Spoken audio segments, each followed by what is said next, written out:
Okay, habari za asubuhi. Tukipunguza mziki kidogo, tuna dakika tano saba hivi kabla ya saa 2:30. Natumaini kwamba tuko salama kabisa. Hope we're well. I'm hoping kwamba nitamwona Dr. John Kalage walking in within the next 2-3 minutes. Kakaniko, is there a way we can find him? Yani tukianza on time itakuwa ni the most amazing thing duniani. Na mimi namtafuta Iku for the Mikumi session.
I think you have your computer. Yes, Evelyn, you can use it. But,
So I don't have to share. Because when you said Zoom link, I thought you're sending me a link and then I have to connect and then share my. So please go ahead and do whatever you have to do. Okay. Ready? 1, 2, 3, dance.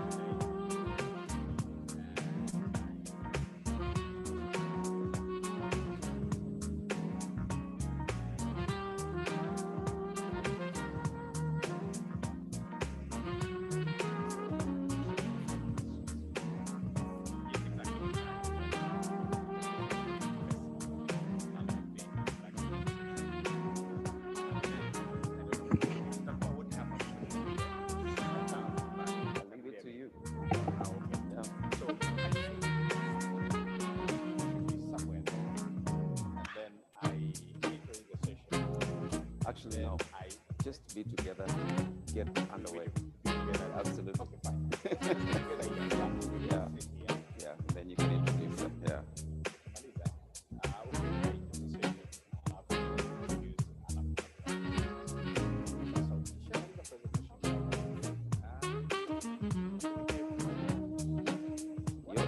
Yes, you do.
Asante, good music this morning. Can I get some power here? Asante sana, nashukuru sana. Thank you very much for coming in early. Your presence here tells me who you are.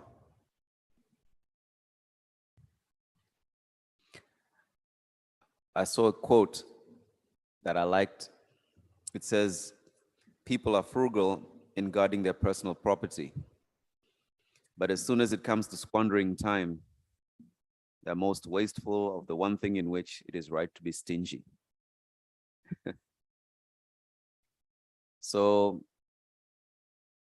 Professor Angwa, all these years, you've contributed so much to the ideas, and even today you join us with innovations, forward thinking for the Tanzania you would have loved to see. But I promise you, my good professor, it's not how many years you've served or how old you are. It's how much time has been lost in just trying, in just making sure that whatever you've suggested, whatever you've been talking about throughout the elections, politics, on television, that I've been watching you for years. I mean, I'm growing old with you. But the truth is, we're not getting anywhere because we don't value time. Let's get it done. Everything we've discussed in the 3 days, it means nothing if we don't allocate real time to it and urgent time to it. And so as I thank you for being in the hall, you've truly taken on the call that the theme that we're talking about. It says, key moment of global transformation. Are we really gonna miss that key moment just because we're having tea? The Japanese would never agree to that. And so they have Kaizen. I think we all know about it, right? I think if we bring in Kaizen into education, there might be a transformation that we'd be quite surprised about. If you haven't read about it, just go in and write Kaizen. Japanese schools.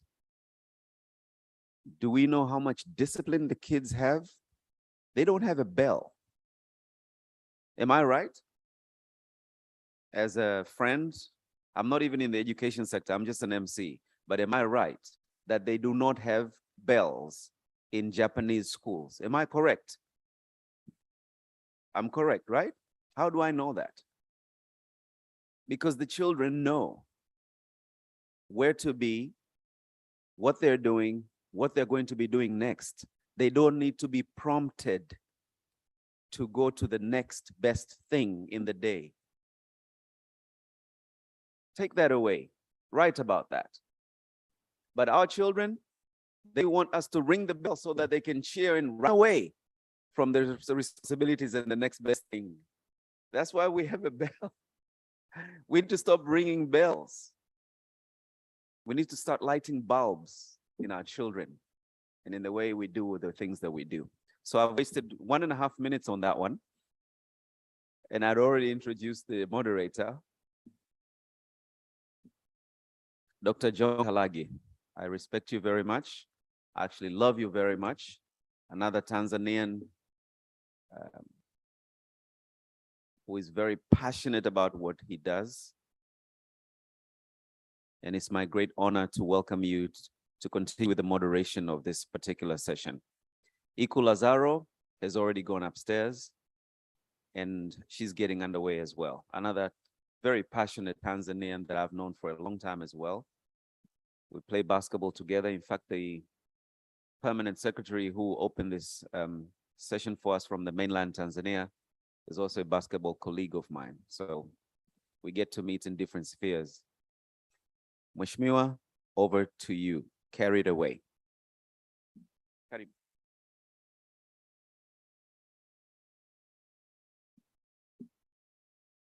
Asante sana, my brother Liundi. Good morning, everybody. Hello. Hello. Are we there? Yes. Yeah, thank you very much for making the time to attend the first session on the third day of our conference. As you come close to the end of the session, some people become tired, but some people are energized more. And I hope you who have decided to come very early this morning, your energy level have continued to be increased as you participate in the sessions. I know we had exciting sessions on the first day, the openings. But yesterday also we have very, very exciting sessions, which I believe most of you attended. And today we are going to have even more exciting sessions. And I am very privileged to be the moderator of the first session on the third day. As you could see on the screen, our session today, we are continuing to reimagine a future together. And we are going to focus more on the new social contract for education. New social contract for education. And we have a very able, experienced presenter whom I'm going to introduce in a minute. But let me say a few things. As we try to think of the new social contract for education, sometimes a number of questions engage in our mind. What is it? What is it about? But what, to my understanding, I believe the new social contract must be grounded on in human rights and based on principle of non-discrimination, social justice, respect for life, human dignity, and cultural diversity. Those, to me, are the principles which should be adhered in the new social contract for education. And it must encompass an ethic of care, mutuality, and solidarity. It must strengthen education as a public endeavor and a common good. So the speaker that I'm going to introduce to you in a minute is going to walk us through to see whether what we are considering to be new social contract for education has these qualities. And without taking much of your time, I would like now to introduce my beloved sister, Faith Shayo. But before I give her the podium, I would like to say who she is so that you know her as she stands up. Faith Shayo, a lady from Kilimanjaro. She is a program manager and educator with more than 18 years of experience. She's a program manager for UNESCO, and she has over 18 years of experience in education management, business management and administration, information and communication technology, and training and project management. As the head of education sector at UNESCO Tanzania office, she provides technical and strategic guidance in designing programs, projects, and interventions at a country level. And I happened to meet with her several times. There's none of the education program that is implemented by UNESCO in Tanzania which does not have her input. So she has been so instrumental in designing those programs in collaboration with UN, government, and CSO, like my organization, while incorporating UNESCO's global priorities. But one thing you would like to know about Faith, she's one of the people who are so passionate, and they are spearheading the implementation of Sustainable Development Goal, in particular goal number 4, to ensure access to quality, lifelong learning, education opportunities for all, and especially for young girls and the women. That is Faith Shayo. Faith, you have the floor. Karibu. Let's give her a big round of applause when she comes forward.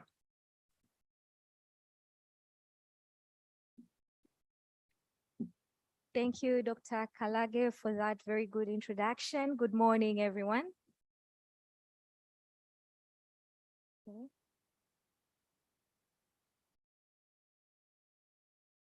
Okay, so as introduced, my name is Faith Shayo from UNESCO.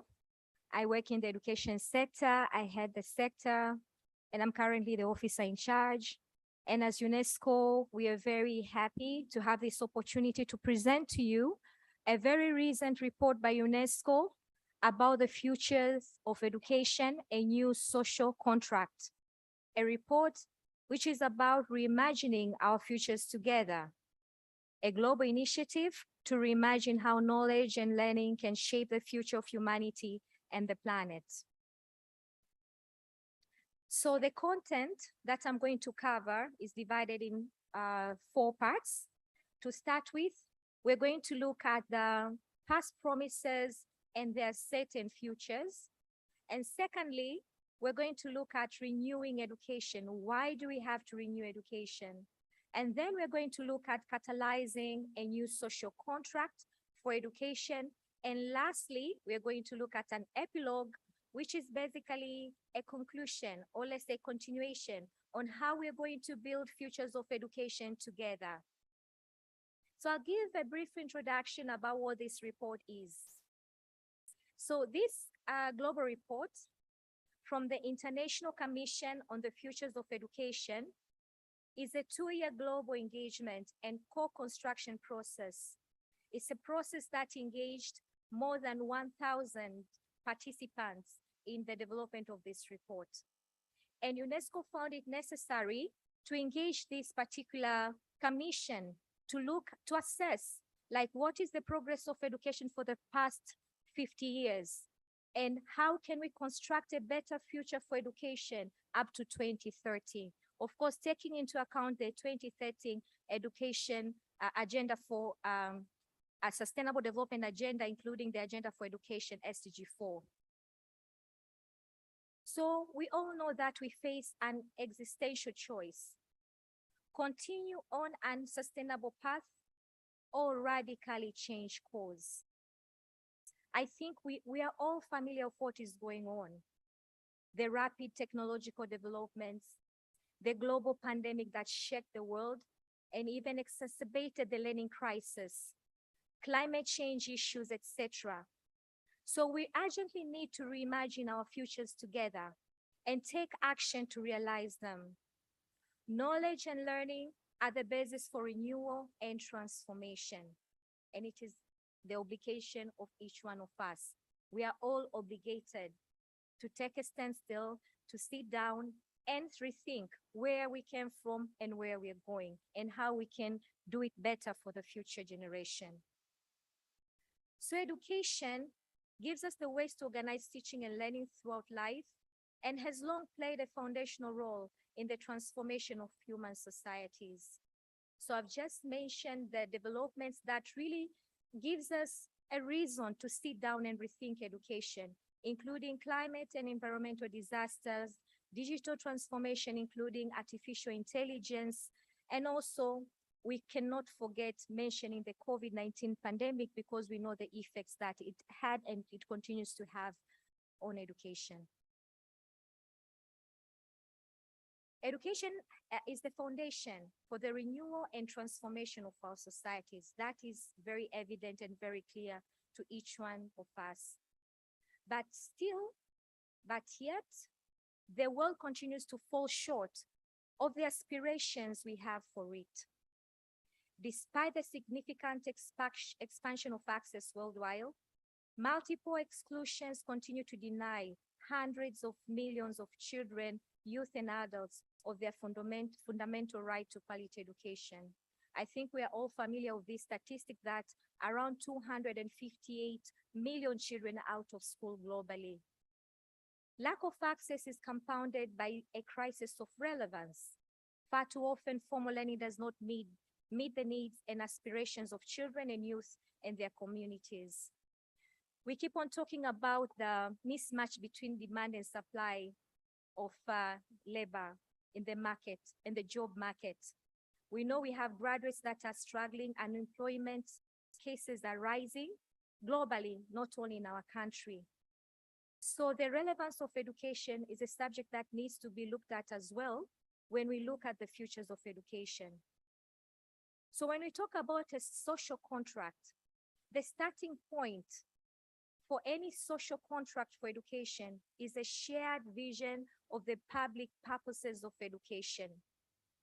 The social contract for education consists of the foundational and organizational principles that structure education systems, as well as the distributed work done to build, maintain, and refine them. Therefore, a new social contract for education must remain firmly rooted in a commitment to human rights, a commitment to education as a public societal endeavor, and a common good means that modes of educational governance at local, national, and global levels must be inclusive and participatory. So that was an introduction. Now we're going to look at past promises and uncertain futures. I'm going to read a quote from our very own, the founder of our nation, Mwalimu Nyerere, in his book titled Education for Self-Reliance that was published in 1967. I quote, "This is what our education system has to encourage. It has to foster the social goals of living together and working together for the common good. It has to prepare our young people to play a dynamic and constructive part in the development of a society in which all members share fairly in the good or bad fortune of the group, in which progress is measured in terms of human well-being, not prestige buildings, cars, or other such things, whether privately or publicly owned. Our education must therefore inculcate a sense of commitment to the total community and help the pupils to accept the values appropriate to our kind of future." End of the quote. So we must ask ourselves, how far have we come in education in the past 30 to 50 years? Where does education stand at present? Where must it change course quickest as we look to a longer-term future? So although there has been progress in the past 50 years, the progress has been uneven. Today's gaps in access, participation, and outcomes are based on yesterday's exclusions and oppressions. And that is why it is very important for us to really assess the progress made and the challenges that we've faced so as to be able to address the challenges and to be able to forge a better future for education for the coming generations. So beyond access and enrollment, trends in completion point to challenges in quality and relevance of education provision. Insufficient quality in instruction is one of the key push factors that can cause students to leave school before completion. And we must not forget the role of teachers, because they are the most significant factor in education quality.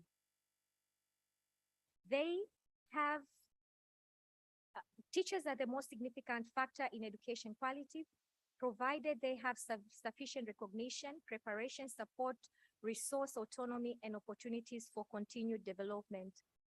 So considering the very important role of teachers, it's very important to ensure that they are recognized, they are supported, they are given a good environment, working environment, given necessary learning and teaching materials to be able to ensure that we have a better future for the education system as a whole. So in discussing how far we've come in education in the past 30 to 50 years, we must look at the following aspects. First of all is incomplete and inequitable expansion of education.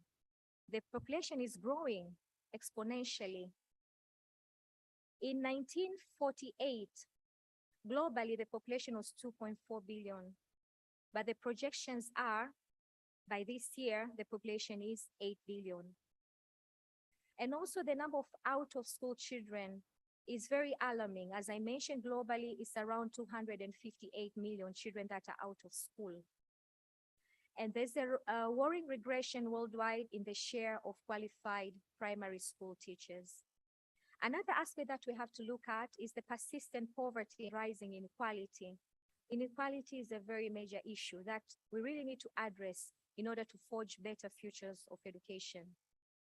Poverty remains a key determinant of access to education opportunity, and especially when it comes to out-of-school children.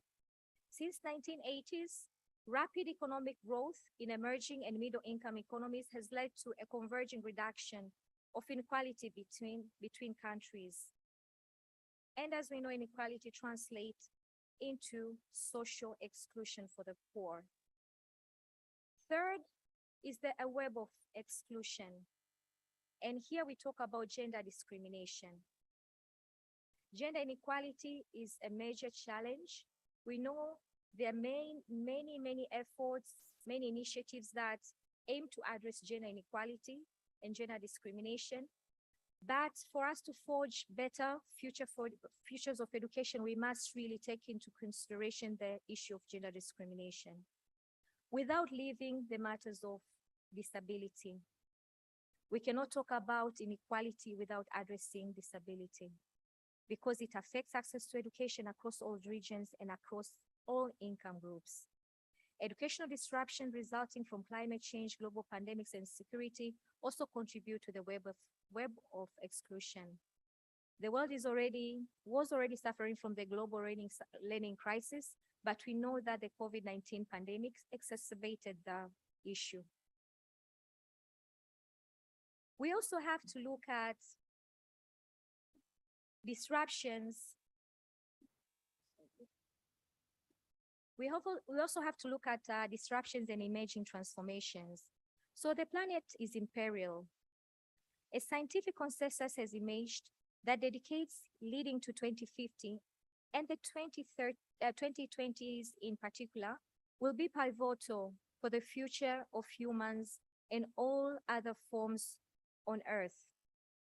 So it is important to, for example, champion and talk about issues of such as education for sustainable development to be integrated into the curricula to address the matters of climate change.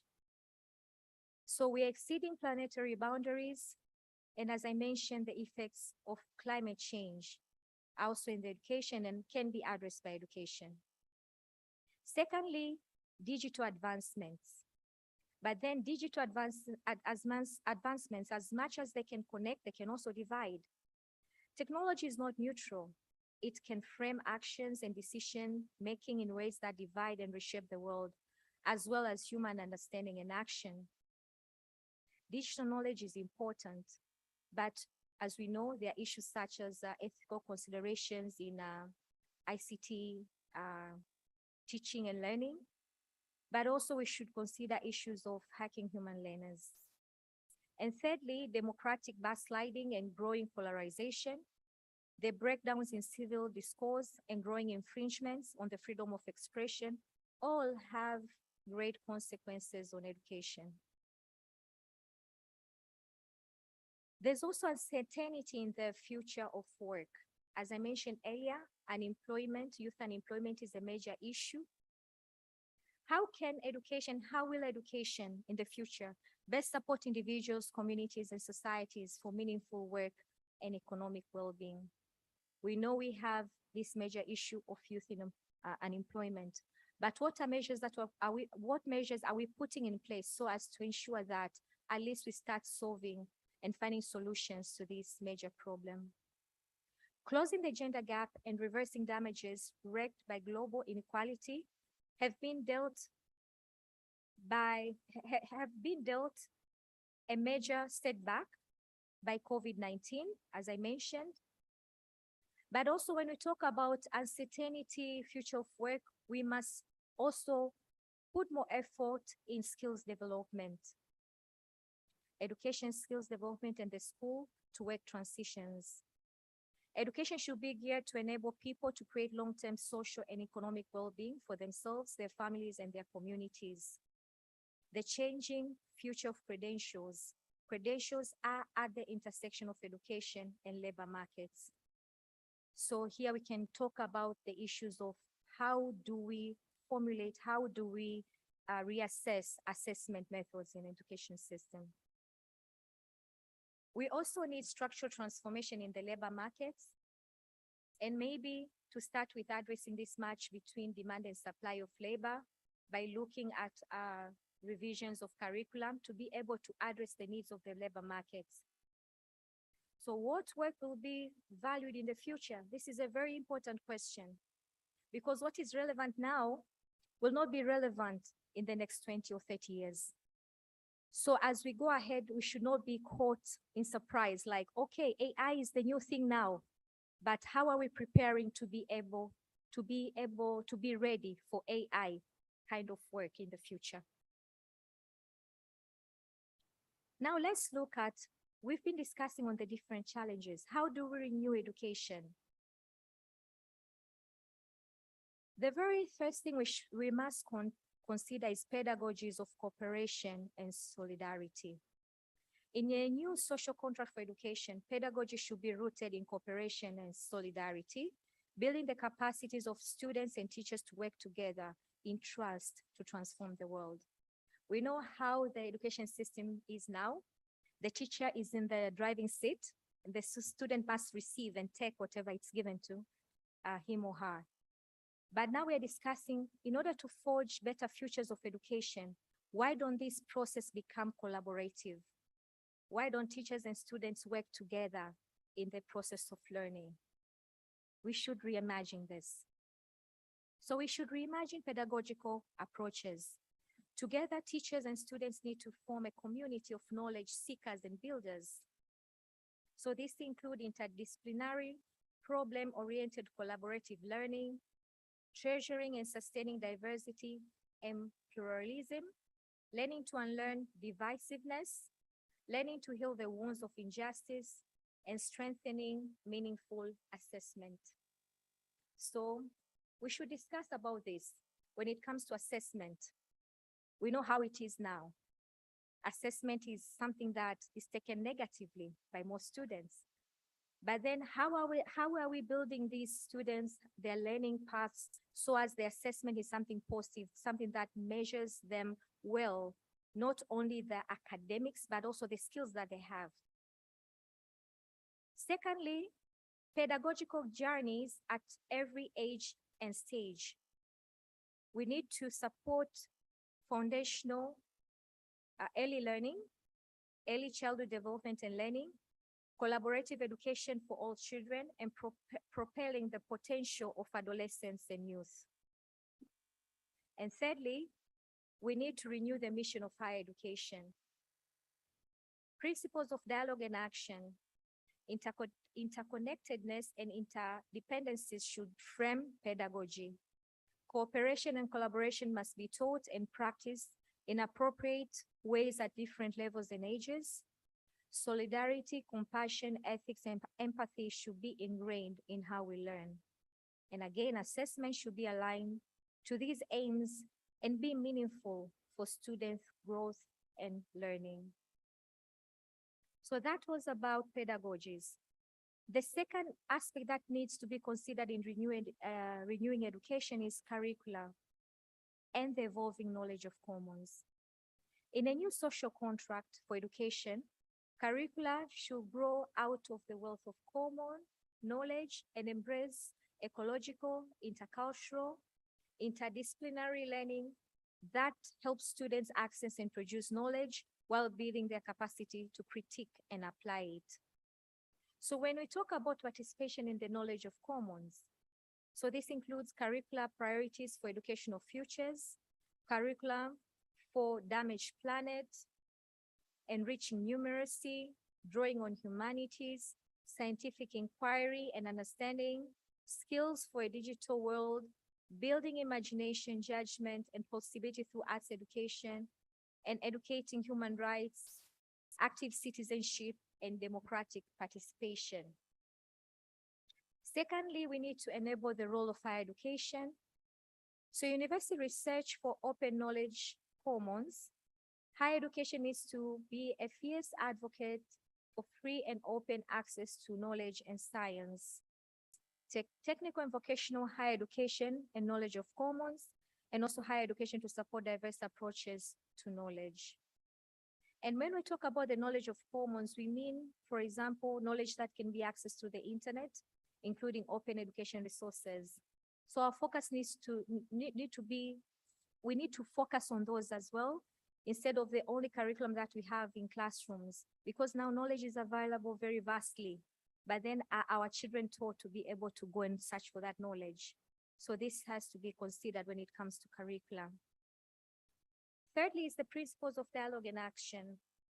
Curricula should enhance learners' ability to access and contribute to the knowledge of commons. You know, like I believe all of us, most of us, I particularly like to access the internet. Like I think most of the knowledge I've acquired in my adult life is from the internet. I like to Google. But our children today brought up to search for knowledge in the internet. How are our children using their smartphones? I'm sure it's on Instagram and Facebook and the like. But there's a lot of opportunity that is unrecognized, is not accessed, is not tapped into. We may be lacking, I know the government is doing a lot in terms of having quality learning material, etc. But then the supplement knowledge that can be acquired on the internet through open education resources is vast.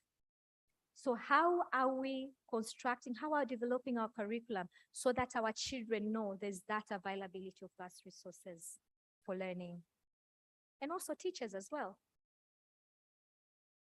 So we need to also have, as I mentioned, principles for dialogue and action. Curricula should enhance learners' ability to access and contribute to the knowledge of commons. And by knowledge of commons, I mean like the open education resources. How are Tanzanians, example, contributing to the OERs, or we are just tapping it and using them, but we're also free to contribute. So we should inculcate the tendency or the practices of also us as a nation, the teachers, the students to be able to contribute to the knowledge of commons. The ecological crisis requires curricula that fundamentally reorient the place of humans in the world. The spread of misinformation must be countered through scientific, digital, and humanistic literacies. Human rights and democratic participation should be key building blocks for learning that transform people and the world. So we talked about curricula, we've talked about pedagogies, and now the most important as well is teachers, the transformative work of teachers. In a new social contract for education, teachers must be at the center and their profession revalued and reimagined as a collaborative endeavor, which sparks new knowledge to bring about educational and social transformation. First, by recasting teaching as a collaborative profession. Teachers in inclusive education environments, envisioning and enacting curriculum and pedagogy, and teachers to also be engaged in educational research. Secondly, the life and tango journey of teacher development. So issues such as teacher recruitment, teacher education, and continuous professional development are key to be able to transform the work of teachers. Third is public solidarity to transform teaching. Teachers' working conditions, we should really look at teachers' working conditions to improve the poor working conditions, and also remuneration, as they can drive away prospective teachers. And it's a challenge that we know we face as a nation here in Tanzania. Fourth is universities' ongoing relationship with teachers. There's an intimate link between higher education and the teaching profession. and new institutional configurations should embody this connection. Teachers in education, decision-making, and also in public sphere. So we've talked about pedagogy, we've talked about curriculum, about teachers, but also we should not forget safeguarding and transforming schools. Schools should be protected educational sites because of the inclusion, equity, and individual and collective well-being they support. And also reimagine to better promote the transformation of the world towards more just, equitable, and sustainable futures. So when we talk about the future generation, they're all in schools right now, except the out-of-school ones, of course, which we say that they also need to be focused on. But a large percent of the future generation is in schools. So schools are a setting that are very important to also be reimagined if we want to reimagine education. And I believe we all agree that schools are irreplaceable. We cannot replace schools. Even though we talk about digital transformations, we talk about e-learning, we talk about blended learning, etc. Schools are key. Schools must continue. Schools are irrepressible. Schools are a central component of larger education ecosystem. Their vitality is an expression of society's commitment to education as a common good. Schools provide children and youth with unique environments to participate in the knowledge of commons. Secondly, there's a necessity to transform schools as a platform of cooperation, care, and change.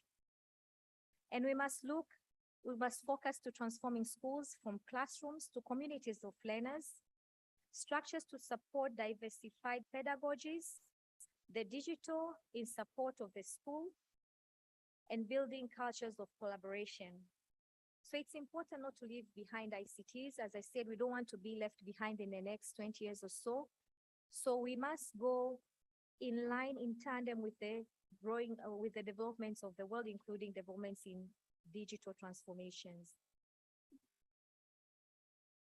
Third, we must look at transitions from schools to higher education. Future policy agendas for higher education will need to better account for non-traditional education trajectories and pathways. Partnerships between school systems and universities can contribute to reimagining and strengthening education. University libraries and research facilities can support primary and secondary level students. Hopefully that can happen in the future. And fourthly, principles of dialogue and action. Schools should be protected as spaces where students encounter challenges and possibilities not available to them elsewhere. Building collective capacities should guide the redesign of schools. Digital technologies should aim to support and not replace schools. I cannot emphasize that enough. And schools should be model. Schools should model the futures we aspire to by ensuring human rights and becoming exemplars of sustainability and carbon neutrality. Now let's talk about education across different times and spaces.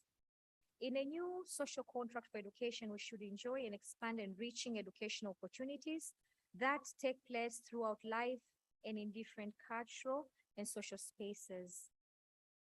This includes steering educational opportunities towards inclusion and sustainability, without forgetting the role of governments and states, because states have a key responsibility for ensuring education systems are financed adequately and equitably, and also governing digital learning spaces. The best strategy for bending the digital disruptions in the direction of supporting education as a common good is to ensure its democratization within a robust public sphere and learning with the living planet. Secondly, expanding when education happens. So issues such as adult education are still critical, and education and care across the lifespan. Third is broadening the right to education.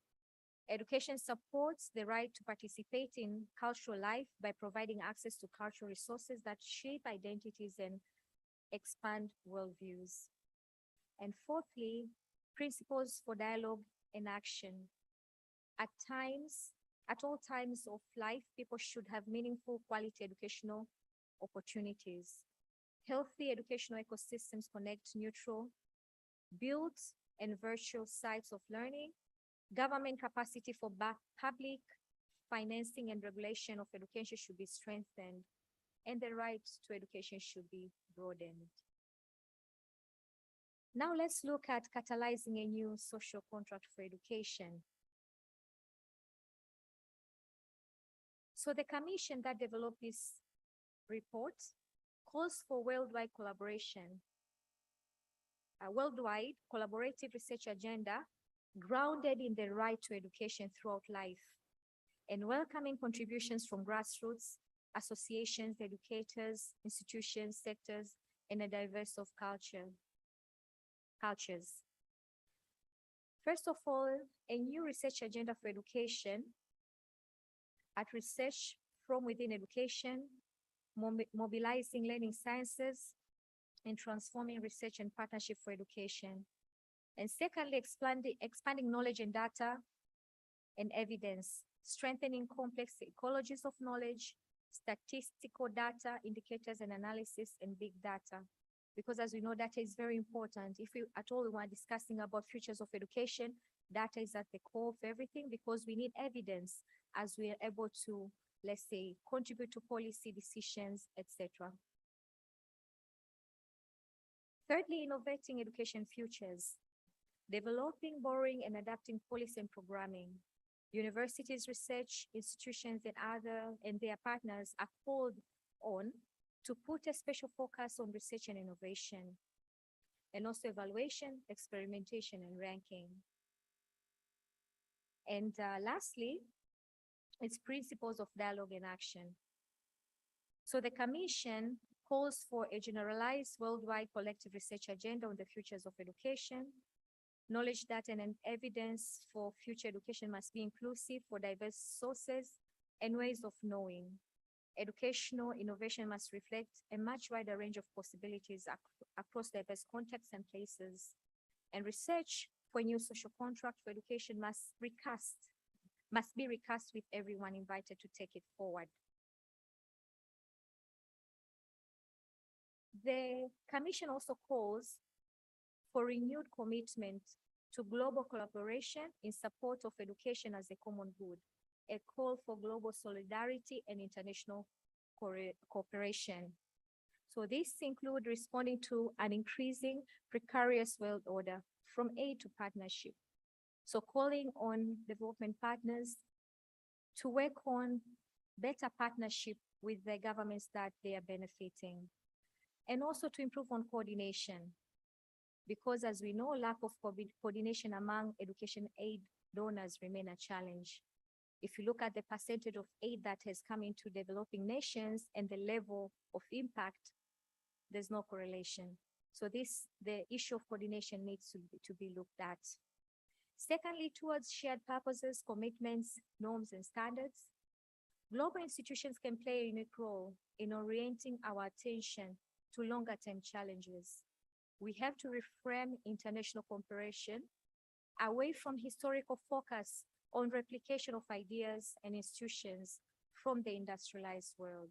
A common agenda must be built together through broad processes of participation and joint decision-making. Third, cooperation in knowledge generation and use of evidence. Research and evidence are essential global goods in education. Support to strengthen the capacity to generate and use knowledge, data, and evidence must also be better financed and coordinated. And lastly, financing education where it is strengthened. Education financing is a big challenge, and it's very important because, as we know, finances play a big role to improving the quality of education. There's no free lunch. Always developments come together with needs for more financing. So aid supplies an ever-shrinking share of national needs, and as such will have declining influence and relevance on the global stage. To get from here to 2050, we will need to improve our current multilateral channels so that they can raise new resources to fill gaps while strengthening national resource mobilization and national capacities. And to conclude this presentation is an epilogue and continuation regarding building futures of education together. We must urgently work together to forge a new social contract for education that can meet future needs of humanity and the planet. This report has proposed priorities and made recommendations for the construction of this new contract, grounded in two fundamental principles. First of all, an expanded vision of the right to education throughout life, and secondly, the strengthening of education as a public and a common good. A new social contract for education is not an abandonment of all that we have collectively learned and experienced about education so far, but neither is it a mere course correction on a path already defined and set. The aim is to inspire new avenues for policy development and innovative action to renew and transform education so that it truly prepares all learners to invent a better future. It will have meaning in transforming education only as teachers, students, families, governments, officials, and other stakeholders of education, in particular communities, engage with the ideas in the report and co-construct what these ideas are to mean in practice in those communities.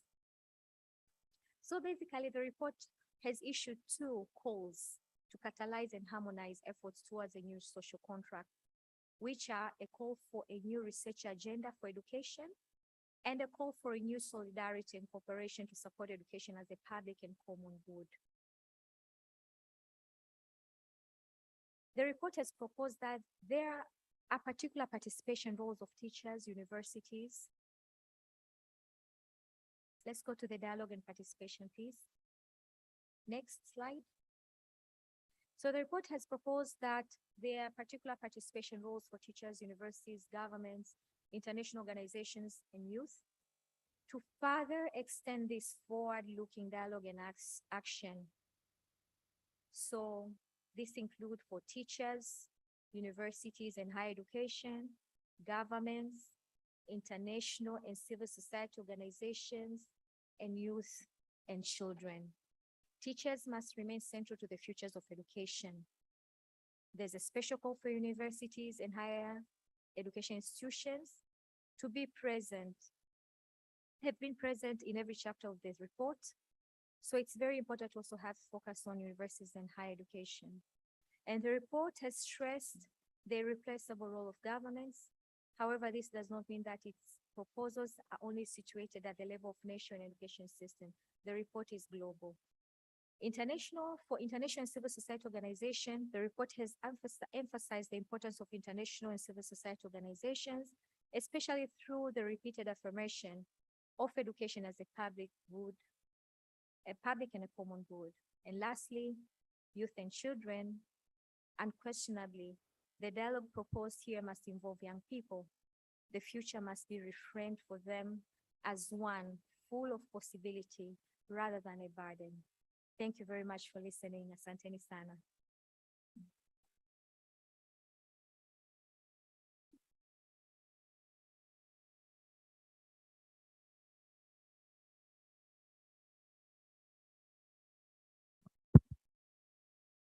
That is not enough. Let's add some more claps for my beloved sister, Faith. Karibu, Faith.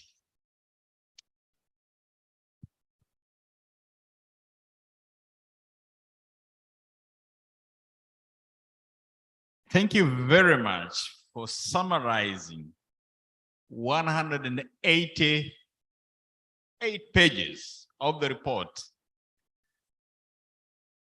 in very few slides. I don't know how many, like 20 slides. And I was expecting that probably could have taken more time than what you took, but we really appreciate it. And I have understood the report more than I did when I went through it. So congratulations for that. So guys, it's our time to reflect on what Faith presented. And I'm going to allow, I don't like to recap what she did, what she said, because I might probably misquote what she said. And I'm going to be in big trouble if I do misquote her. But I want us to spend the next half an hour to engage in the discussion on what we had from Faith. And I should give myself a privilege of being a moderator to ask the first question. And then, of course, I'll be taking a few questions, which Faith, I believe she's very prepared to respond and provide a clarification. So we are going to go through discussions, questions, and even if you have remarks, I think there's no harm if you could add onto what she said in order to ensure that we understand properly what the need for the new social contract for education is and should be. So, Madam Faith, if I may ask, I know you have tried to highlight that education is the key pathway to address entrenched inequalities in society. But however, education has been used in some way or in one way or another to aggravate or excavate the current social inequalities. What does the report propose as a remedy to eliminating inequalities brought by education? Okay, thank you very much, Dr. Kalage. Yes, you're very right. Okay, thank you. It's very true that education is supposed to. Sorry, there's an echo. Okay, let me try again.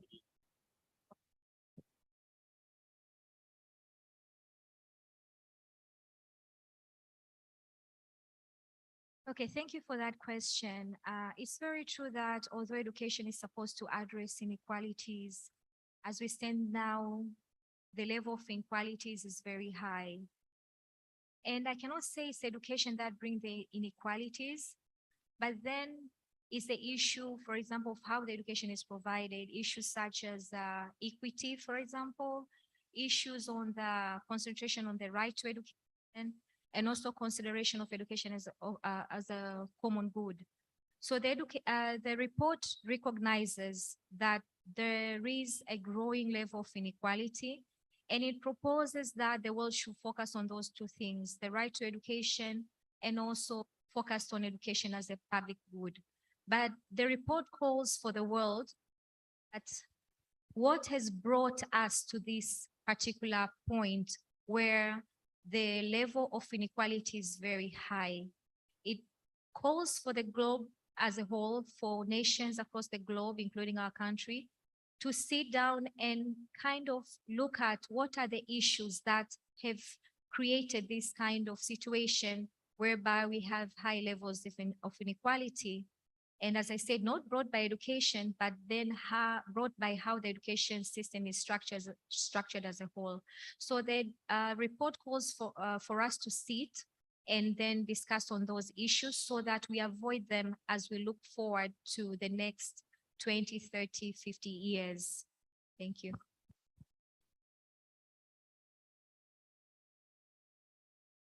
Thank you. Hello. Can we have another microphone? I think this is not doing justice to us.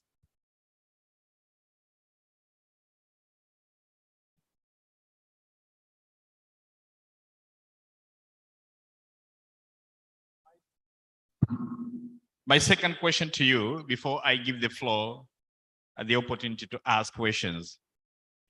Do you think that the education offered fulfill its promises to help us shape peaceful, just, and a sustainable future across the globe.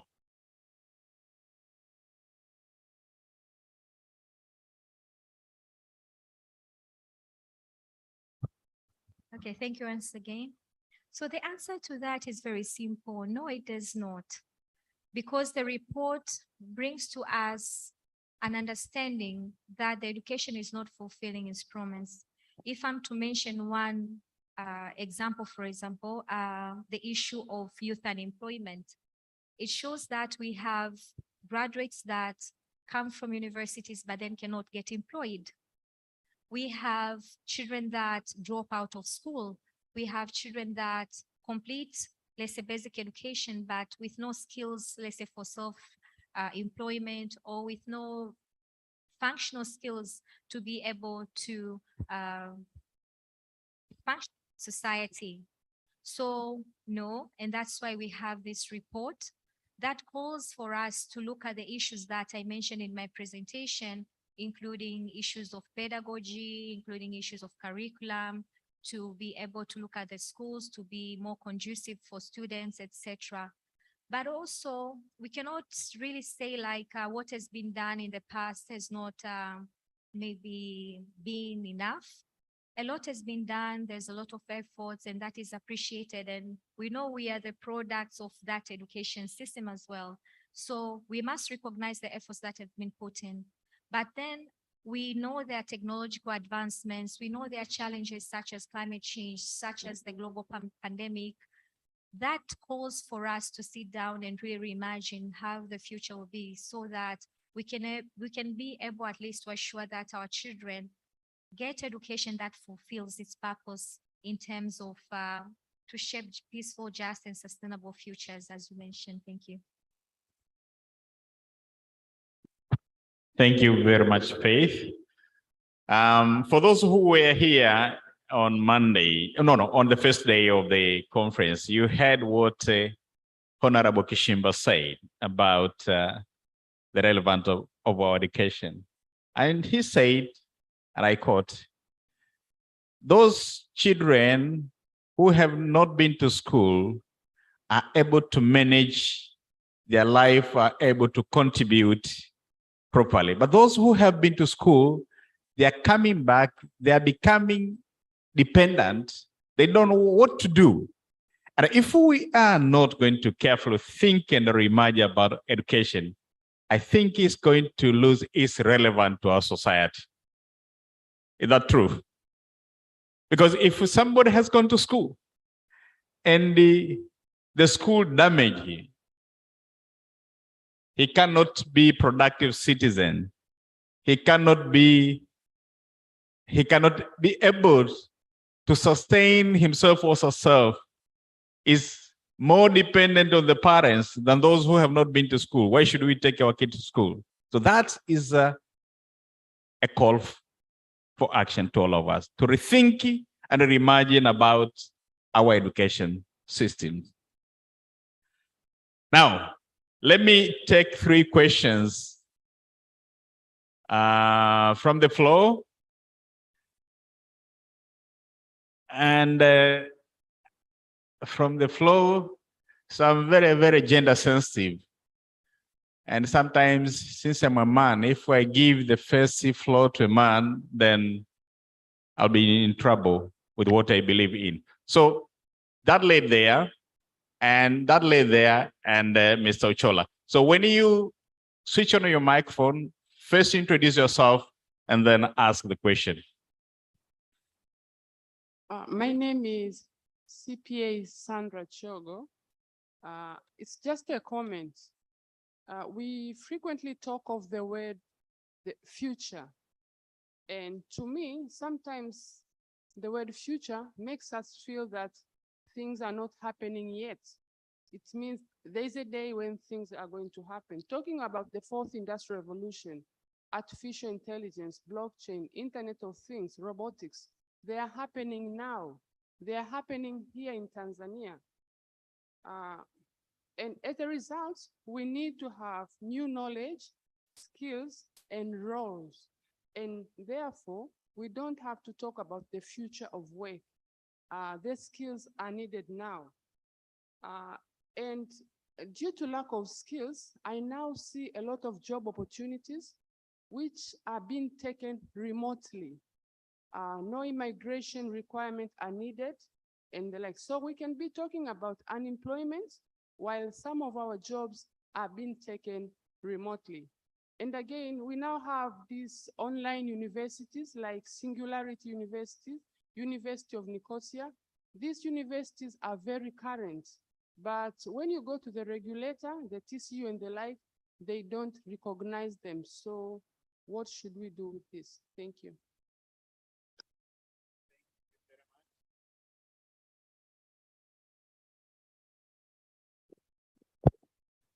Thank you very much. You said you are Sam? CPA Sandra Shogo. Sandra, thank you very much for your comments. Yes, the lady at the back. Thank you very much. I'm Gina Mbaga and I'm freelance consultant in education is. Can you repeat your name, please? My name is Gina Mbaga. Dear I'm a mother. full-time educationist. Mm. I have not really questions, but I'll try to add something. Thank you very much for your presentation, a big report. Let me give you an example with a professor who gave a lecture once a time. And when he finished, one of the students asked, yes, how does that work in reality? Now, I'm saying, I'm putting that comment because, first of all, we have a society where we have been conditioning ourselves to unpack things. And as somebody said, we are not operating on a blank slate. We've been doing a lot in education. So my first advice to us all is to go into whatever we have been doing and do a stock taking, because this is a big report. It's a global report, and it comes at a time when financial resources are very limited, but we have a lot from our communities and from our schools that we can improve on. Now, schools are not there to give us intelligence. Schools are there to give us knowledge, because every child comes to school with knowledge. Therefore, our approach to this report, if I may suggest, is to take it into consideration because it's packed and we can't take it all. So we have to be very careful with unpacking things which might not be relevant. But I'm saying we have a lot on the ground. Mm. We need, as you said, the report suggests, to dialogue. Mm. We need more time on our small areas, communities, schools. Let everybody go through the report and see what we think we can do given the resources that we have. I don't want to say the meager, because we have a lot of resources. Thank you very much. Thank you for the advice. Last hand, Ochola.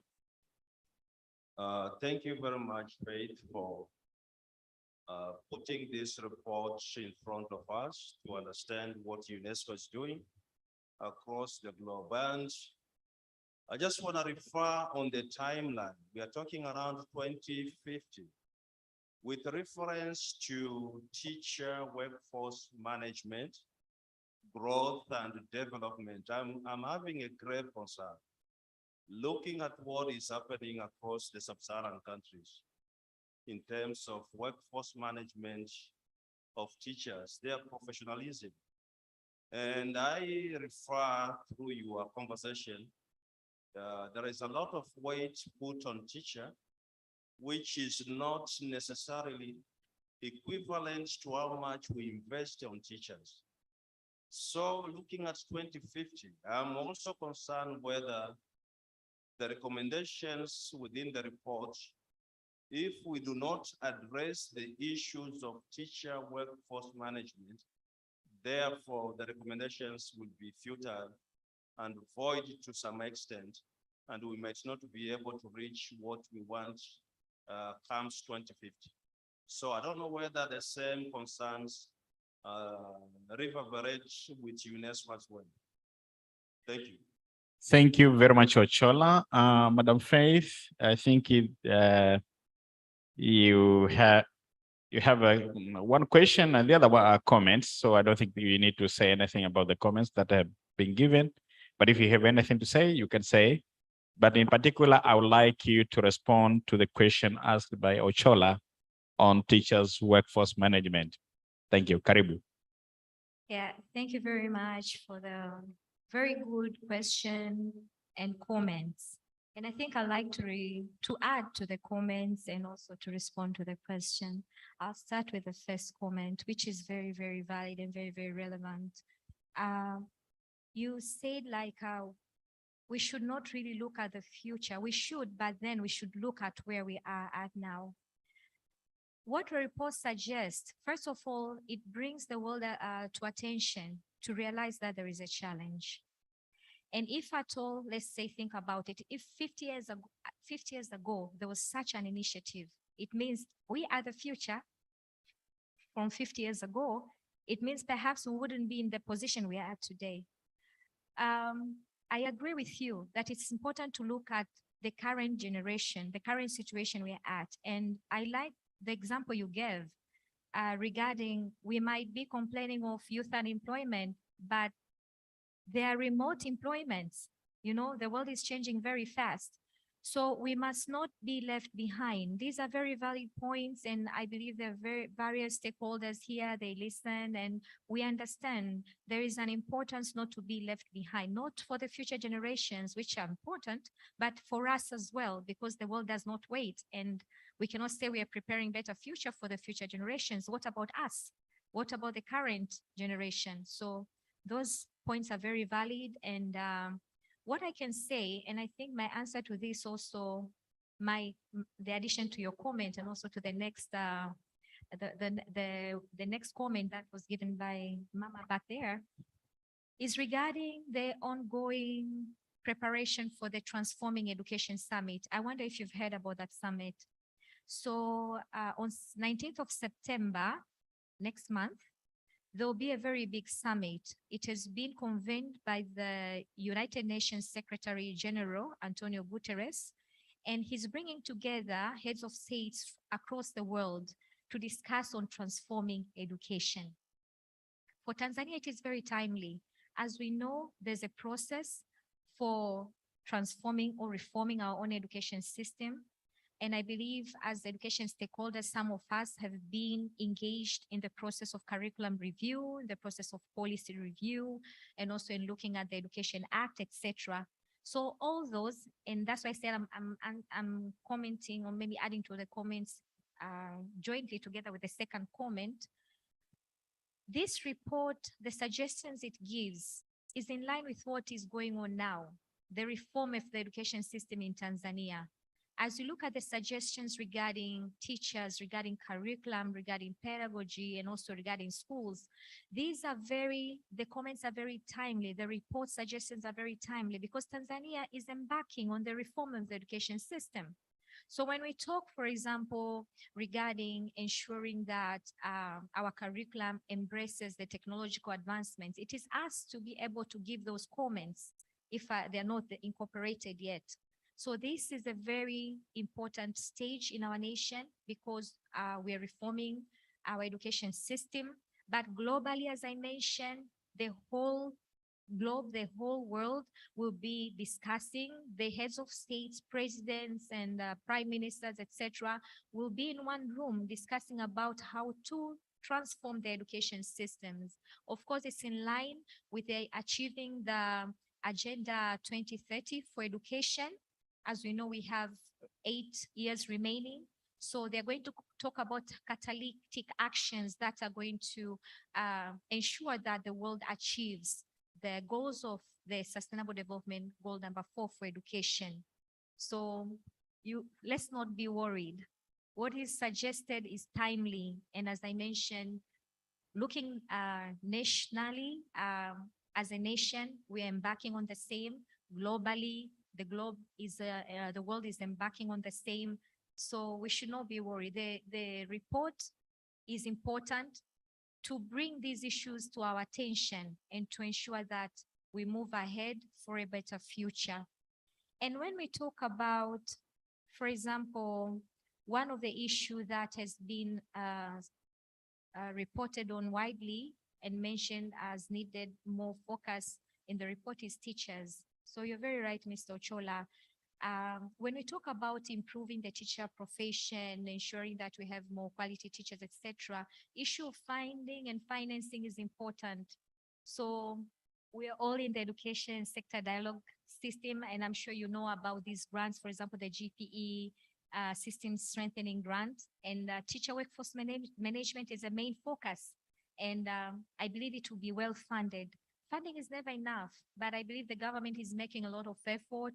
Development partners are doing as well, putting a lot of effort and initiatives. But perhaps an issue that needs to be spoken about mostly is coordination of the funding, management of the funding.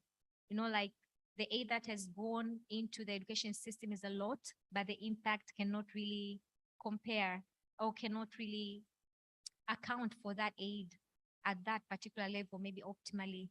So these are issues that still need discussion, further discussion, but I'm optimistic that we are heading towards a good path. And when it comes to teachers, I see there's a lot of initiative to improve the teacher profession, to improve recruitment, to improve the working environment. And as I mentioned, this new GPE grant, I believe will also solve part of that. But it's our collective responsibility to continue to contribute to policy formulations, to contribute to advocating for increase of education financing, because that will answer a lot of issues, including issues on teachers. Thank you. Thank you very much, Madam Faith. Let me again take a privilege of being a moderator to ask also another question, which I'm trying to build on what you just responded to. People believe that in order to have a peaceful, just and a sustainable future, the education itself has to be transformed. We have to transform the education. We have to transform it to shape peaceful, just and democratic societies and a sustainable future. In your reflection, Faith, as per the report, what is it happening on the ground?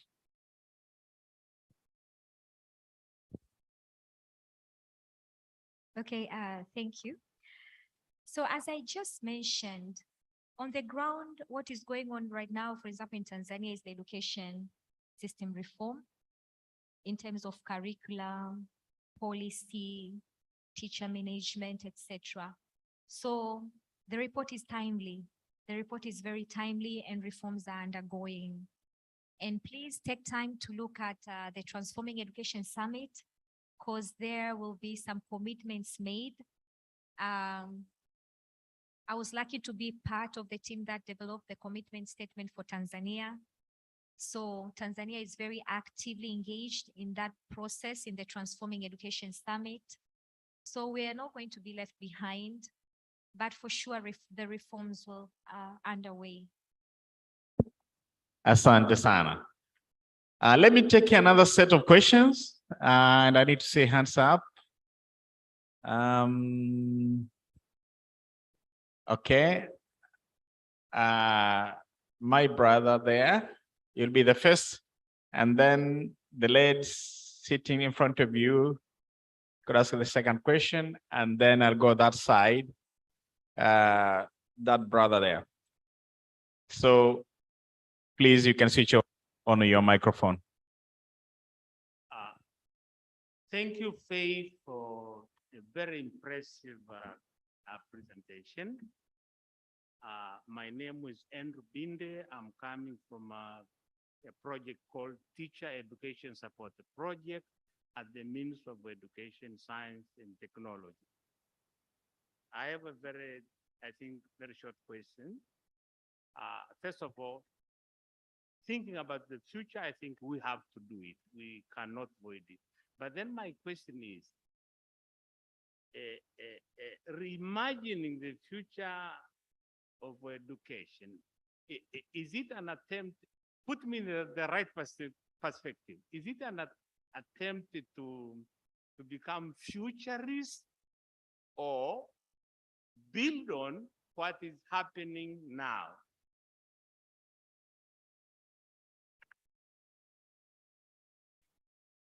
Thank you, Andrew, for that question.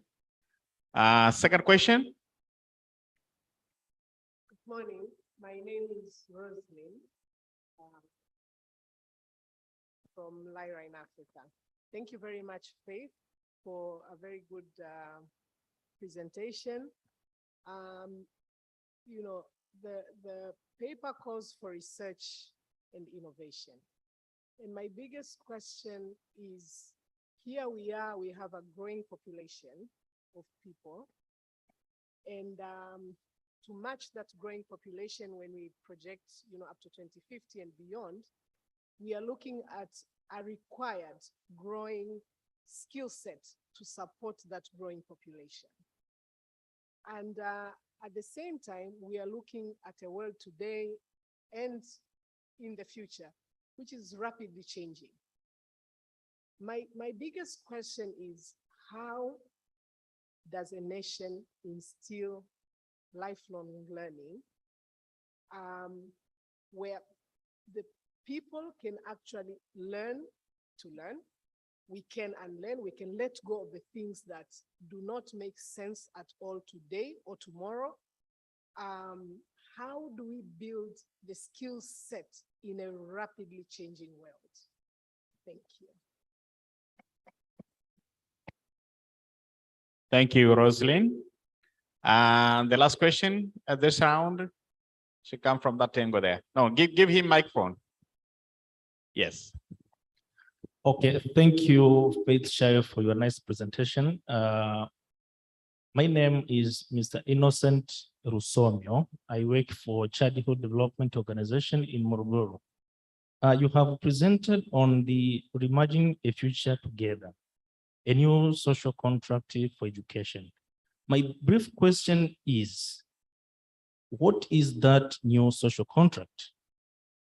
And why do we need that new social contract for education? Thank you.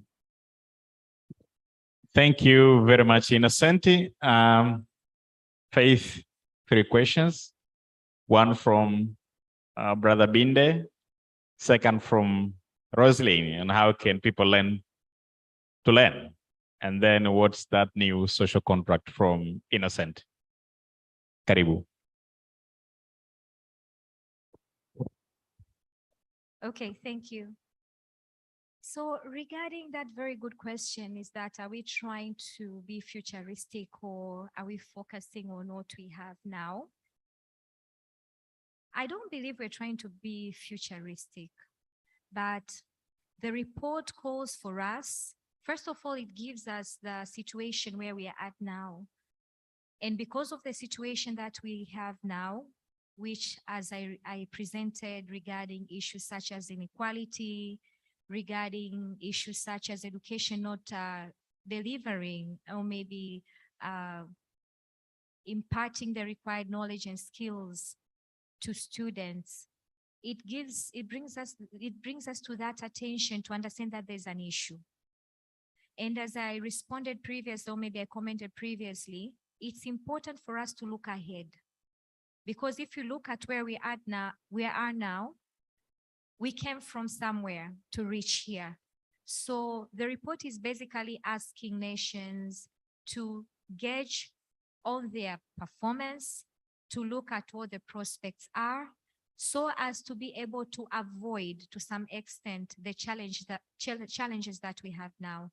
When we talk to inequality, for example, it calls for us to be able to address gender inequality. It calls for us to be able to address issues such as out-of-school children, issues for persons with disabilities. So I cannot say it's calling us to be futuristic, but it's telling us it's important to look at where we are at now and to be able to address the challenges, but to build a better future. I don't know if I can explain better. Another good question is regarding the growing population and how can we ensure that our youth have the right skill set for the job of work, and how do we instill lifelong learning? So as the report has said, one of the issues that we have to look at is the curricula.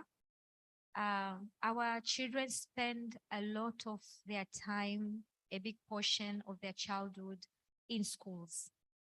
And in schools, they are taught topics based on the curriculum that has been developed.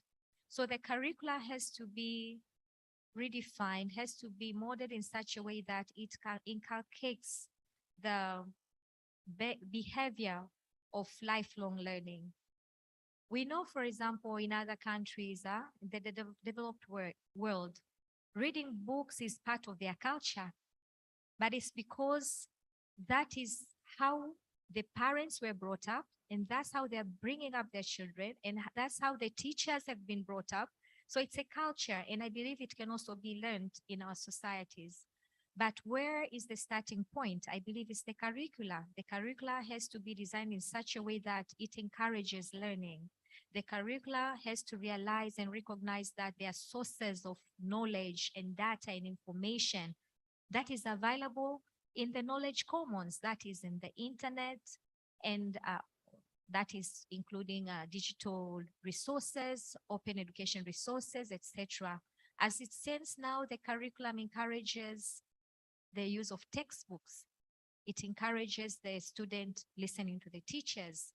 But to what extent do we encourage the students, do we encourage our children to read books? To what extent do we read books? Because we should not even go to the children. Let's ask ourselves, what are the books that we read? Do we really access knowledge on the internet? And so it has to start, it's what can I say? It's something that can be inculcated slowly. It's a practice that shapes the behavior, but it needs to start from somewhere. And as I suggested, I believe it has to start from the curriculum in school settings. And also in lifelong learning. You know, like as much as students spend time, most of the time in schools, but they also spend a lot of time at home. But what do they do at home? Do they have parents and guardians that understand the importance of knowledge, the importance of learning, the importance of lifelong learning? So that is why the report also talks about adult education. It's important to continue efforts on adult education, because I believe we all understand that there's a difference between a child that is being raised by learned parents and the one that is raised by parents who do not really know the value of education. So adult education is very important as well. And on how do we ensure the right skills set for our youth? It's in the reform of the curriculum as well, to be able to cope with the developments, technological developments, to be able to address the issues, global challenges such as climate change, etc. So it all goes back to the curriculum. And I understand development partners have initiatives that address, for example, the issue of having the imparting the right skills to graduates. I can speak of UNESCO. We have a project for higher education, and it's focusing on bringing together the private sector in the process of development of curricula for higher education.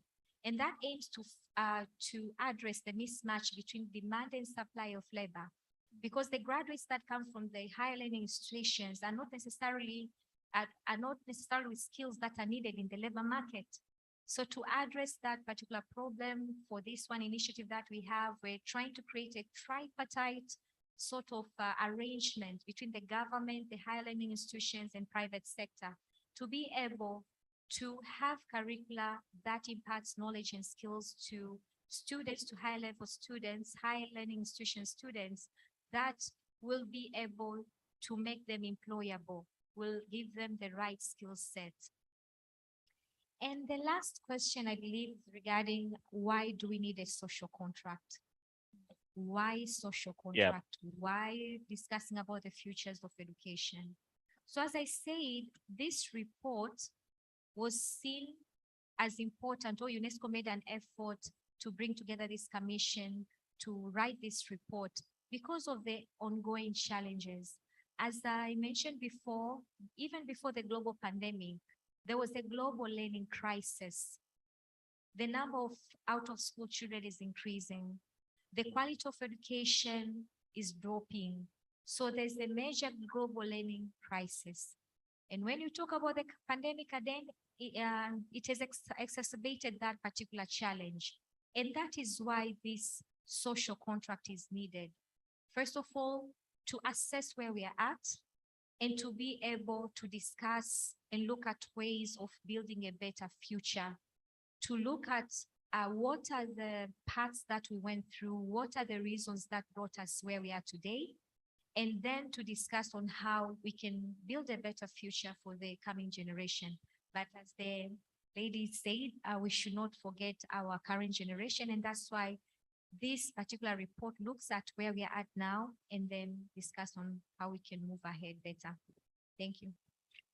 Thank you very much, Madam. We are almost there. We have few minutes, and I just want, before I take another set of questions. Let me ask you: does privatization or commercializations of education defeat the desire to strengthen education as a public endeavor? Okay, in my view, privatization is good. Privatization increases the actors that can provide better access to education. But when it comes to commercialization, I think that's where the problem starts. Because you find that in commercialization, schools focus on creating a name for themselves. As a result, children are overburdened with many longer hours of study. But sometimes it even goes to the extent of being having lack of integrity when it comes to assessment, so as they maintain a certain position. So that affects the children in many ways. We've been talking about children that come back home and all they have is the knowledge. They don't know how to assist in other extracurricular activities. They don't know. You find we are bringing up young girls who do not know how to cook. Okay, let me not be gender biased. Not So we are only bringing- girls are we are supposed to bringing- cook, even men are supposed to Yes, cook. that's what I wanted to say. I'm not gender biased. So we are bringing children who do not have skills that are necessary to survive in the world as a whole. But it's because they are overburdened at school. When they come home, they're already tired. They can do nothing. So that is the effect of commercialization. But privatization is a good thing, as long as it brings healthy competition. And again, as long as the government can also continue to provide quality education so that privatization does not increase inequalities. Because when it comes to quality education, we know private schools are mostly with not many large size classes. You cannot compare to the government. So the quality is a little bit different. But I believe with the ongoing efforts, the even education provided by the government will continue to increase its quality. So privatization is a good thing, but commercialization needs to be taken very carefully so that it does not really burden our children and affect the quality of education as a whole. I don't think that I'm very much convinced, but we can continue that discussion after the session. Let me take another set of questions. Wow. Professor, you'll be the first to ask, and then Madam from USAID, and then Boaz. Professor, karibu. Thank you, Faith, for sharing us the report. I see it has quoted Julius Nyerere, the report itself, talking about I think there are people who do not know you. So if you could mention your name. Sorry, my name is Azabeli Loitama, Mwalimu Azabeli Loitama. I just used to teach at the University of Dar es Salaam. Now I'm growing potatoes for my own feeding. It's a small farm in Kibati. Now I'm saying the report quotes Nyerere, as usual, saying all the good things which this report contains. And yet we know that those who make decisions do not use the resources of the world to do the things that they keep recommending that they be done. So what is UNESCO doing? To have these people who make decisions use the resources that are in abundance in the world to make the classroom, not just the classroom, but a living school where children from all social classes are able to find a way of expressing themselves and finding ways of learning the skills that they need to live a life of dignity. What is UNESCO doing, to share these reports in a meaningful way so that it can be adopted by the decision makers? Because I read all the things that Julius Nyerere has been saying, and is now more than 20 years gone, but none of the things he said were implemented, even here, So I'm just wondering whether the UNESCO report is going to be like Nyerere's speeches,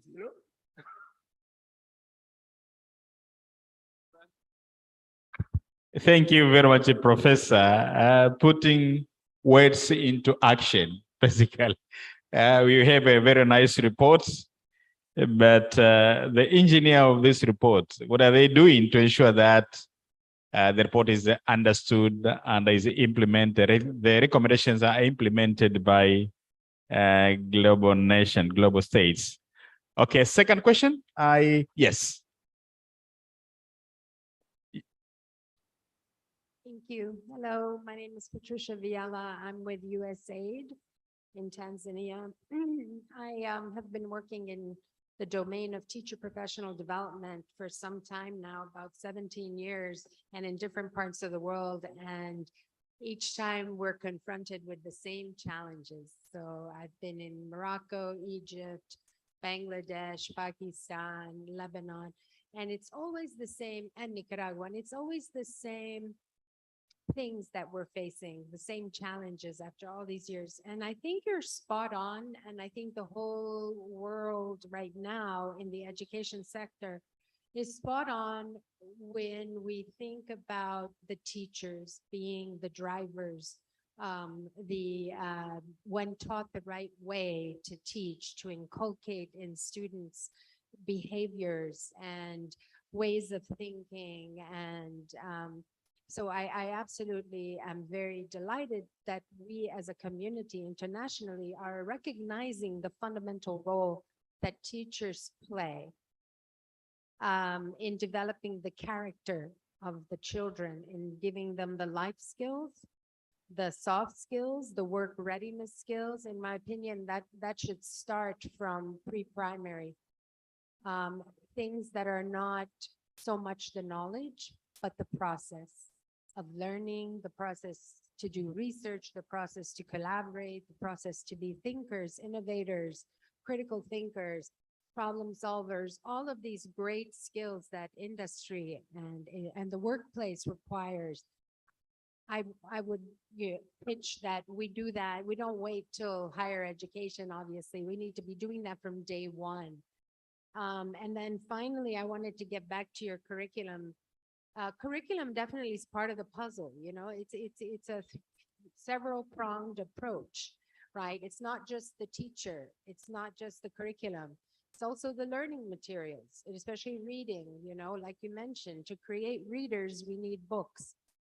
As simple as that. And sadly, excuse me, in many parts of the world, there are no books for kids to use to practice a fundamental skill, which is reading. So I would just say, congratulations to the entire world right now for re-shining the light on teachers but we also need to help teachers. We need to equip them, not only with training and methodology, not only with a future, how do you say that, a relevant curriculum, but also to help provide those learning resources such as books, as simple as that. So I guess it's more of a comment, sorry.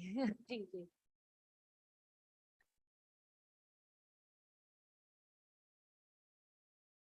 Thank you, Madam Patricia, for the comments. I've seen the head, no, the SciSaver director has raised their hand for quite long. So let me give him an opportunity to ask him. Please.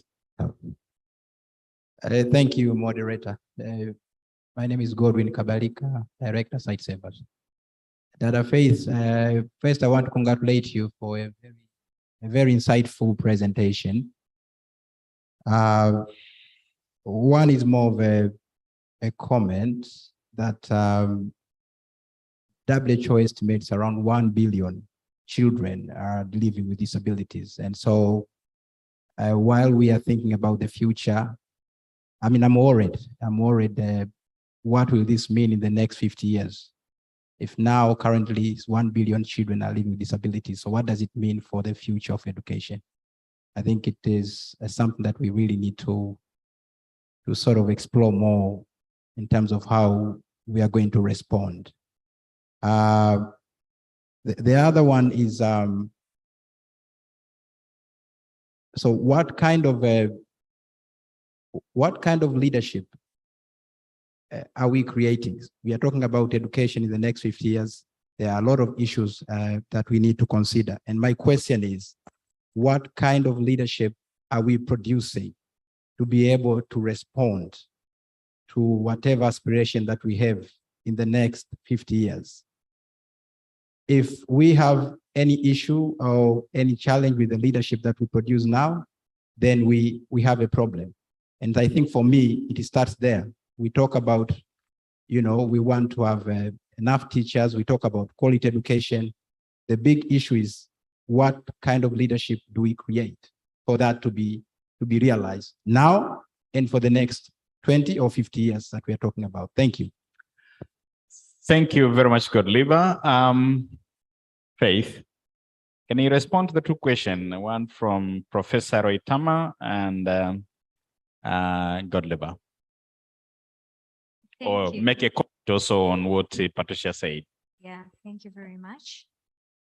So I'll start with the question from Professor Waitama regarding what is UNESCO doing. And he spoke of the quote from the late Mwalimu Julius Kambarage Nyerere. Like when you read the quote and reflect on it, you'll obviously see that we are obviously practicing quite the opposite of it. It's unfortunate. But then when we talk about what UNESCO is doing, and if I can speak for the UN maybe and development partners as a whole, what we do is advocate for better practices. We advocate for better financing. We advocate for better accountability and management of resources. And we also support the government efforts. That is what UNESCO is doing. And when I talk about UNESCO, we are a UN agency that is mandated on education aspects at all levels, from primary to higher education. So what we work on basically is, first of all, to provide technical advice to member states. And in Tanzania, that is what we do.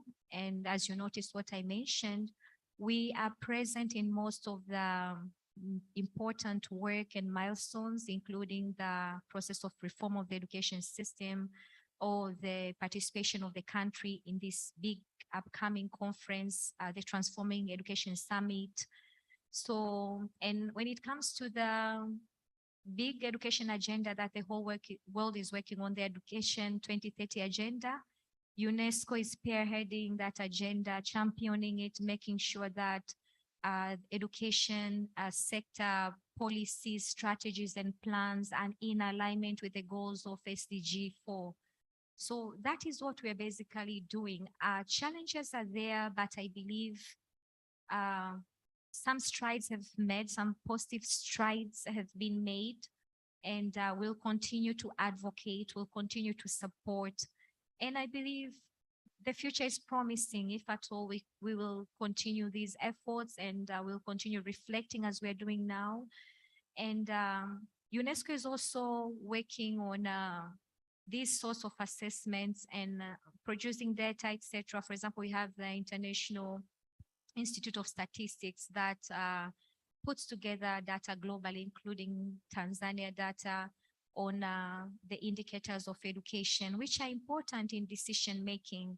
So that is what we're doing. And another thing that we're doing is the very report that I just presented. That is a UNESCO report. So UNESCO is basically looking globally at the education trends, taking into account various developments and trying to see how the world as a whole can improve education systems, can improve practices, and we can share experiences as a whole. We try to connect different countries to share experiences and best practices. So that is what we do. We know we are not yet there, but we also work collaboratively with other UN agencies and development partners towards a common goal to improve the quality of education.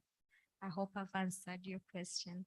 And when it comes to the comment of Patricia, yes, it's very true. Teachers are very important, and it's very, we are happy as well that teachers are very much highlighted in this report, and their importance is very much recognized. I know the government is also focusing on teachers quite a whole lot. And as I mentioned, for example, the GPE grant that is coming has a big component on teacher management. So yeah, I believe there will be also great future for teachers, and we continue with the efforts and initiatives. And as for the other comment regarding persons with disabilities, yes, it's alarming, and that is why the report talks a lot about addressing inequalities. And when we talk of inequalities and addressing exclusion, persons with disabilities must be, persons with disabilities must also the center of discussion. So I believe with these transformations, and when we are in these discussions and in the dialogue, we always make sure to mention there should be a focus on ensuring persons with disabilities are not left behind. There is an inclusive education strategy for Tanzania. It takes great consideration for persons with disabilities. And we know the government is making a lot of effort to ensure that the policy is not only there, but it's also implemented. And when it comes to what kind of leadership are we producing, so we go back to the same discussion. We need to produce leaders that are confident, that are informed, that are accountable, that have integrity, and all that goes into how we train our children, the kind of skills and knowledge that we inculcate in them. So it goes back to the curriculum, it goes back to the quality of teachers, it goes back to the learning environment, learning materials as mentioned, etc. So I believe in the effort of reforms, we are all education sector stakeholders, so we continue to contribute, we continue to advocate, and I believe the future will be brighter. Thank you. Thank you, Madam Faith. Let me take the last round set of questions. Professor Mtembe, and then, boys, you didn't ask, yeah? Okay, Boaz and my brother from Action 80. I think those ones will be the last people to ask questions, because I have already been shown a red flag by the main moderator, so I should respect him. I should not jeopardize my friendship with him by abusing his order. So, Professor Mtembe, please.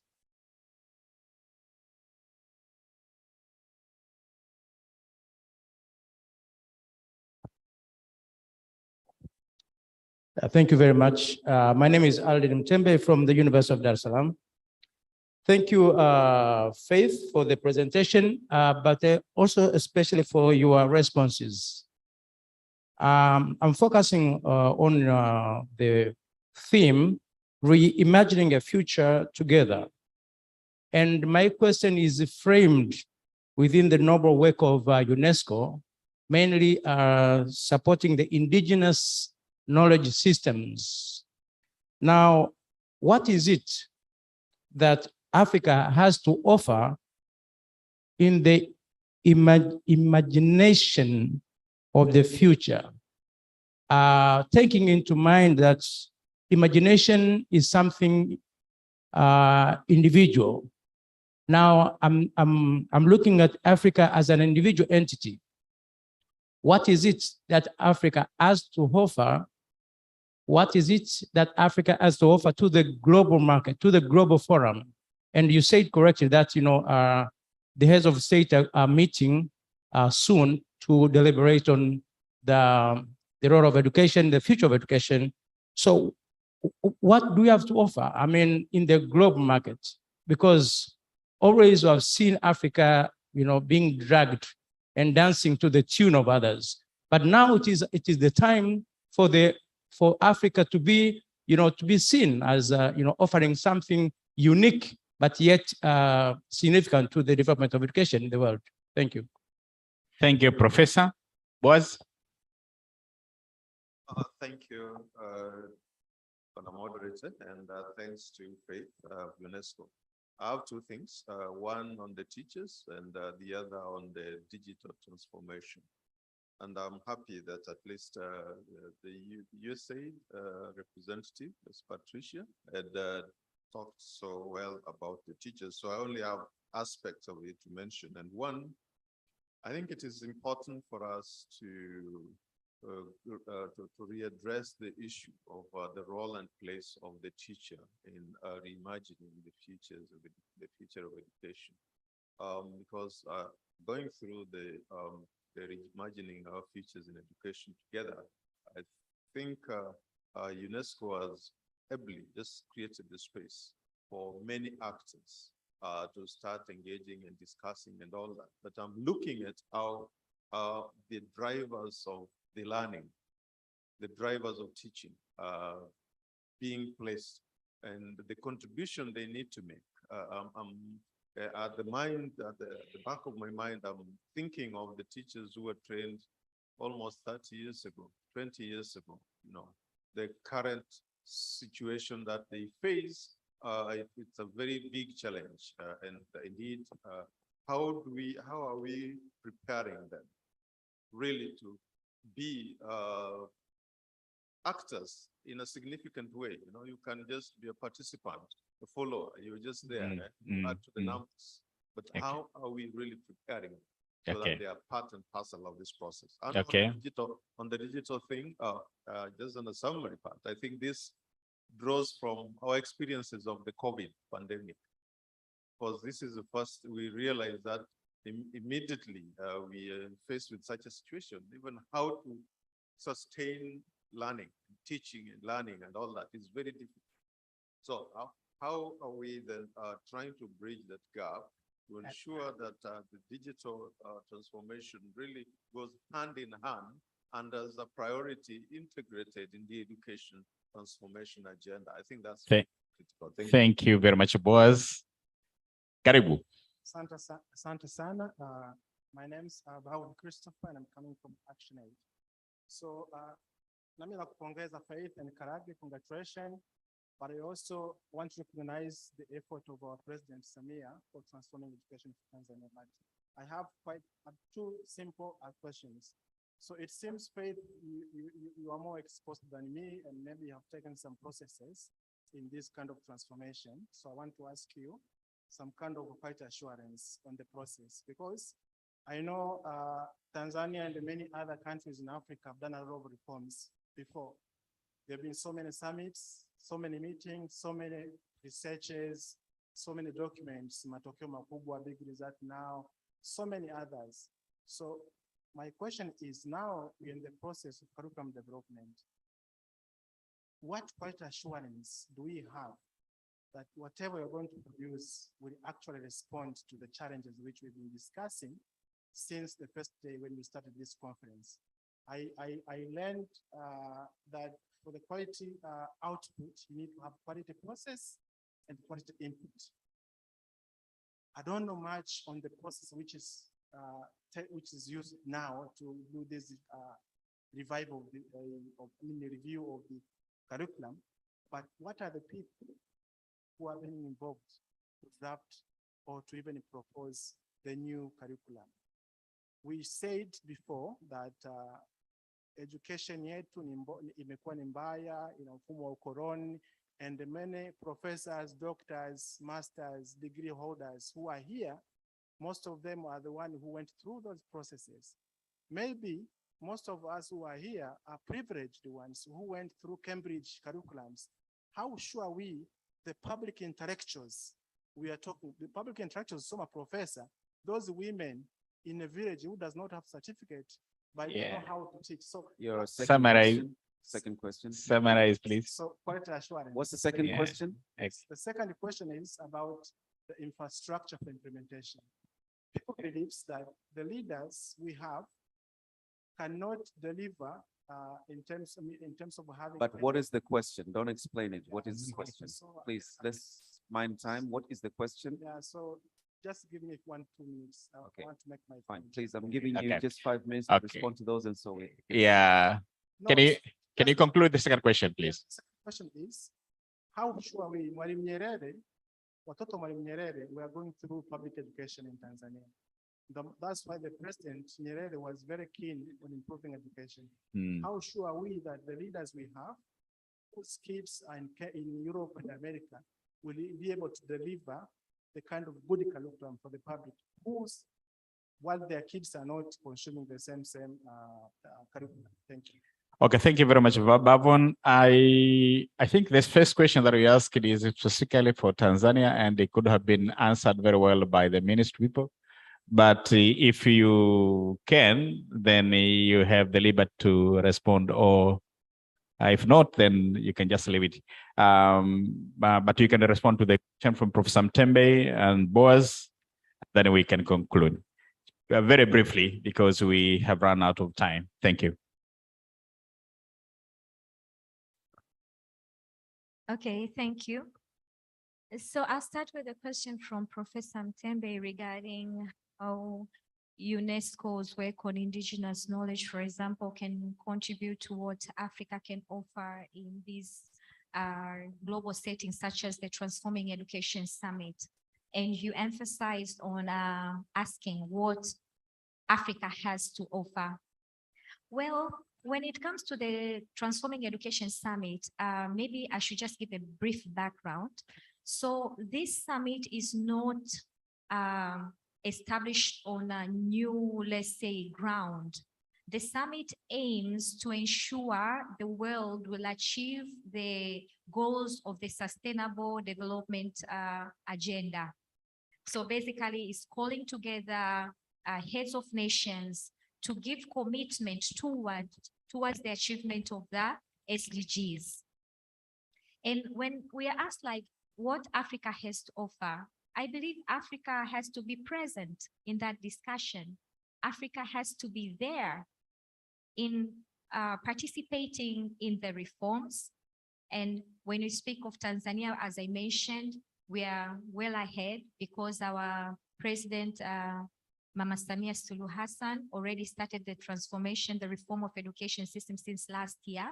And I believe will be present because we've prepared a national commitment statement. But for other countries as well, we must be present in the conversation, because once we are not present in the conversation, that's where we are brought what to implement.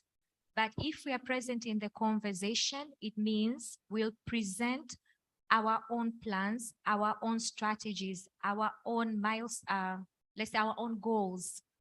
So it means we'll be part and parcel of the dialogue. And I believe that is what Africa has to do.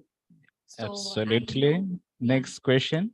Okay, so maybe that is what I can answer so far. And maybe to add, Africa needs to be accountable. Africa needs to improve on governance. Africa needs to focus on instead of development. The list goes on, but Africa needs to be able to shine through its self-improvement. But to start with this summit, Africa has to be present. And when it comes to teachers, there was a question like, and this is the one that you said. I Yes, should not you, respond if I yeah, want, but if I you just can, want you to can mention, respond. when it comes to the question on teachers who were trained 20 years ago, how are they coping? How are they producing graduates who have the skills? There is continuous professional development. And whenever there is curriculum review, the teachers is part and parcel of the process. The teachers must be given the new skills. So I believe for Tanzania, that is not a problem because I know that is what happens. There's continuous professional development, and whenever there's curriculum review, it's part and parcel for teachers to be given training to be able to deliver the curriculum. And when it comes to digital transformation, I think it was mentioned regarding the COVID-19 pandemic and the effect, for example, the school closures, etc. I know the government and development partners developed together a response and recovery plan for the COVID-19 pandemic, and in it included a provision of continuation of education through digital learning resources. And the Tanzania Institute of Education worked very well with development partners. There were offline courses that were developed. So a lot was done to be able to address and to respond to the pandemic. But when it comes to ICTs, for example, in the National Commitment Statement, ICTs and digital investment in digital solutions is one of the key priorities. So that is well taken care of. It's a lot of investment that is required, but I believe together with partners, the government, etc., we'll be able to make some strides. And the last one, there was something on curriculum and quality assurance, and as you well said, Dr. Kalage, I believe that is for the government, but there are also mechanisms such as the quality assurance department that is its task to ensure that the curriculum is delivered as per the required quality. And when it comes to children of that study abroad, how they can come and be able to understand national problems, etc. That is also, I believe, food for thought for all of us. But there are mechanisms that ensure that whether a child studies in the country or out abroad, on how they can be able to provide back to the society, and if at all they are integrated in the system, there are also mechanisms. But it's a good food for thought on how the government, especially as you mentioned, government employees, they can have their maybe children test the realities of the country. I don't believe they have to study here, but there are mechanisms and there are ways of everybody as an African, as a Tanzanian, to understand the context and how to contribute better to the society. Thank you. Please come here. Thank you This- very much. This is very reliable. I think I can speak while listening here.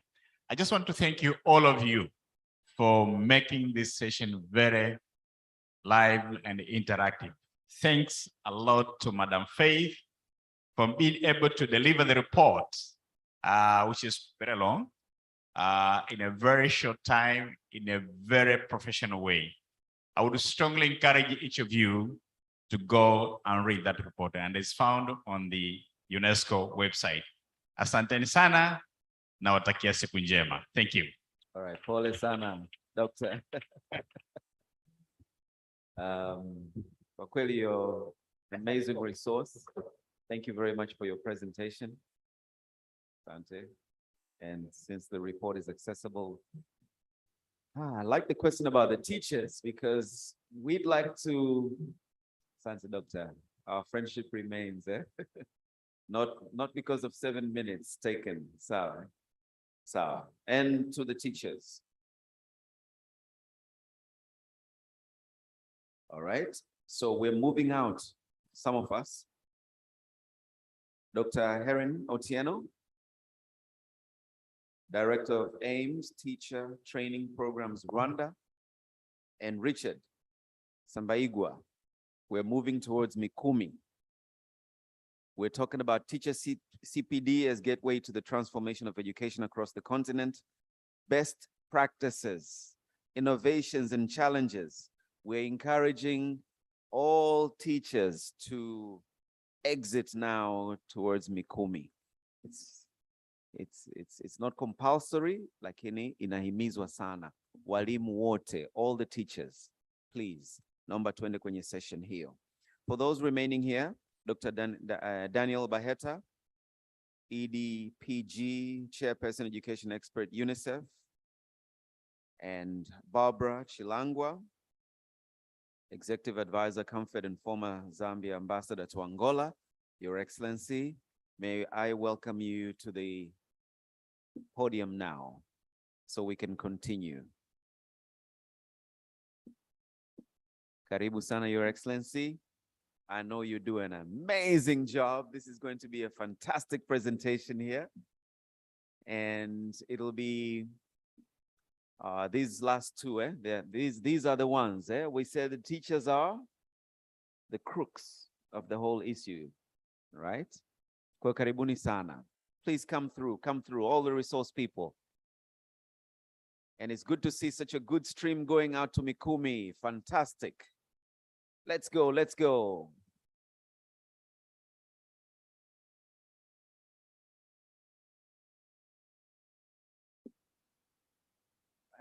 Karibu, Your Excellency. Let's get underway. I know in your professions as ambassadors and high commissioners, time is of the essence. Karibu, you may stand there, you may move the floor. Feel free, Karibu. We're all ears. Karibu sana. Thank you very much for the opportunity. My name is Barbara Chalangwa, Executive Advisor for CAMFED, dealing with government relations. But my role here is to just moderate the session that will be led by our able Dr. Daniel Baheta, who is an education expert with UNICEF. But I will say a little bit about him before I ask him to say, to make his presentation. Dr. Daniel Baheta is Chief of Education at UNICEF Tanzania and current chair of EDDP. He joined UNICEF in February of 2011. Before coming to Tanzania, I think he worked in Kenya, and has also worked in Sudan. And he really, as a senior education specialist in Khartoum, before joining UNICEF, Dr. Baheta has served in the Canadian International Development Agency as a senior international development officer, and again, as senior international development officer for CEDA. As you can see, he has rich background, and I think we stand here to benefit from his presentation. I will ask him also at some point to fill in the gaps that I have left after his rich CV. But for today, we are asking him to comment, not just comment on the report that UNICEF has produced, but to lead us in a discussion around preventing a lost decade. I don't want to be the one to speak today. I would like this session to be as interactive as possible. So I will give him time to make his presentation, and then depend on you to react to the presentation, but also to ask as many questions and give as many points as you can to help us prevent, I think, the loss of a decade. We are all aware that the impact of the COVID-19 pandemic on the future of our children and youth is unprecedented. And it actually threatens to reverse the years of progress made in protecting the rights of our children. I would like first of all to begin with a quote from the UNICEF Executive Director, Henrietta Fore, which describes the crisis and the type of agency of our response. And then I'll ask Doctor to sort of reflect on the quote before he makes his other presentations. The world stands at a crossroads. Do we rally and unite to protect years of progress on child's rights? Or do we allow the unequal recovery from COVID-19 to further marginalize the disadvantaged and increase inequality even more? Dr. Baheta, can you start first of all by reflecting a little bit on that quote? And then give us 2 or 3 highlights from the report to put the discussion into perspective. Dr. Baheta.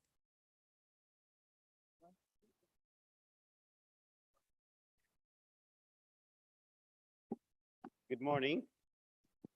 Good morning, colleagues. I don't have a control of my presentation, so I don't know how whoever is doing, maybe we can help me to move this forward because I don't have control over it here. Hopefully the guys in the technical booth can help. But first of all, I feel sad because all the teachers left, so it feels like you know, we are dividing, which is very healthy. But I think it would have been good to also hear from them because some of the work we will talk about. First of all, I'm very honored and extremely humble, Your Excellency, that you are moderating this session, and I feel extremely lucky to have somebody like that to moderate the session because your experience and your wisdom will help us engage with colleagues. My name is Daniel Bahta. I am the Chief of Education for UNICEF here in Tanzania. But I always start by saying I am a father of 3 children, so I have children who are in the school system. So education is important to me because I have 3 children. I think there is no question. And I'm concerned and I'm engaged about it's personal. That's number 1. Number 2, I also want to really emphasize that often we forget,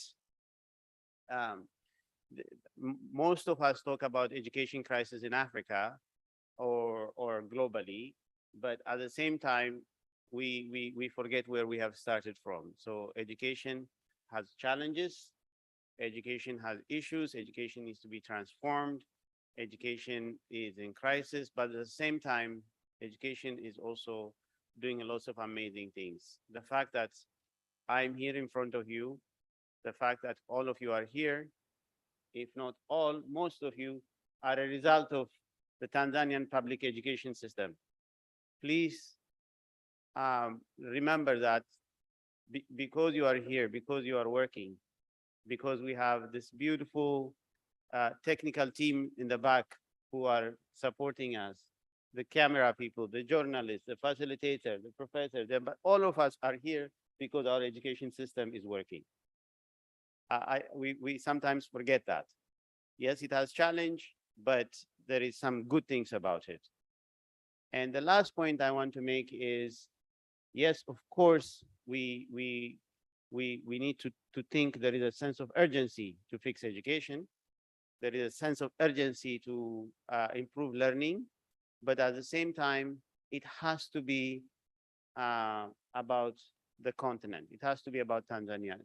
It has to be about what we need here in this country. It cannot come from outside. It cannot be, you know, the question early on, one professor asked, you know, what is UNESCO doing? I don't think that should be the question. I think we should be, what are we all doing? It's all about us. It's not about international organization. UNESCO's role is to give us report, to advocate, to do the kind of presentation I'm about to do, but it's not the role of UNICEF or UNESCO or the World Bank or anybody. It's the role of each and every one of us to get to the bottom of things. So I just want to put that as the context. But let's start some data. Like, you know, our report globally is saying, listen, we have a lots of work to be done. We have achieved a lot, but there is a lot of issues. You know, first of all, we have a very, very fast growing population. Our population growth is really, really high. So from 209 million to nearly 500 million by 2050. This is just in the Southern and Eastern African. So for the Southern and Eastern African countries, we have 209 million children who are at school, but by 2050, they will be 500 million. You know, when we say these things, and I know John and I work very closely on issues we advocate, what blows my mind is, listen, you know, just take a calculator and think about this. That means if we have 16,000 public schools now, are we together? We have 16,000 public schools in Tanzania today. That means we have to build another 16,000 schools. Imagine the stress this will put in our government. By 2050, we need to double the number of schools. This is huge. The second issue is, again, we have children at school, 3 in 7 children with disability in primary school age are out of school. If you have disability, 3 out of the 7 kids are out of school. You know, the other data we talk about is children at age 10. You know, so if you are 10 years old, in what grade are you supposed to be? In grade 4? In grade 4 level, 4 out of 10 children are not able to read or write. So we have lots of things we need to look at. Not to mention, we have a high level of dropouts. We have, of course, before COVID hit, we already had a loss of crisis. After COVID, we have about 69 million children who left school as a result. They did not come back. So there is a lot of issues that are compounded in this report to help us reflect some of the challenges. Let's go to the next slide.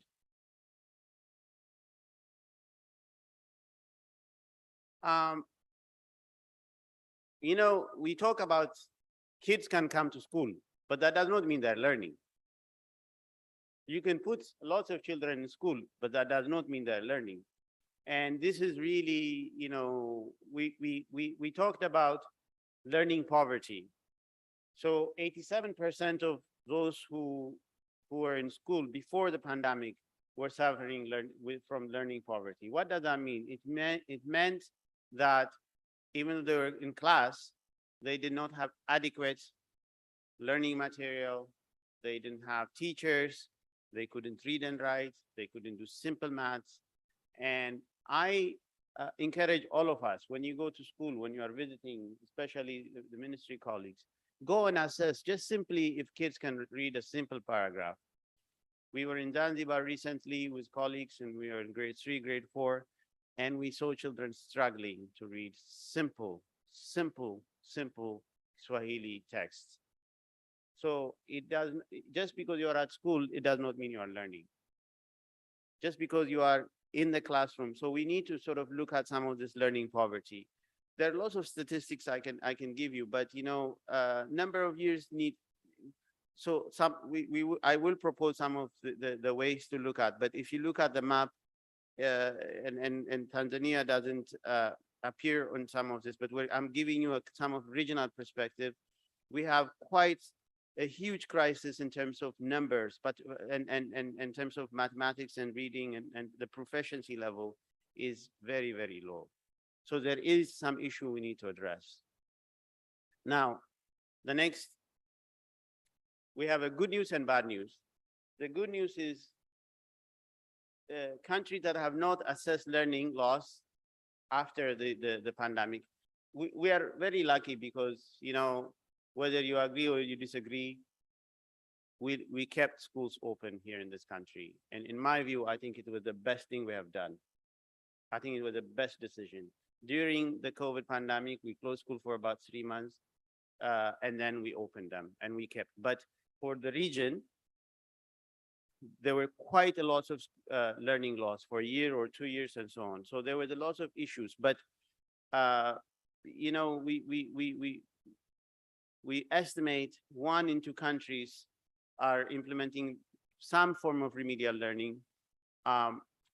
We also estimate people have lost a lot of time. I think Uganda, for example, has suffered quite a bit. I know Kenya has closed for a long time. I know Zambia was also closed for a while. So keeping school closed for a long period of time has caused quite a lot of suffering. But what we noticed is we need to go back to the foundational learning. If we teach children the right kind of education at the right level with the right kind of teaching, and we need to keep it simple. We need to keep it very, very simple. 5, 6 subjects, the fundamental of reading, writing, mathematics, and some of the ethics and the values that we have. If we teach children the fundamental learning at the right level, I think we can get it right. Once they have the fundamental learning, the foundational learning at the right age, that is when we can make an impact. The professor that asked early on, what is UNESCO doing? You know, you're coming with a report. No, we as UN family are saying this to you now. We agree with you. Here is what we think we need to do. We need to make education relevant. We need to make it accessible. We need to make it easy. Listen, when I went to school, when you went to school, I'm 50 years old, so that is 40 years ago. I was 10 years old. The kind of things we learned was very, very simple and basic. But it was very reputational, and it was, you know, it was from the colonial education, but it was very, very fundamental and foundational. There was really things that worked at that time. So we need to go back to basic. We need to teach kids the right education at the right level with the right material, the right teaching. So this requires lots of work, but that is, you know, when we engage with countries, you know, most countries like Tanzania are doing, we are reviewing the curriculum, we are reviewing the policy, but that really process. So we need to keep it simple. It's fundamental. There is a sense of urgency. We need education at the right level. We need fundamental. Now, I want also to talk about importance to spend money on education. We need to be systematic. We need to be on education stuff. You know, I know you'll ask me lots of questions which I absolutely have no answer for, but let me give you some questions before you ask me questions.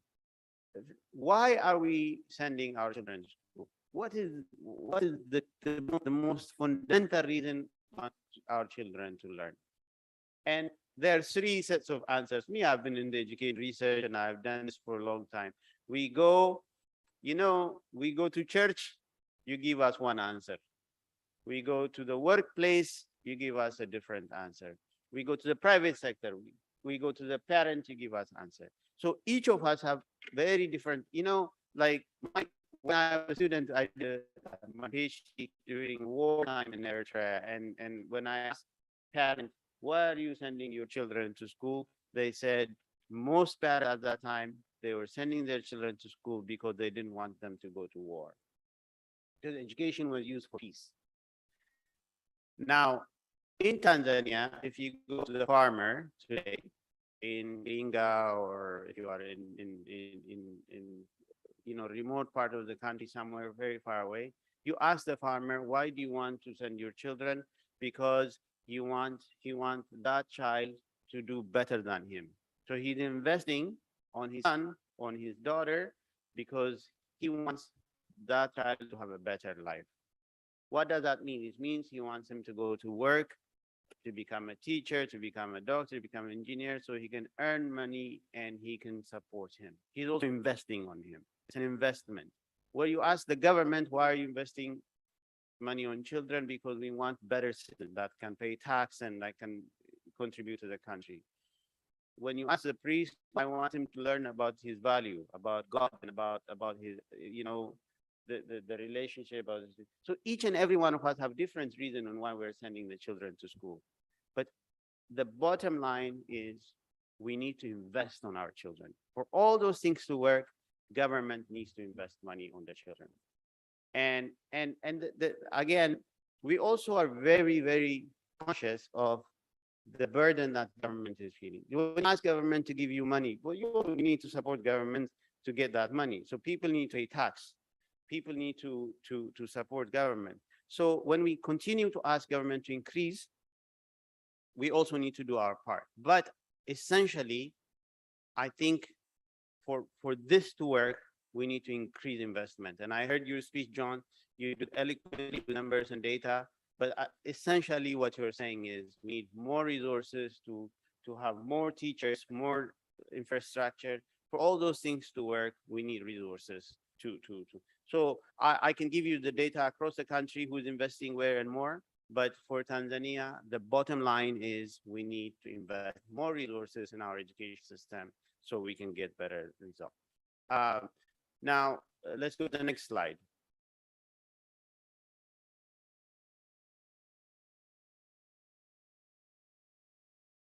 Can we move to the next slide? Now, so I've talked about all the other things I've mentioned, but we need to connect dots. So here's my even though this is from our report and from our perspective in the region, but here is what makes sense. If you want success, the very fundamental thing you need to do is you need to invest a lot of resources in early childhood education from 3 to 6. If you get that right, kids have the fundamental learning that they need between age 3 to 6, then they know how to explore, they know how to learn, they have the appetite, and then the foundational learning take place between the age of 6 and 14. Listen, I would be very happy at age 14 if the child knows how to read, how to do maths, how to communicate, has some kind of understanding of the country, the responsibility, to have competencies to do some analysis, to engage, to network, to communicate, to understand about their value, about their country, about their agriculture system. They have all the foundational skills at that level, then it is easier when they become adolescent and young people, then we talk about giving them the right skills. And one of the things I think we have come to understand is that we're not going to make everybody engineers and doctors. What we really need to think about is we need to make everyone competent in contributing in their own capacity. We need to invest on children so they have some skills. So when you leave the secondary education, you should be able to do some agriculture work.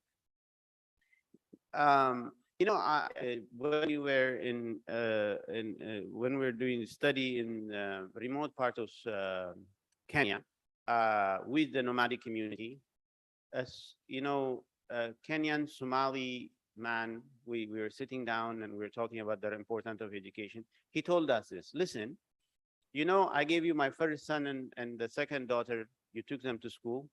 My son came back with grade 12 education. He's sitting in Nairobi with his uncle. He cannot work. I sent him money. He said, I have 500 camels. I have a very good life here. Now, my second son is with me. And he went up to grade 8, but I kept him at home and he's working with me. Now he has become a very good camel herder. And he has also gained about 300 camels. And he was at the age of 20 at that time. Now, the kid that he invested on up to grade 12 is poor, living in Nairobi with his uncle. The second child that he invested on, he taught him how to look after camels and so on, has about 300 camels, and he was married and he had a house. So when I was comparing these two, he said, there is no reason why I should invest in education.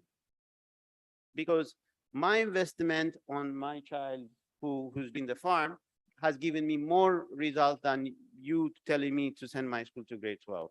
Now I was thinking, but then how about we invest on, if we have invested on how to look after camels up to grade 12 here? How about if we made one of the who's an animal doctor who can actually help you with better health of your camels? How about if we invested on water systems or whatever it is in the farm? So he said, I will do it. I will even help you. I will even give you land where you can open school for camel medical, whatever it is that you do with camel. So I think we need to rethink the way we do education. If Mbeya has a lot of rice, right? Me, because I love rice in Mbeya, so please don't judge me. But if we're doing rice in Mbeya, let's teach the education, the system about how to do rice farming in Mbeya. If Zanzibar has fishery, let the children in secondary school learn how to look after, how to fish, how to do tourism, how to do, we need to teach them about things that's relevant to their environment. I know Christopher Columbus discovered America apparently, but why would a kid in Zanzibar needs to know that right now? He needs to know about the values and the things that matters to him in the school. I'm not saying knowledge, global knowledge is not important. Of course, there is important. We need to engage, but we need to make education relevant to the environment where kids are learning. So foundational learning supported by education financing, digital and social protection, but to make it relevant to the local context. That is what will bring change. And that is what our report is talking about. The next slide. Madam, you can tell me how much time I have. So then I, me, I'm a teacher, so I can go on forever. Next slide.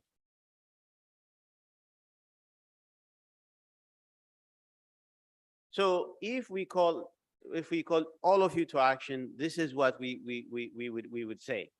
And again, I'm responding to some of the question that was thrown to our sister agency, UNESCO. You're telling us all this report, but what are you doing? Here's what we're saying to your government, and we're working. We're not just talking, as you know, as UNICEF, we're not just talking. We are in the ground. We have people on the ground. We're investing. We are working with you. We're supporting you. We are engaging with you here, and other agency. We're here, and we want to do this together. So all countries moving forward, we need to invest on early childhood education. I know ECD, early childhood education, is not just opening a classroom attached to this. So there are lots of things we need to do, but we need to invest. We need to integrate early childhood education to all sector planning that we're doing. We need to make sure parental involvement is start early on. Parents need to be engaged. Parents need to know about what their children, how their children learn. We need to promote various modalities of, we can do it at a private level, we can do it at a community level, we can do it at a village level. We need to promote variety of how we do the early learning. And we also need to invest at least 10% of the education budget, at least certain percentage of the education budget needs to go to early learning. So those are some of the if we are going to change, we need to invest on early childhood education. Next slide. The other thing is, because we are in a crisis mode, we need to bring foundational learning. Currently, we are working with government to reform the curriculum. We're supporting them, we're learning, but here is the bottom line, and I hope we are able to take this seriously.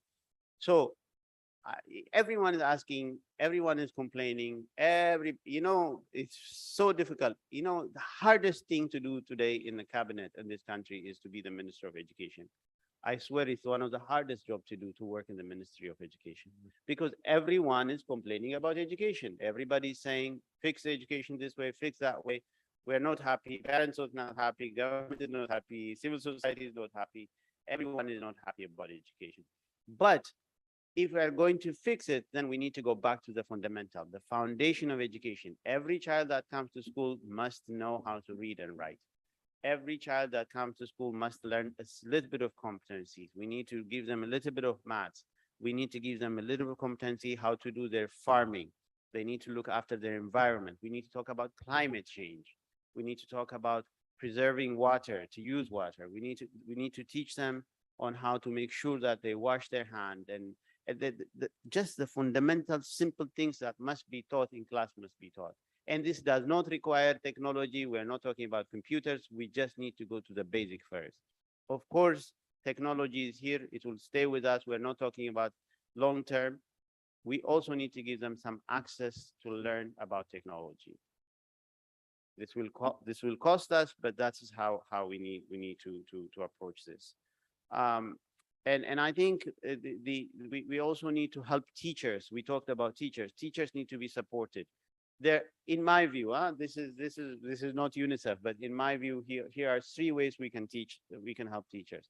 The one thing that teachers need to be supported is we need to make them feel teaching is almost a calling. It's a spiritual journey. We need to validate, value, encourage, and really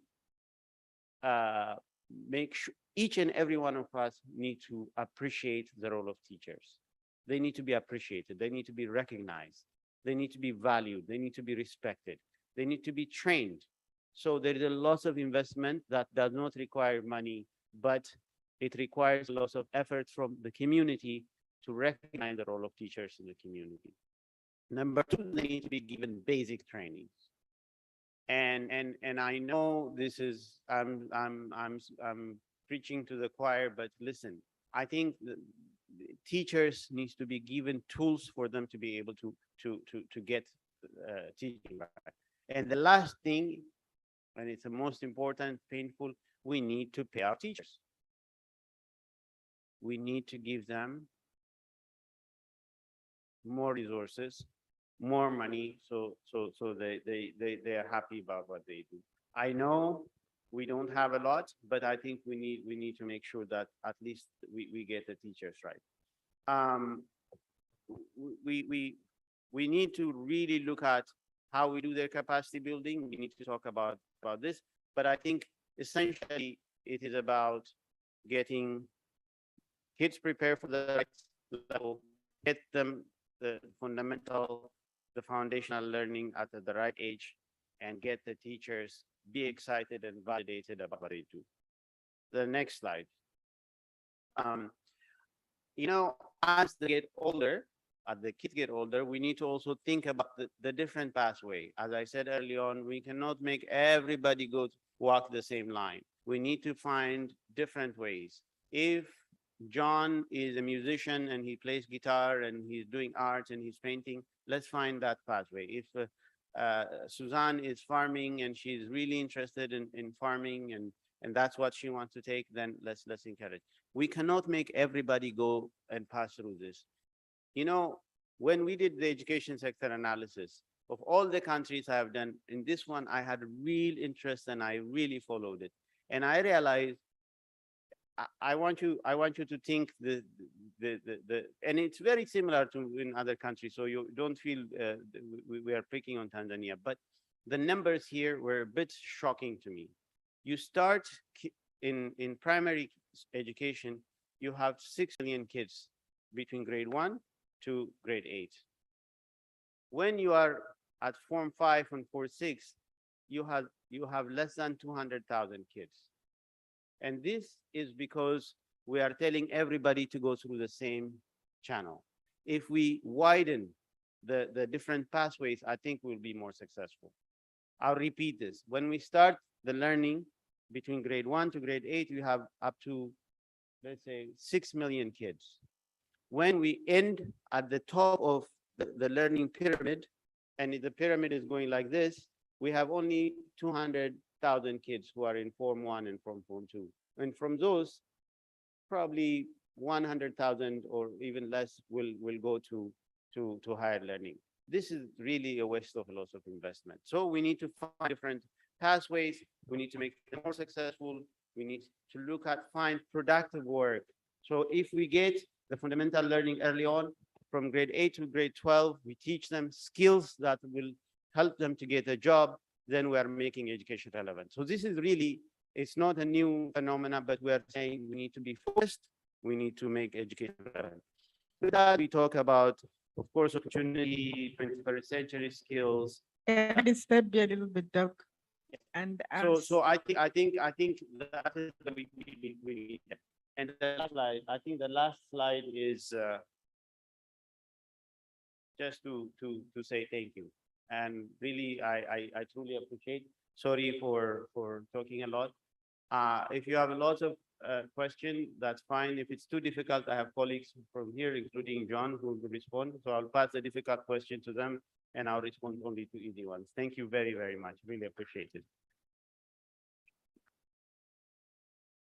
Thank you very much, Dr. Baheta, for laying it out so well. And I think the statistics you've shown tell the story very, very, very strongly. And I'm glad that you are focusing on children, knowing that children of your own, and you would like their future to be properly laid out. And I'm glad that you have focused on that. Can I now ask you to focus a little more now on the lost generation? And how to prevent that.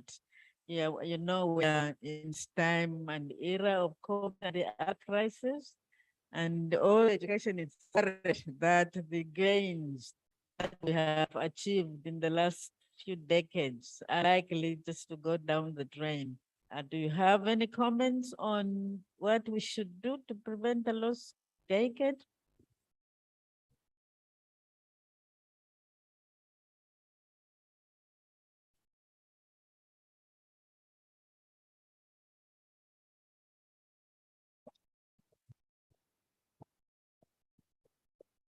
Hi.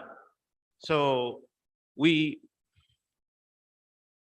have a crisis. There is no question.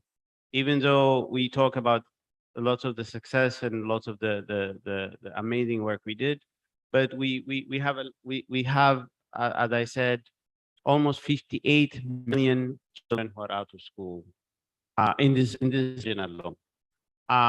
And we talk about lost generation, and even those who are at school who are not learning, they come to school, but when we look at their learning outcome, it's not optimal. So this crisis is what is causing us to say, for us to move forward, this is how we are going to do it. But I think we're also reflecting with you on how best we can go back and see how we can fix some of these issues. For example, you know, can we do this transformative education summit in New York is looking at commitment from government to catch up. Tanzania is lucky in some ways because we have not lost as a result of COVID, but we have about I think, if I'm not mistaken, we have about 3.2 million children who are out of school, or school-age children who are out of school. How do we reach those kids and give them some fundamental foundational learning so they're able to get job and to have some skills? The other challenge is this gender issue also. We have lots of young women because of their circumstances, because they get pregnant early on, and because of the cultural limitation, they have been excluded from school as well. And we also need to plan on how we support this young women and girls to come to school. But yes, the crisis is real, it's here. what we're saying is we need to address them in such a way so it becomes much more clear for government to invest on this particular group of people, that if we don't address that issue, then we will have even a larger economic crisis. Thank you very much for that comment. But I also wanted to find out from you what you think the importance of strong partnerships, especially with government, because you know that as cooperating partners, you really need the support of government to put through any of the suggestions that you may have. Even the what's coming out of your report is indicating that without working with government, it'll be difficult to achieve most of the targets that that we're laying down. And I recall that UNICEF, the presentation from UNESCO just before our presentation here was emphasizing a lot on strong partnerships with government. I don't know what you would like to say about that in relation to preventing the lost decade. Well, you know, for us, and I speak on behalf of the education and development partner groups, it is incredibly critical that we work with government. We don't have option. We don't have option but to work with government. But partnership is about two things. One is about, you know, it's about thinking together. When you partner with government, but I think the gap has been, how do we make, you know, the student themselves at a young age, starting in school, they need to be engaged. They need to be part of that transformative thinking. The communities, the parents, the church, the mosque, the community level organization, they all need to be involved in partnership with decision makers to really reflect and work together, and inform and influence government to do more and to work with them in order to really have an impact on a successful education. So that's one. Community engagement with civil society organization, with government decision makers, policy makers. The other one is both financial, technical, intellectual partnership between the government and all the stakeholders. And often it used to be just government, donors sitting together and say, this is what we're going to do, this is how we're going to do it, this is the amount of money we are giving you to do X, Y, Z. It used to be, we come together, we have some resources, but now I think we have really done with that. What we're saying is we all come together, we all look at the resources we have, and we share the responsibility of planning, designing, thinking together, but government is at the driver's seat. When we make government accountable, and also, you know, ahead of the table to lead us to where we want to go with the vision they have, I think that's when we are the most successful. This idea of coming from the outside to say, you need to fix that, you need to fix that, I think you are missing that, I think you need to do that, that has to stop. We all need to sit together. We need to look at our strengths. We need to look at our weakness. We need to evaluate. We need to plan together. We need to co-design together so we can be successful. And to do that, we need to bring the students in the room. We need to bring the teachers in the room. So everyone needs to be presented on the table for us to have a very meaningful, productive discussion and policy. And I think we did that with the education sector review in this country this last time. Everyone was on the table. It was painful. It was not easy, but we all sat down and we said, no, this one you did not do very well. No, this one I think you need to take out. No, this one needs to be there. But government listened. They sat, they took the note. Sometimes they said, no, this is not a priority for us. No, this is a priority for us. So that I think really critical. But government needs to be at the center of our discussion and it should be in that leadership post. And I think in this country, it seems to be working. It's not perfect, trust me. It's not. There is a lot of gap we can put out. If you ask the Tanzanians here, they will tell you, oh no, this one, no, this one. There is a lot of things that needs to be fixed. But the willingness to have that conversation is open now. Government is open to listen. There is a lot of consultation taking place. There is one big consultation coming in October where I think Mama Samia, Her Excellency, will be sitting to listen to Tanzanians to say, what kind of education do you want for your children? So I think that openness is there. Thank you, Doctor. But I think the other important thing that COVID brought to our attention is, I think, the importance of the school system and the school itself. I think COVID has shone a light on the importance of children being in a school environment.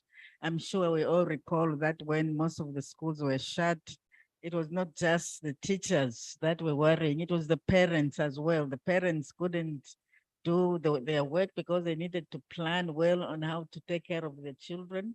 We recall the issues around gender-based violence increasing, the safety of children because they were not in school, where the protection that they enjoy, the children enjoy in a school.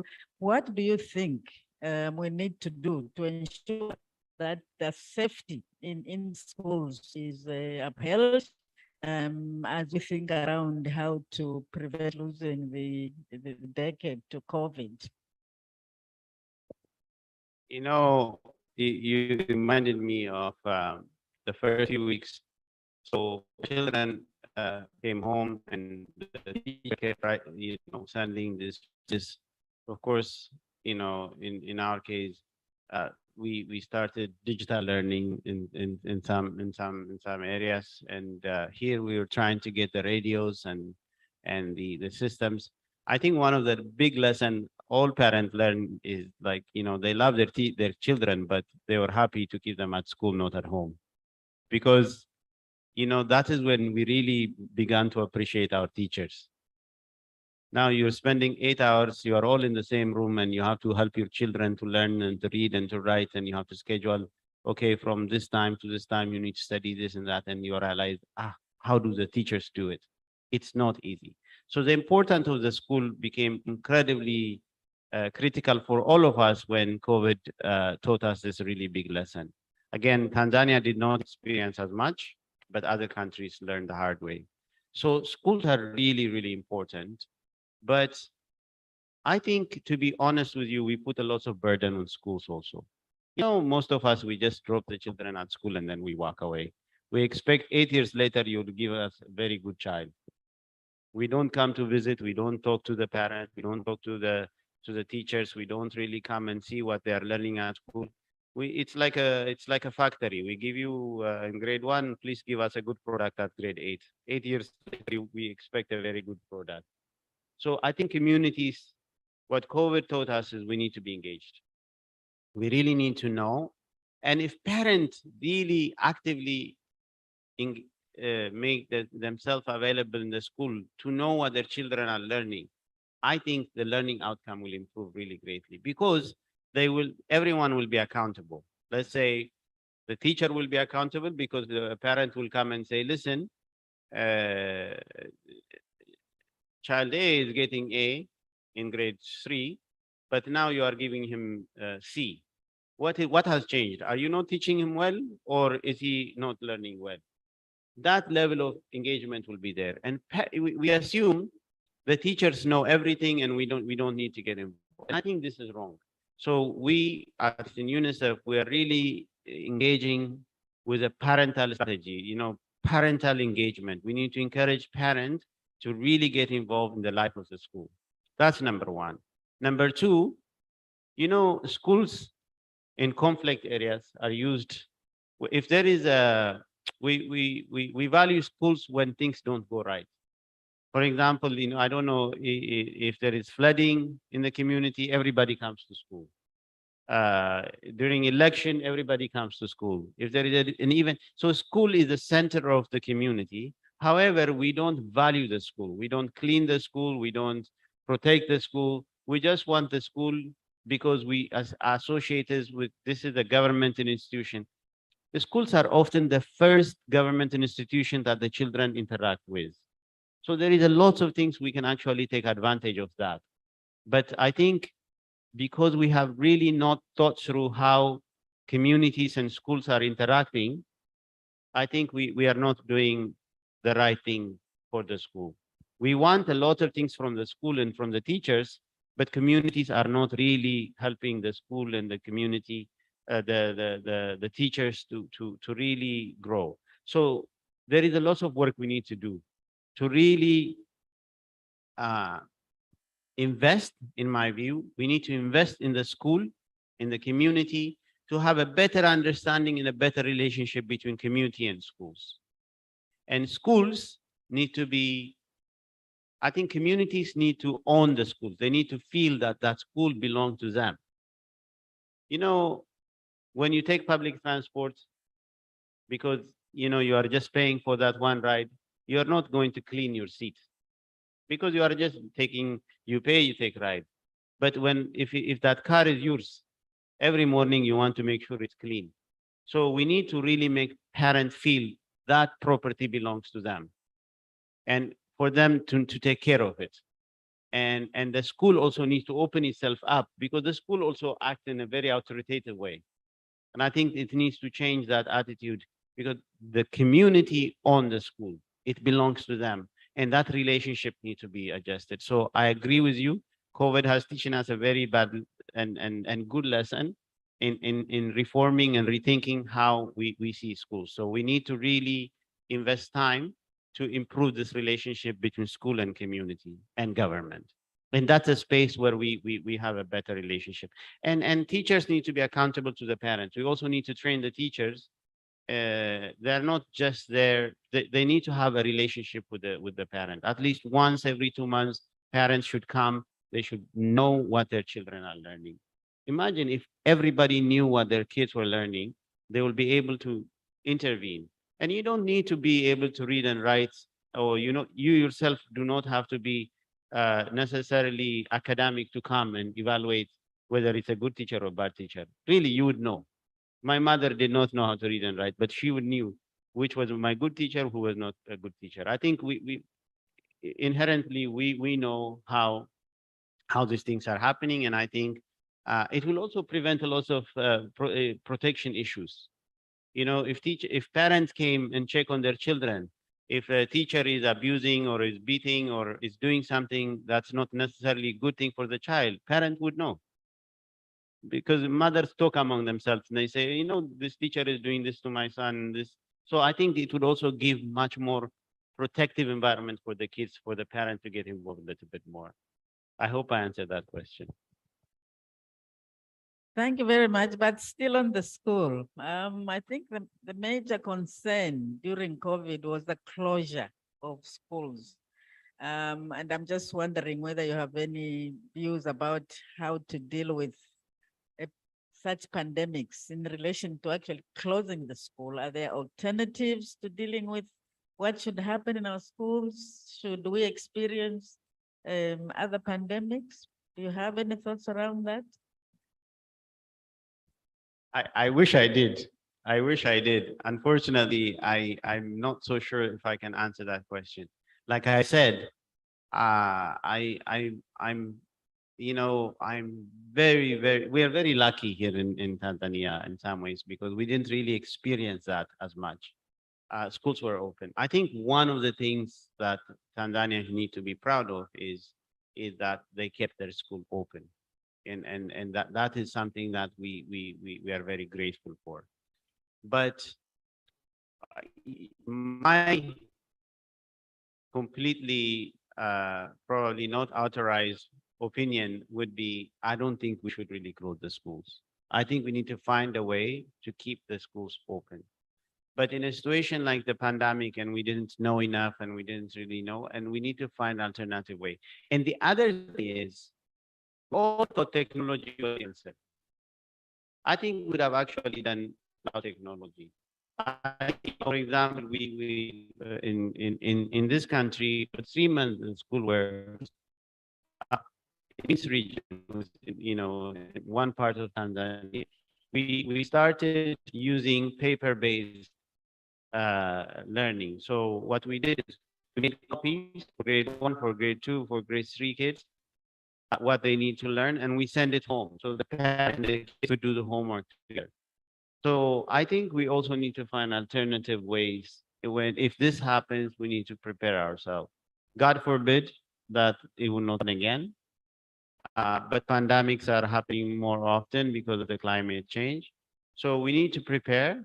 I wish I could give you much more clearer answer, but honestly, my feeling is we shouldn't really close the school. We need to use the school as a platform to respond to some of these diseases. But if that happens, then we need to find alternative ways, including technology, but sometimes we need to be innovative. We shouldn't really depend on just technology. I think that's my vague answer. I'm sorry, I couldn't give you more clearer answer.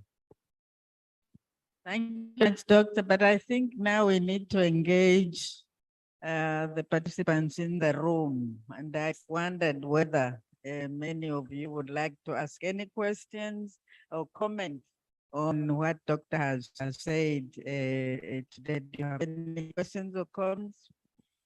I have a hand here, another hand there. One, okay, we'll take all the four. 1, 2, 3, 4 questions and 5 questions. We'll take.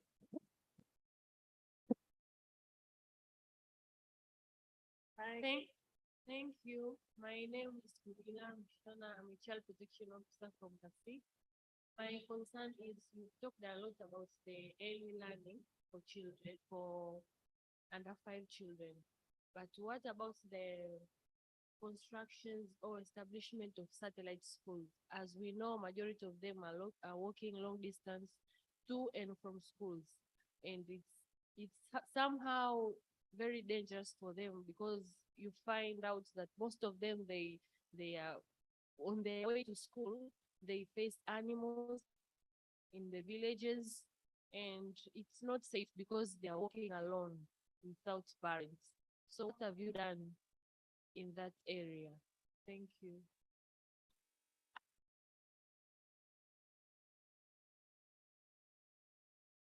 The gentleman.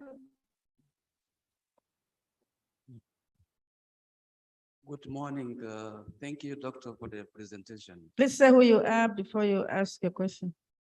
I'm Angelo Lubank from South Sudan. So I think your presentation was more practical on most of the key issues that we see in education. And sometimes you will assume more than actually what we can do. So my question is more related to the role parents play, which actually you had mentioned it clearly when we are concluding the slides, but also in your presentation, is because we as parents, we tend to be the decision makers in terms of the career of children. Sometimes we are the one guiding. I need my child to be a doctor. And you already mentioned this child to become a doctor. Maybe that's not what the reality is about this child. So how can we change kind of a mindset from parents to make sure we should not be the one to decide on what is it a doctor that the child wanted to be, a medical doctor, or something else, because this is leading us into thousands dropping out or millions dropping out, not reaching the end destination that the education level should be determined. I think we need to shed more light on that. And here we need to draw what are some of the actions that we may need to do to inform the mindset. I think to me, I call it as one of the area where we think of parents, mental demining, because we fix our mind in something we think the child should be. Thank you. The next question, please. Hello. Yeah, thank you, Honorable Moderator, and thank you, Dr. Daniel, for a good presentation. But I have one question from you. Sorry. What are the actions taken by UNICEF as a remedy of the impacts brought by COVID-19 to the marginalized children from remote areas, particularly in sub-Saharan countries? Thank you. Yes, thank you. Thank you. We've taken note. The next question, please. Thank you. My name's Odifax Kamala. Odifax Kamala from Karagwe Community-Based Rehabilitation Programs, KCBRP in short. from your presentation, first of all, thank you for your presentation. And it seems we have only two options during times of pandemic, such as COVID-19, either school closures or to keeping children in schools. And it seems keeping the schools open is a better option. I would like to know if you have an idea how can keep students in schools in the middle of such pandemics, such as COVID-19 in future, although you have explained. And in the worst case scenarios, if we are forced to close the schools in the midst of pandemics such as COVID-19, apart from access, a challenge of internet and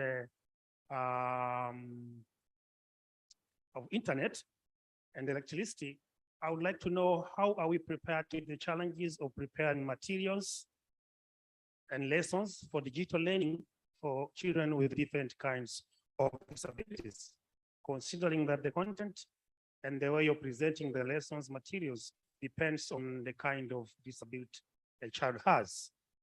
Related to that, I would like to know how we prepare to meet the challenge of training teachers in the use of digital learning in case the schools are closed. Thank you. Thank you very much. We have one more question here. Thank you very much. My name is Chuluba Kaveli from Zambia. So mine is more of a comment or contribution rather than a question, and to the point on the processes or what can we do better in an event that we're faced with another pandemic.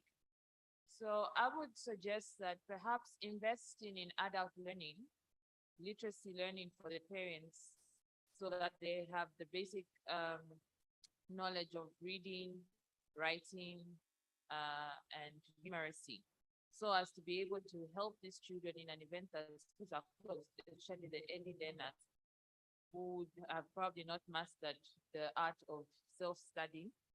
So in their homes, then their parents can help them with whatever takeaway work that they've been given from the schools. Because there might be a time in the future where we might face more serious pandemics than the way the COVID was. So the younger ones are even the ones that are not capable of taking care of themselves or taking precautionary health measures in the schools. So if they have to close the formal school setup and the adults who are their parents are literate, then we stand a better chance of continuing education even from the home setup. Thank you. Thank you very much. We will first of all ask Doctor to answer this first set of questions, then we'll come back to you for more questions. Doctor, you have the questions written down, the first one on satellite schools, you do? Yeah. Okay, I think this is working now. Is it working? Can you hear me? Good. So let me start with with the easy answer, because I agree. I completely agree. I think we need to support parents to have some literacy. You know, I'm UNICEF, so if the UNESCO colleague was here, I would pass the bucket to them and say, hey, this is for you. But our UNICEF colleagues are not here. But I fully agree with you. I think if we educate parents, I think it would be much easier for them to engage and even to respond to some of the strategy I was talking about, for them to go every month, every 2 months to school and engage with the teachers. So we're in alignment, I agree with you. And I think with that, I will go to to my brother who asked a question on, you know, access for children with disability, digital learning. How do we help children with disability during pandemic and so on? You know, sometimes it's good to say, I don't know. You know, we are not used to say, I don't know. I really don't have an answer for that. To be honest with you, we're not prepared. We put children with disability at a disadvantage point because we have not thought through our education system with them in mind. If we started with them in mind, our education system starts planning for the most vulnerable, and then we go scale down, I think we would respond to that. So I could give you the ideal, I can lie to you, I can make up an answer. I really don't know how to answer your question. And I think some of the things we need to sit together and have an answer for, because I would be completely an actor to give you a reasonable answer. But my thought, we as UNICEF, we have really taken this very seriously.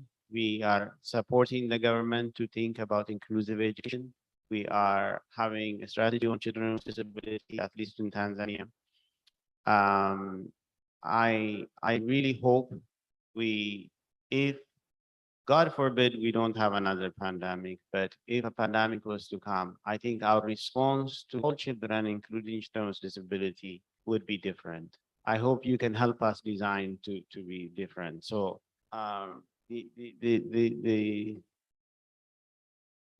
the answer is I don't have an answer for you, but I hope we can do that together. And fair enough, I think that question should go to government, not to you.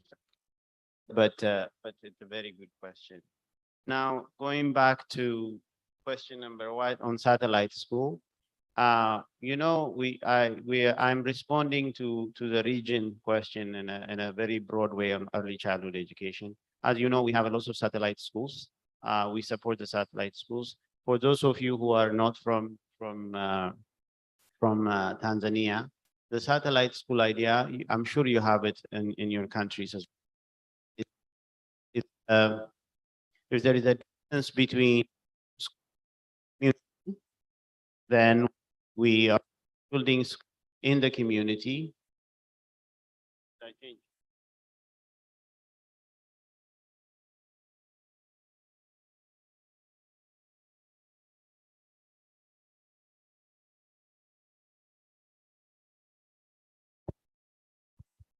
So we are building in the community. Let's say if children live very far away from the mother school, they are walking 2-3 kilometers, 4 kilometers, because they're too young. We decided to build 1 or 2 classrooms in the community. We call them satellite schools. So then grade 1, grade 2 would be taught in those community, including early learning. And then when they're ready, either they go to the mother school. In some cases, we're expanding the mother school. That strategy seems to be working very well here in Tanzania. So the question was, I did not talk about that. Yes, I think that's a really good strategy. We'll continue to do it. It's part of the education sector plan for the next 5 years. We are actually developing a study on that to make sure if it's working or not. So hopefully, I think this would be, and then the BOOT project with the World Bank here in Tanzania now is expanding the satellite schools. So I think we were working on it, and I'm sorry I didn't talk about that, but it's actually part of our national strategy. My brother from South Sudan, you talked about mindset, about education and parents. I think this is really, you know, there is this Nigerian comedian the other day, you know, all African parents have 3 career, you know, and this was also very true for my family. Either you are a doctor, engineer, lawyer, and then the last is failure.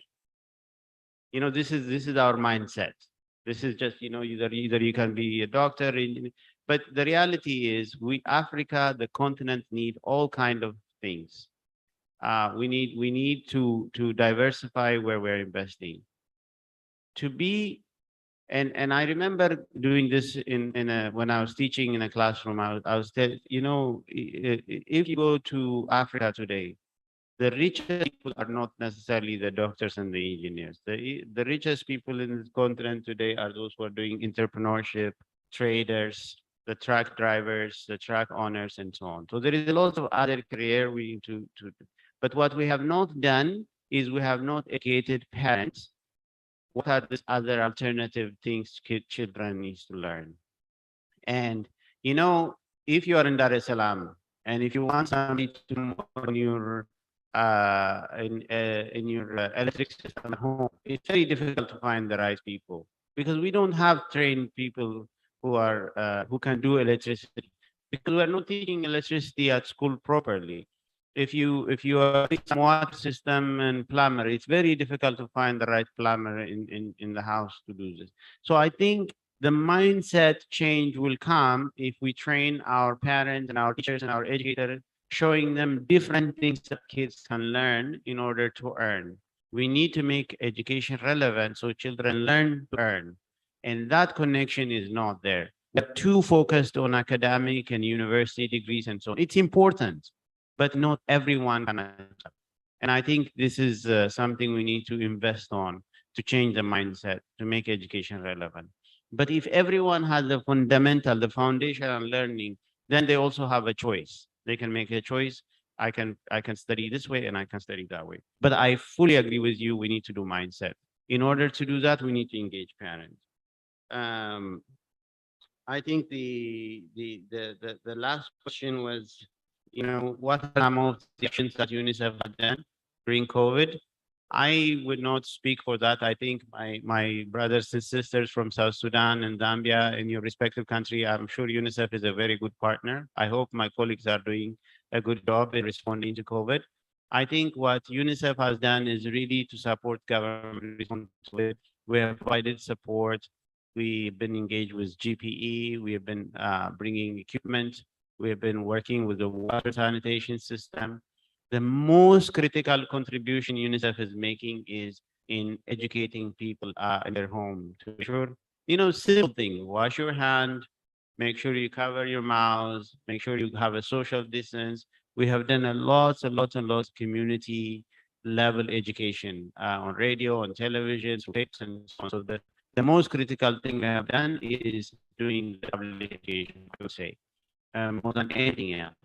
But we are, I can make a list of things. We are managing the COVID vaccine. We are doing the water and sanitation. We have responded to gaps as a result of COVID poverty and nutrition and health. But perhaps I would say I'm an educator, so I should focus on education, but I have to be fair to my health colleagues.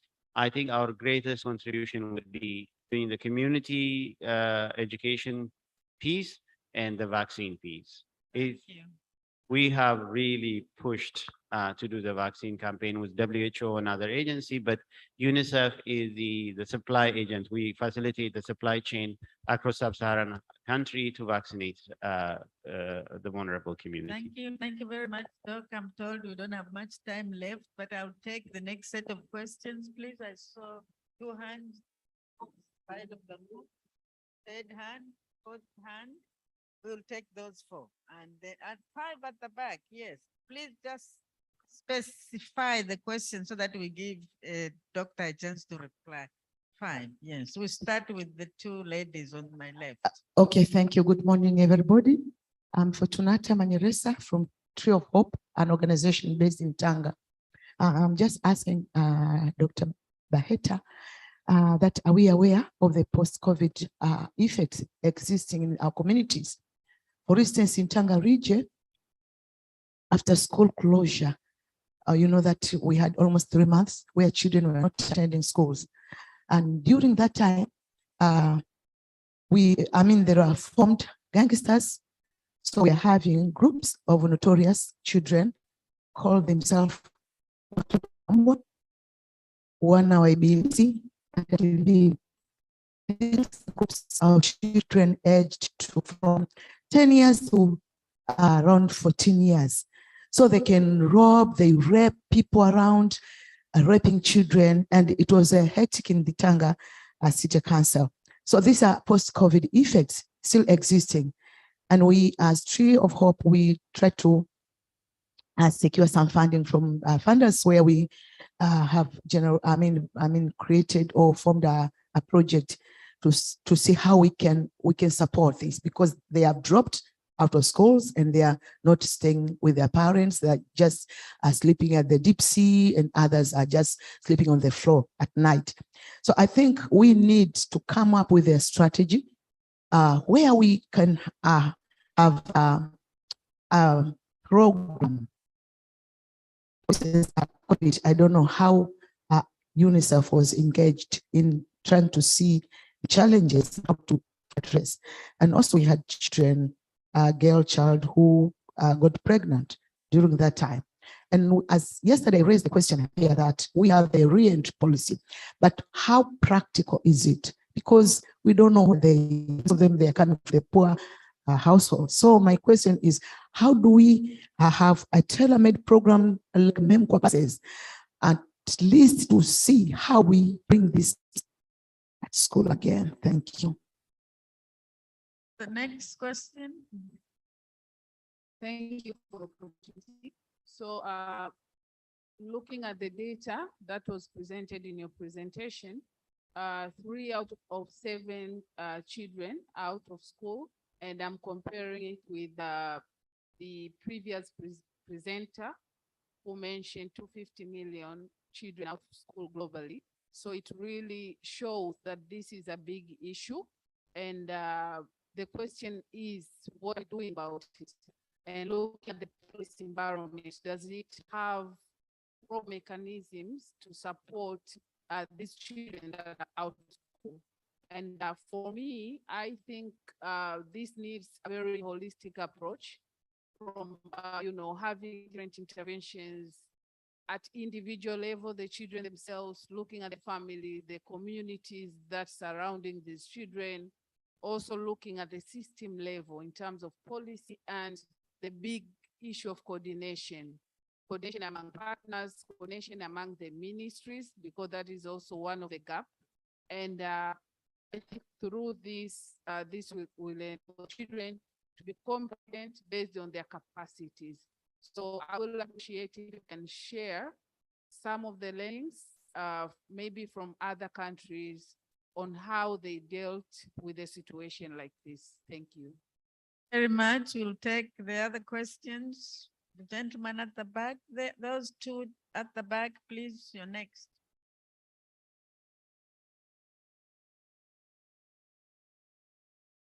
Do we have a mic? Thank you for the very good presentation and the opportunity to contribute.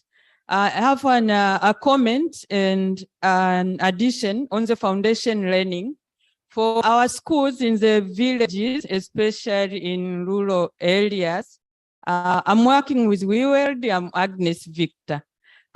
We are just supporting the schools to grow avocado fruits, and also they just plant trees, they just grow some vegetables.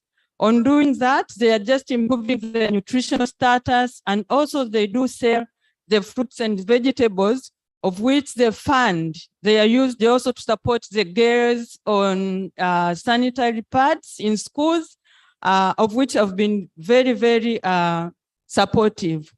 And also on the issue of parents' contribution. For our schools, the parents have been really supportive in the schools by collaborating with the local leaders. They do contribute food, that's maize and beans during the harvest period, of which they have a very, very working school feeding program. For that, I just contributed on this one so that others can learn by doing. It is possible to do that. And I just wanted to emphasize on the issue of foundation learning and on the issue of having the good salaries for teachers. That's a very good initiative of which we can collaborate to advocate. But remember, also our leaders should have that political will to do that. Maybe as UNICEF on the working groups, on the meetings, just meeting with those leaders, our decision makers. Maybe you can also help on doing that. Yeah, thank you very much. Thank you. There was another hand at the back there. Next, if not, we come to this side of the room.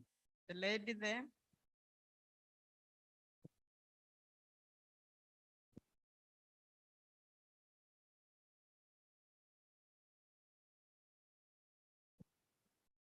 Hello, good morning.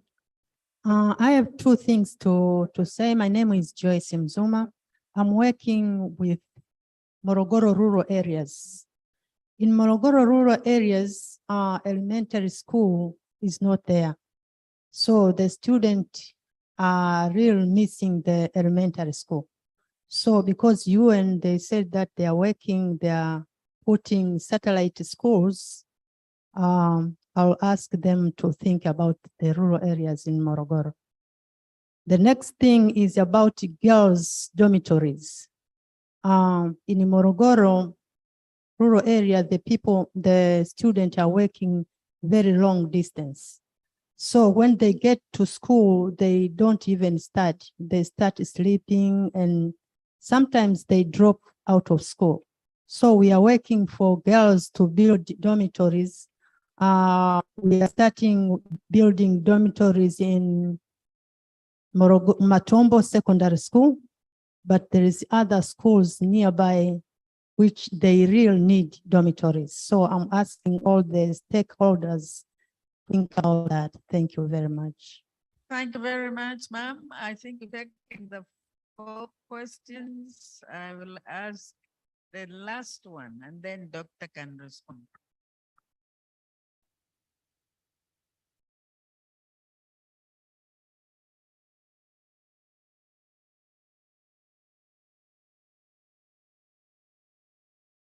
Hello, I'm Dr. Manong Timbo from the College of Business Education. I just want to know if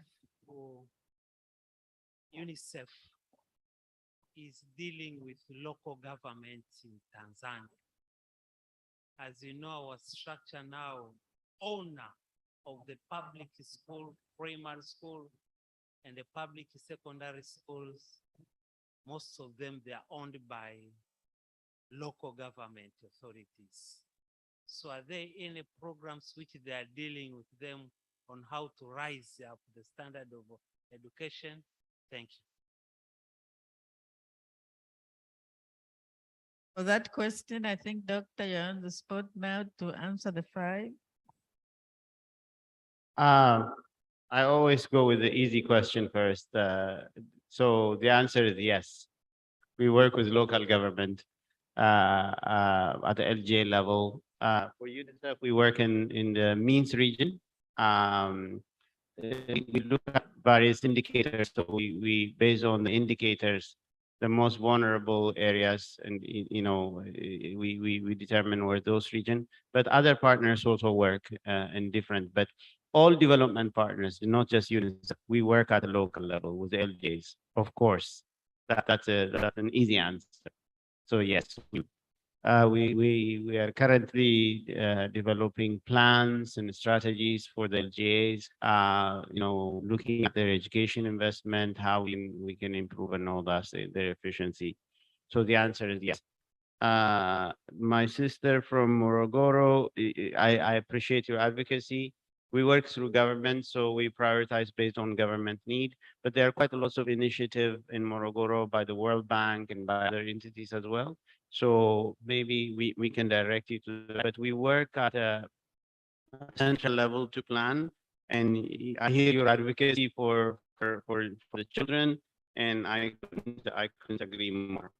And my sister who talked about really good practice, it was more of a comment rather than a question. I would really like to come and visit where you're growing your avocados and some of the tree planting. You talked about parental contribution. You really gave a very good example of what I was talking about, and I think that's highly, greatly appreciated. I think we need to do more of that. I think with the climate change and with a really strange times at play in terms of food security and lots of dependency, I think teaching children to grow their own food in their own community, I think is very important.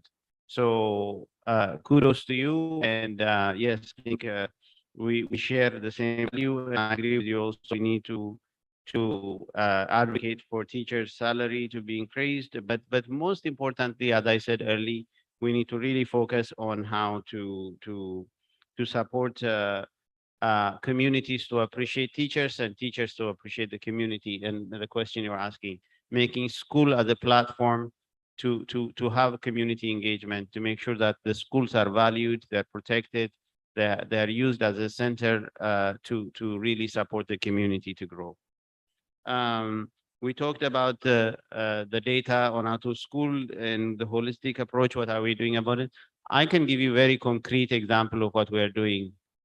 For example, it's not a lot, but we are bringing about 200,000 children who are out of school back to school in the next 4 years as UNICEF, in collaboration with government. It's not enough. We have 3.2 million, but we're showing some progress and trying to help government to at least in this 4 or 5 region, we bring out of school children back to school.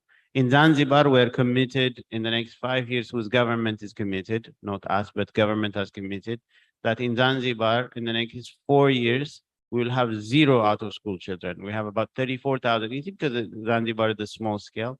They have about 35,000 kids who are out of school, and we're trying to bring every child who's out of school back to school.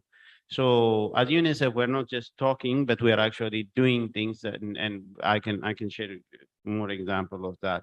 And I'm sure the same in South Sudan. We work quite very closely with the government in bringing out of school children back to school as well. I think Zambia has also very exciting alternative learning program that's actually used in the region as a very good example in bringing girls back to school. So that's another example of a really good example I can give you from the work we do. I was asked about the post-COVID program, after COVID challenges and so on. I think, listen, we are very lucky, like I said. I think Tanzania was really not hit as much by COVID, but my sister from Tanga gave a very good example of what you're doing in the community. We encourage you to do more of that. Of course, as UNICEF, we cannot respond to everything. As development partners, we cannot respond to everything. But what we can tell you is when community gets involved, when community takes the responsibility and is looking for help, it is much easier to support than for us to come and say, community, do this. So your initiative in supporting girls is really exciting, and we look forward to learn from you. So with that, I think I can stop, and I hope I have answered everybody's question. Thank you very much, Dr. Baheta. I will take a final question if somebody has a burning point to make. If not, I will ask. My sister is. That will be our last question. Then I'll ask Doctor to conclude with your recommendations or just last thoughts before we conclude. Yes. Okay, thank you for this chance. My name is Lema Mbao from Mwalimu Nyerere Memorial Academy. My contribution in that is to improve the environment of teachers. As we see in our country, most of teachers are living in bad conditions. For example, in my school, which I have studied, teachers used to travel for 13 kilometers from their home to school. This condition is not bad. And if we continue to this situation, we can't improve our education to where we want to be.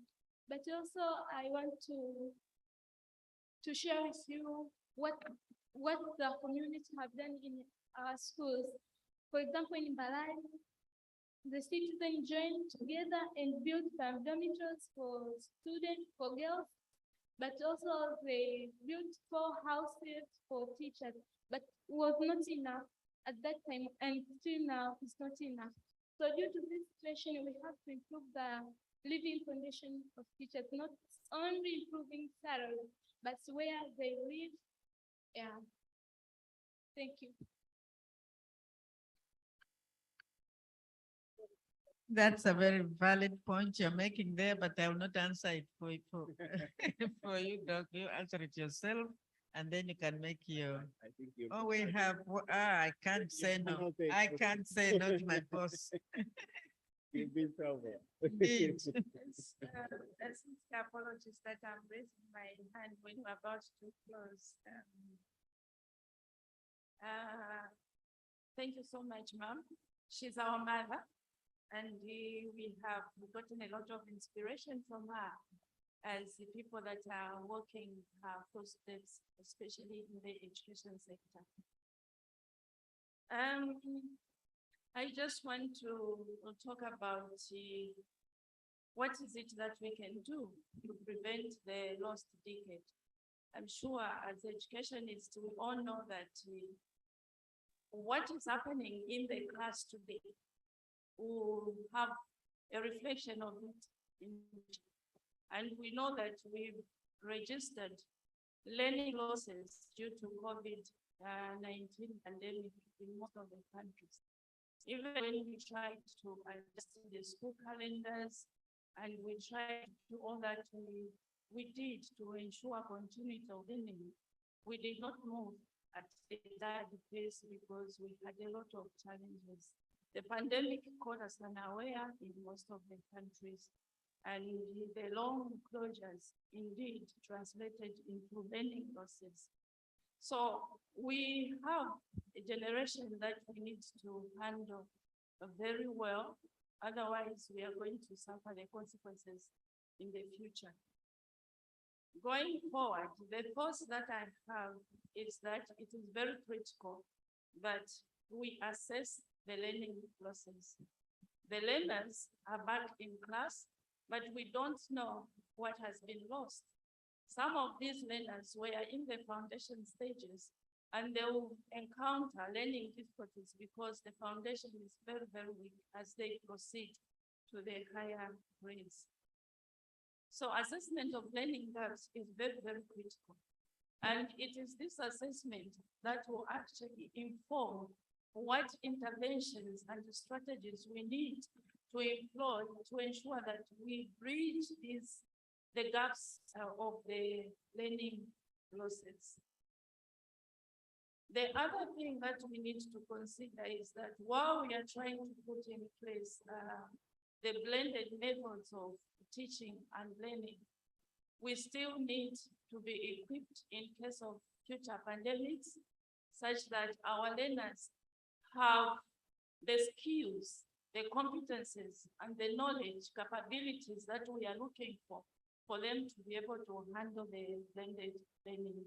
Most of the teachers are coming from, I think, a generation where ICT was not mandatory.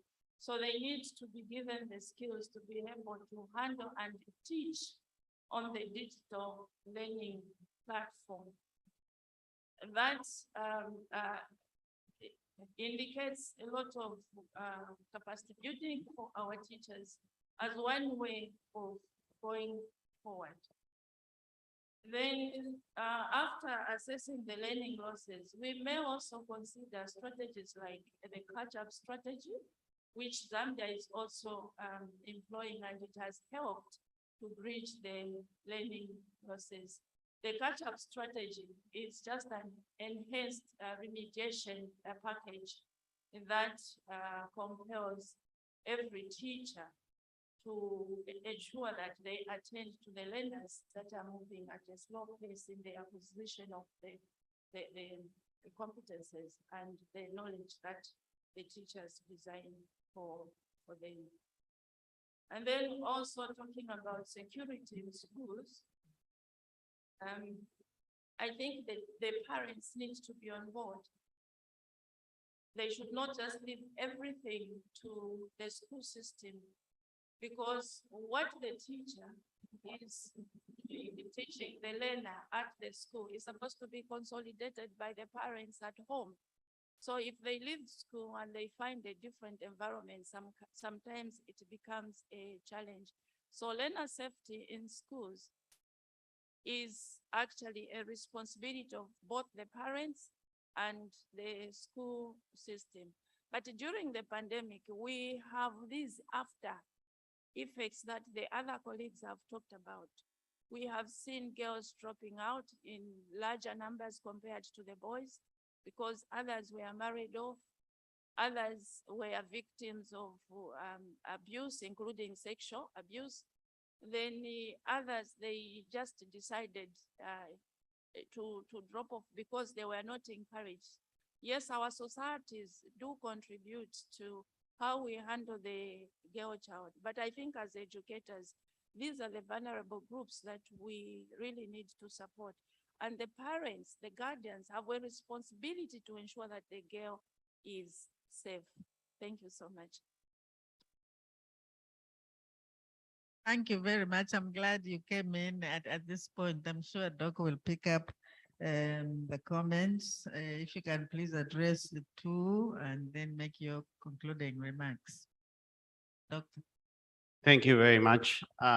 Maybe we start with my young sister who asked on supporting teachers, accommodate them, and it's not just about their salary, but also supporting them to make sure that they are not traveling too far and it's not too challenging. So I couldn't agree more. I think this is really an excellent. But I was just thinking while you were talking. You said in my community, teachers are coming from far away and so on. And I was thinking, th- th- this is so true for lots of teachers, and they travel a lot, and there is a lot. But then on the other hand, I was thinking, and I had this thought, and I keep thinking about this. How do I make you who come from that community to live in that community and work in that community and teach? How many girls are in that community we can make teachers?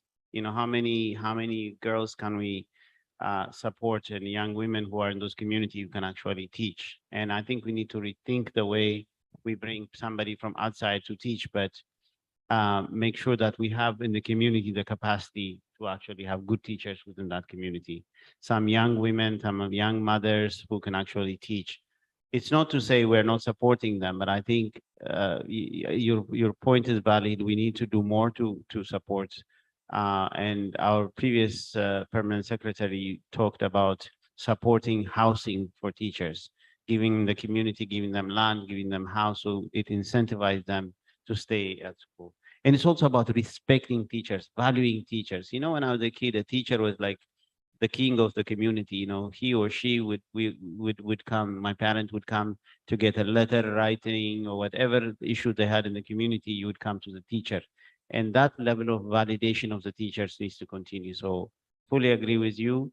I think there is a plan, there is a teachers commission service looking at that, and your contribution will be really important.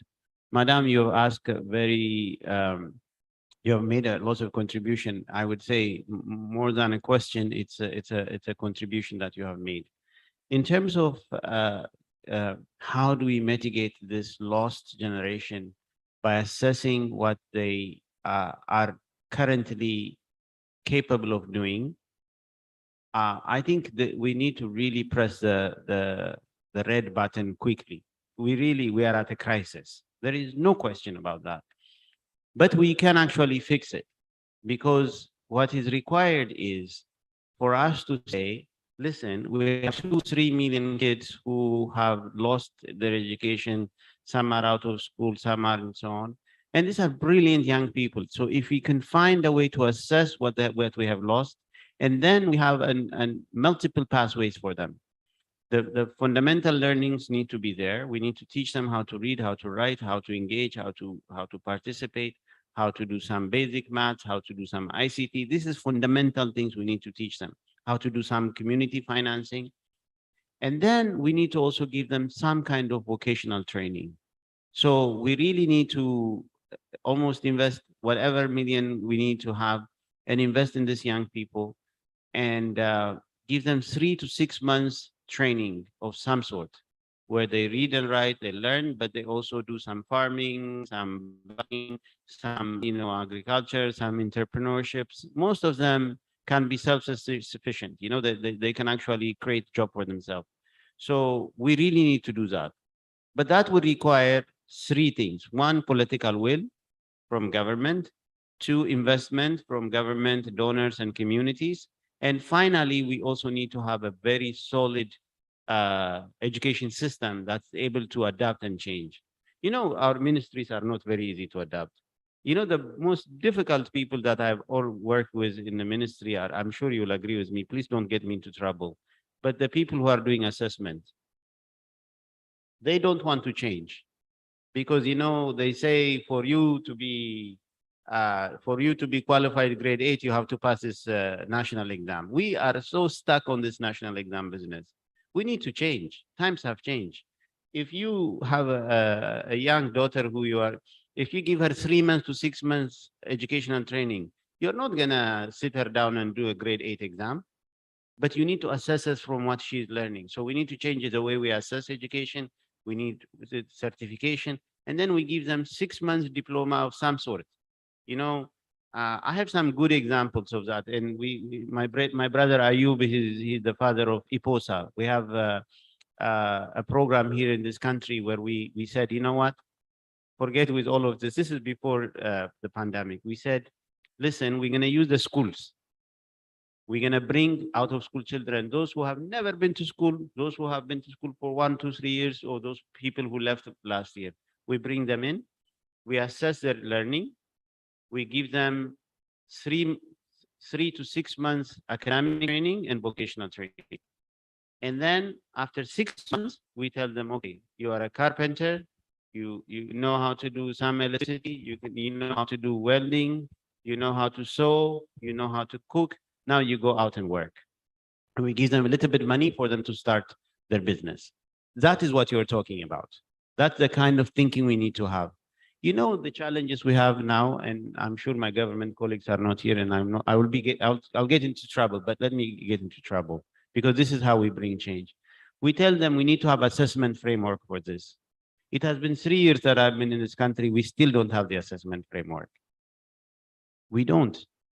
We are processing, we are thinking, we are doing, but if we have that assessment from, if after 6 months we give you a certificate that says, Daniel is a good carpenter, he can do, and then you go to Madame's house, you can actually fix her window because you have a certificate. You feel good about it. But we are not able to do that because our processes are so difficult and complex. So I agree with you. I think we need to do that. At the same time, we also need to think about modernizing our education system. We need to make it simple. Well, listen, we have 12 different subjects in Kenya in grade 8. I mean, that's too much. Let's keep it simple. There, you know, we are teaching children the things that are really complex and difficult. I went to Mbeya, and I have it. I wish I could share it. I saw in the blackboard, we talk about, you know, they write this really difficult language that, you know, the British government left about 200 years ago about standardizing something or something. It's really complex. It's very difficult. It's not relevant to people in Mbeya. Really, it's not relevant. But we're still teaching our children those irrelevant things. So we need to teach our children relevant things. And that, I think, is how we bring the question about pregnancy and girls and so on. If we equip girls with the right education, with the right skill, with the right mental strengths, I think they will protect themselves. We need to teach also our boys to behave, to respect and to value the girls, so that then you know, it's not, the girls does not get pregnant by herself. The guy who get the girl pregnant also need to be responsible and accountable. So we need to think about our boys and girls on how they think about their physical, mental health. The girl has to be able to have the capacity to protect herself, to make a choice, to make choice about her body, about her reproductive health. So if we equip them and we educate them the right way, I think we will have less problem. And I think that is the crisis we need to focus on. Do I have an answer on how we do that? I think we have to think together to get there. But I think you have the right set of mind. Hearing you talk, it's like you are 200 kilometers even ahead of me. So I think we are in a safe hand. So I think I will stop with that. Thank you very much, Doc. I think you've been a fantastic presenter, and so have been the audience. And I think you did some kind of co-presentation with them. They gave you a lot of support through the questions. You raised the right questions and answered them correctly. So I'd like to ask the House to at least give you the due respect that you require by giving you a big, big hand. Thank you so much.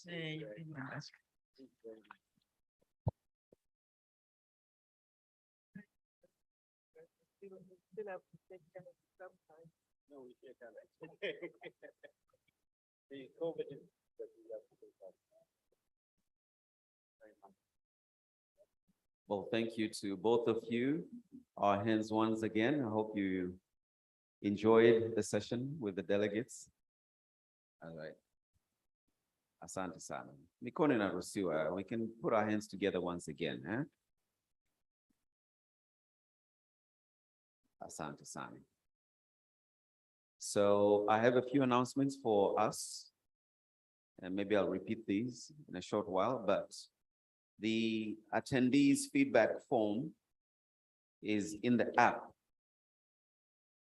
If you have the app, if you downloaded the Summit Point app, attendees feedback form is in the app. But unfortunately, at the moment, it only works for those with Android. For those with iOS, we'll send a link to the emails. And so you can always go back to your emails and give us your feedback on the conference, on the 3 days. And all your certificates of appreciation will be sent to you via email. So those are the two main announcements that I have to make. Vyeti vyote vya ushiriki vitatumwa kwa barua pepe, na fomu ya kujaza ya tathmini ya siku hizi 3 za kikao zipo kwenye application ya Summit Point. Kwa wale ambao wanatumia Android mtaipata, kwa wale ambao ni iOS mtatumiwa kupitia link ya email zenu. Alright, karibuni sana. Wanangu wenzenu wako wapi? Watoto wetu wamelala. Oh, okay. Kids are sleeping.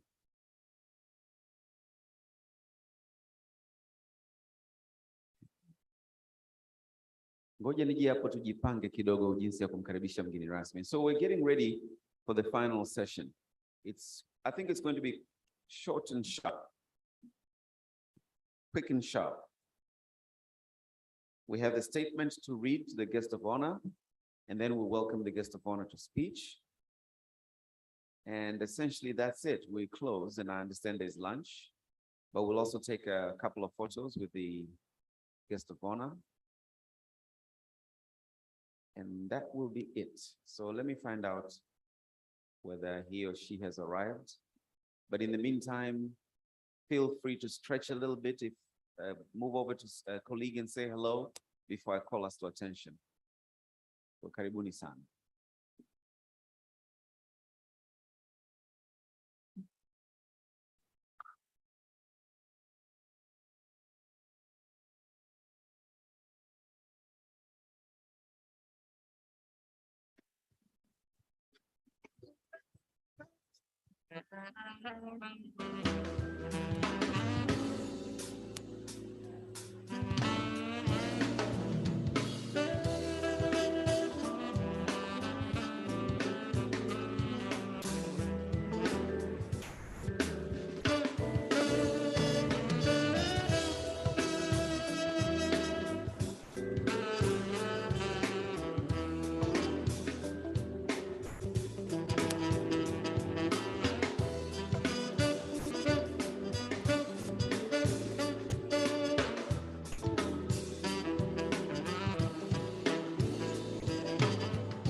Good afternoon, ladies and gentlemen. And welcome back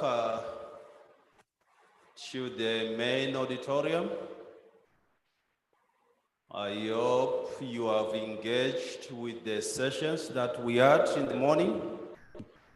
And so far, we are heading toward the last tail end of the event. We are waiting for the guest of honor. But in the meantime, I would suggest that the kids from Igunga, if you will, you may head upstairs and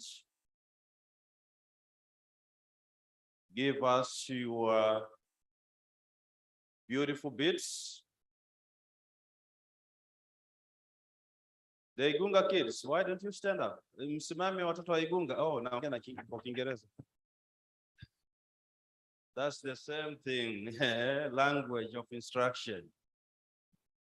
Igunga, wanafunzi wa Igunga pamoja na walimu, nadhani muda wetu sio mbaya sana, mnaweza mkaanza kuja mbele ili tuwasikie. Jana tukupata nafasi ya kuwasikiliza, lakini I understand that still have 2 more vibals that we have not been able to listen.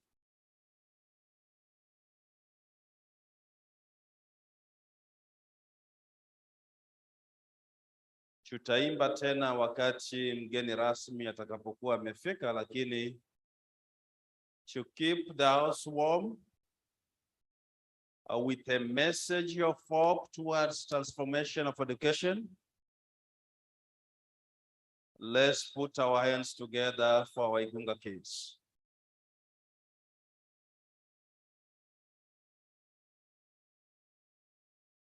And my team, secretariat, wherever you are, if there are people who are still wandering outside, please usher them in so that the moment the guest of honor comes in, we all settled.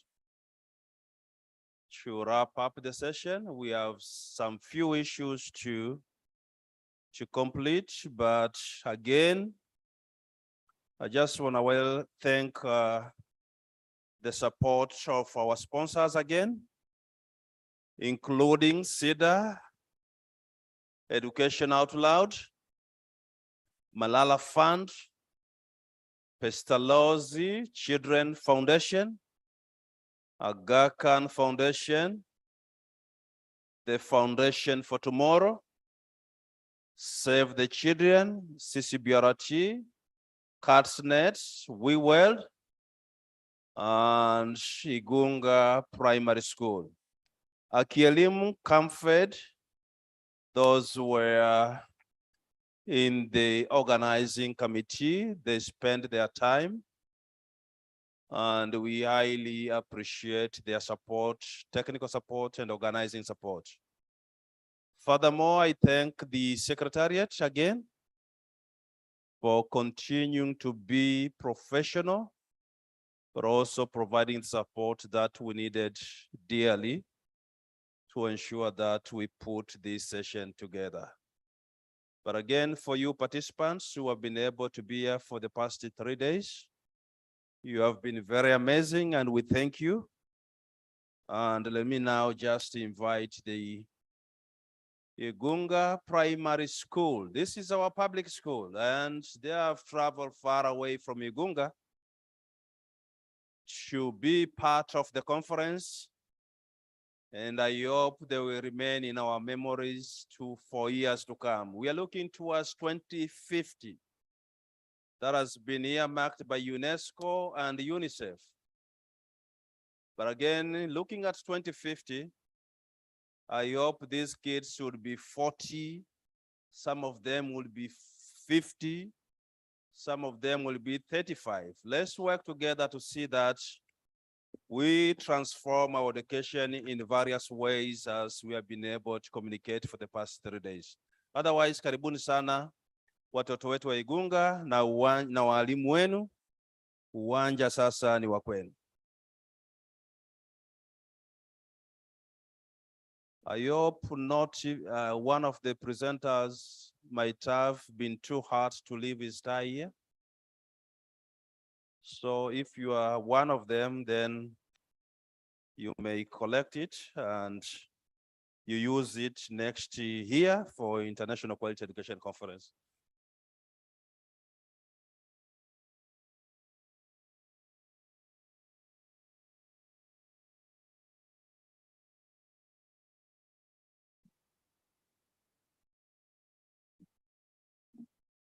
Tupige makofi tafadhali, makofi mengi mengi sana. Here we go.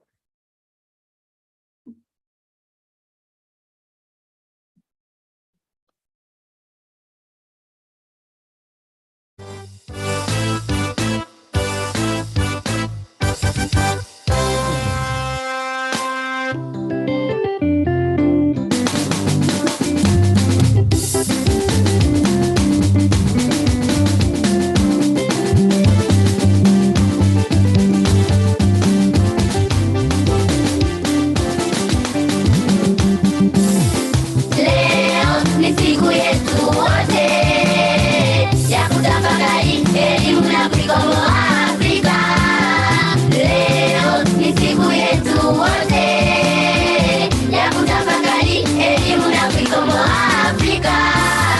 Leo ni siku yetu wote ya kutafakari elimu na kuikomboa Afrika.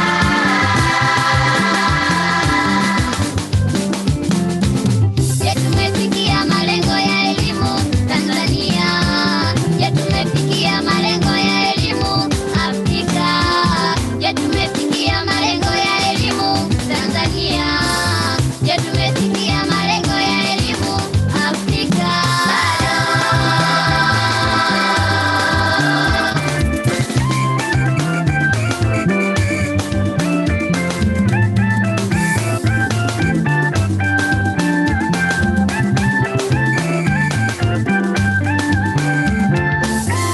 Tuwe na sera nzuri, ndipo tutafikia malengo. Tuwe na sera nzuri, ndipo tutafikia malengo ya elimu. Kubadilika kwa mitaala, hatutafikia malengo yetu. Kubadilika kwa mitaala,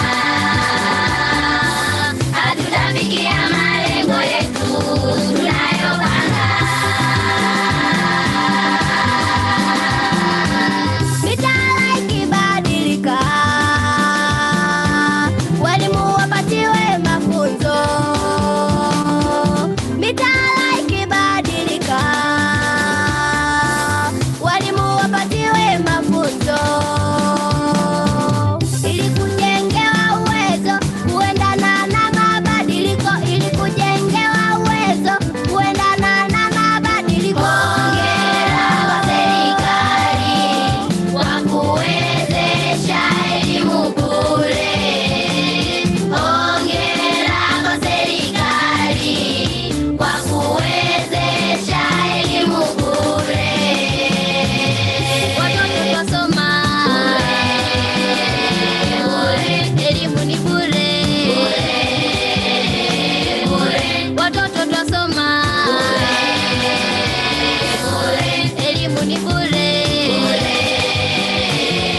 Ongera, ongera, ongera Mama Samia kwa mambo ni safi.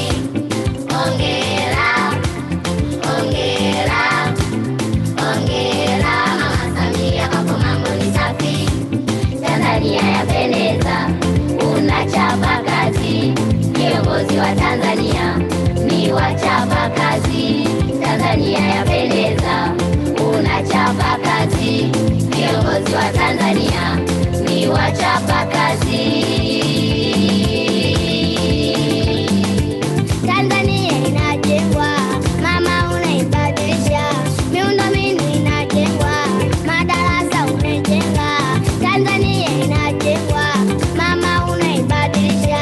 Miundombinu inajengwa, madarasa unajenga. Sasa Tanzania inameremeta, inang'ara. Sasa Tanzania inameremeta, inang'ara. Sasa Tanzania inameremeta, inang'ara.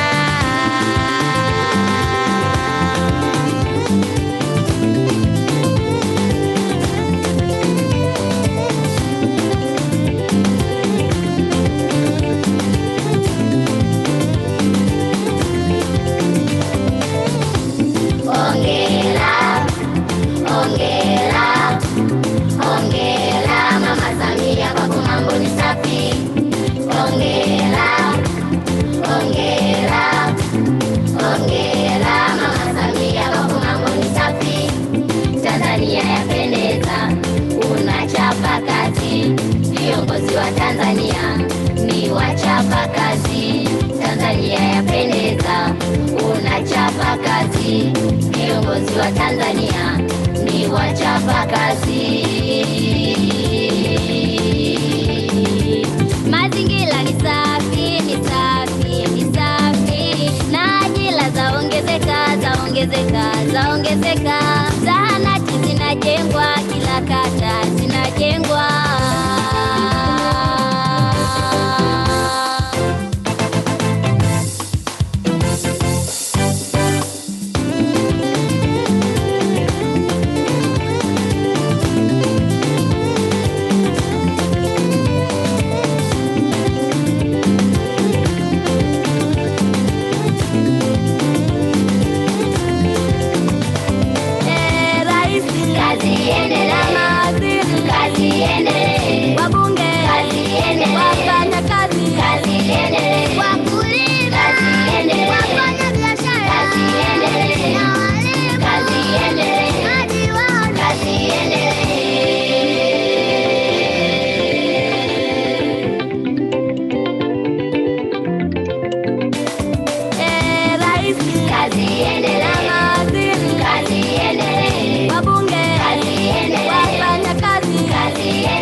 All right. I think I'm going to take a number of one of the teachers that composes the songs. I have an idea because I do music as well and I have certain artists. I think atanisaidia sana. Kwa hiyo mmoja kati ya mwalimu, haswa mwalimu mtunzi ni yupi? Haya maneno yametungwa na mwalimu yupi haswa? Ni wewe hapa. All right, let's put our hands together. It reminds me of back in the 70s at school. Even as a very young person, I used to wonder, how did these teachers compose these songs? And I think we're letting go of something that is very important in our country. Yeah? I mean, if you could translate, if you could actually understand the Swahili that these kids are singing, these songs, and they're recorded as well, they should be on radio. I mean, the kids could be famous if we put it out on YouTube. Fikiriani walimu, sawa? Think about it, huh? These are very, very good songs. I mean, we could use them at this particular time when Tanzania is doing its census. Nimesikia hapa maneno mazuri sana na hamasa hata kwa watoto na vijana. Kwa hiyo hongereni sana. Nitachukua namba yako, nitahitaji unitungie wimbo. I'll do that. All right, so I was thinking we have a little bit of time just before we welcome the guest of honor. And I would wish to acknowledge our neighboring friends for our guests by placing you probably somewhere where we can see you, if you don't mind. And so our friends from South Sudan, are you here? Can I please request that you move to the 2 rows just over here?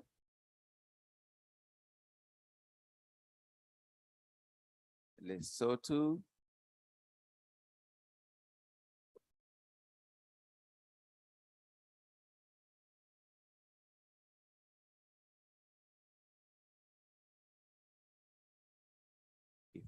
These 2 rows here, just here, so that when we acknowledge your presence in the room, then we know that you're all seated somewhere together. Yes. In fact, come to this 2nd row. Yeah, right there.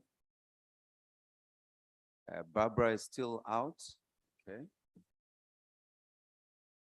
Very well. Could you move in? Maybe I might have some more coming through. Our distinguished representatives of government, you're seated right. I think I'm not sure if I know the lady in yellow. I'll come and say hello so I can acknowledge who you are. Okay, so that's proper sitting right there. Anyone from Kenya? Uganda? Can I bring you further down? Rwanda, Burundi? Karibuni. David, you don't want to, you're East African. You're East African, eh? Okay, very well. Sawa kabisa, sawa. So how much time do we have? We have a bit of time. And we have the good commissioner here with us. I'm going to do something that I haven't been allowed to do, but I think it's a good idea.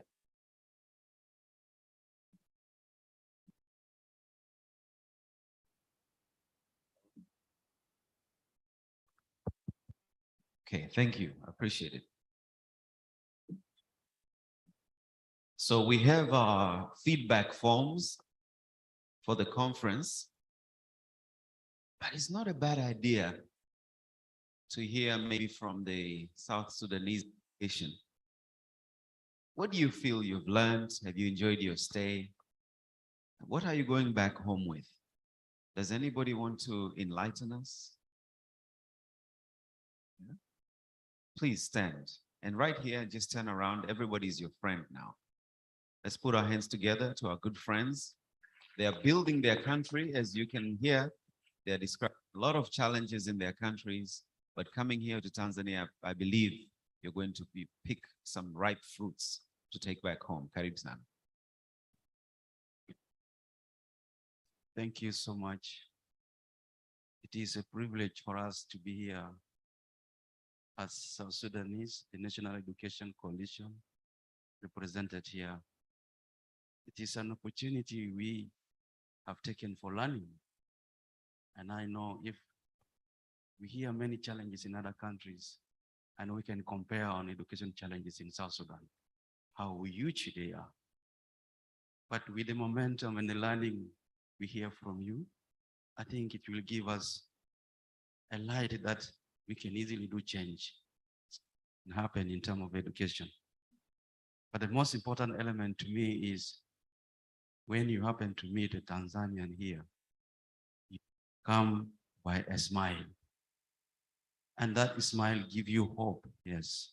That definitely we need to have a smile, particularly for countries like South Sudan that need a lot of a smile so that we become more one nation. We become a nation that is striving for and striving for the future. So we can see a lot in the smile. And I think maybe us can think a smile is not all that important than any other thing, but this is the way how you can make peace and the way how you can think forward. Because if you don't have peace, you don't see any smile in your heart and in your face, the future will definitely be mixed up. But we have learned from this conference, first time for me to be in Tanzania, but a lot I have taken from Tanzania, which Tanzanians here do not know that this South Sudanese has stolen a lot from you. And we thank you for giving us this opportunity. And we will continue to strive to make changes in education in South Sudan with the zeal we have taken from here. We thank you all African, East African who are represented here. The different national coalitions we have learned from you all. We have learned from all the presenters. We have taken it from here and we will make a step that weekend in making that change, in making that difference in the life of that child, life of that girl who is in that school in South Sudan. Thank you so much, and may God bless us all who are here and wherever we come from, and take us where we come from peacefully, and we meet again for the objective of education. Kwaherini.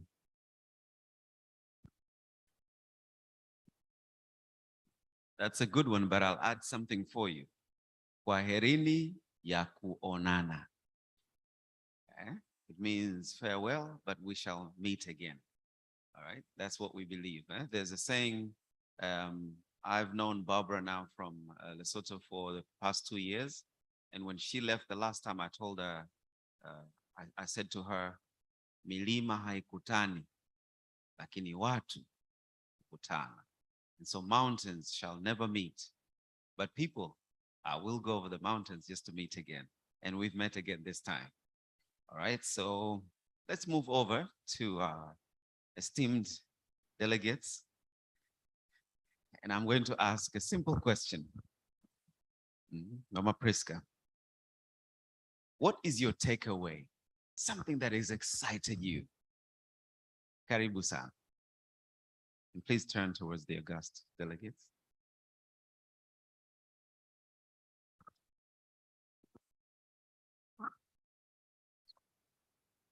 Thank you very much for such a beautiful conference. It's even difficult to list because the list is going to be very long of the lessons picked from here. But one thing which is so beautiful is that here we are thinking about what is it that we are going to do ourselves to ensure that we rethink the education that we are providing towards the global destination. For me, I believe that the answers are with us. Listening to the so many beautiful presentations, observations, and comments that were made, the answers are not far from us. They are within ourselves. We just need indeed to rethink, get back to the drawing board. What is it that we are not doing right? I'm a strong believer in ensuring that we have the right curriculum. Maybe because I'm director standards and curriculum. When we define where we want to go in every country, the aspirations, the visions of every country are always realized through education. And we cannot talk about education if we don't talk about the curriculum. What the curriculum does, it is to realize the description of a nation that you want. How is this person going to be? For example, what we endeavor to do in the Zambian curriculum is to ensure that we produce a Zambian national that embraces the values, the principles that define us as a Zambian people and beyond Zambia, in the region, international, and what are we taking to the global village. So looking at what we have gone through in this conference, it is just the right time, in fact, long overdue, that we rethink the education that we are providing. Is it meaningful to the individual? Is it meaningful to the family? Is it meaningful to your country?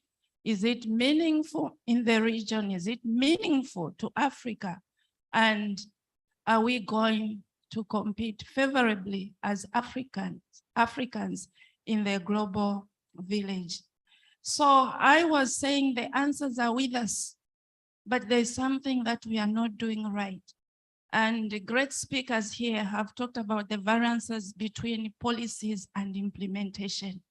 We have very good plans in place, very good policies in place, but we have a challenge on how we need to implement them. We are not going 100% in implementing them because of the so many problems and challenges and difficulties that were shared here. But what is it that we can do to overcome those hurdles?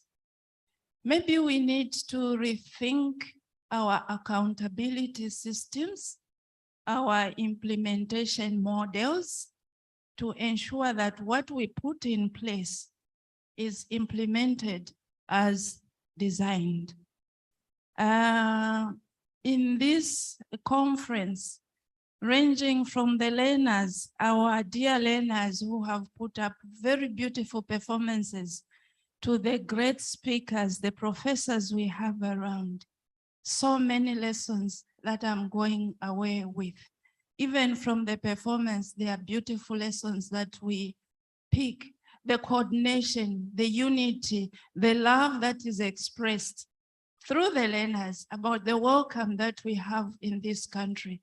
And listening to their to the learners, listening to the different categories of participants that have spoken, I see that we are running towards one goal, though we are coming from different directions, because we want to identify and define ourselves as an African people that have certain values, principles, competences, skills that will place us where we want to be. It has been a unifying conference with too many lessons to pick. Even as we go home, I was chatting with my colleague from Zambia here that we have so much to brief, but we have to be very smart to ensure that we use our top summary skills as we brief our permanent secretaries when we get back home.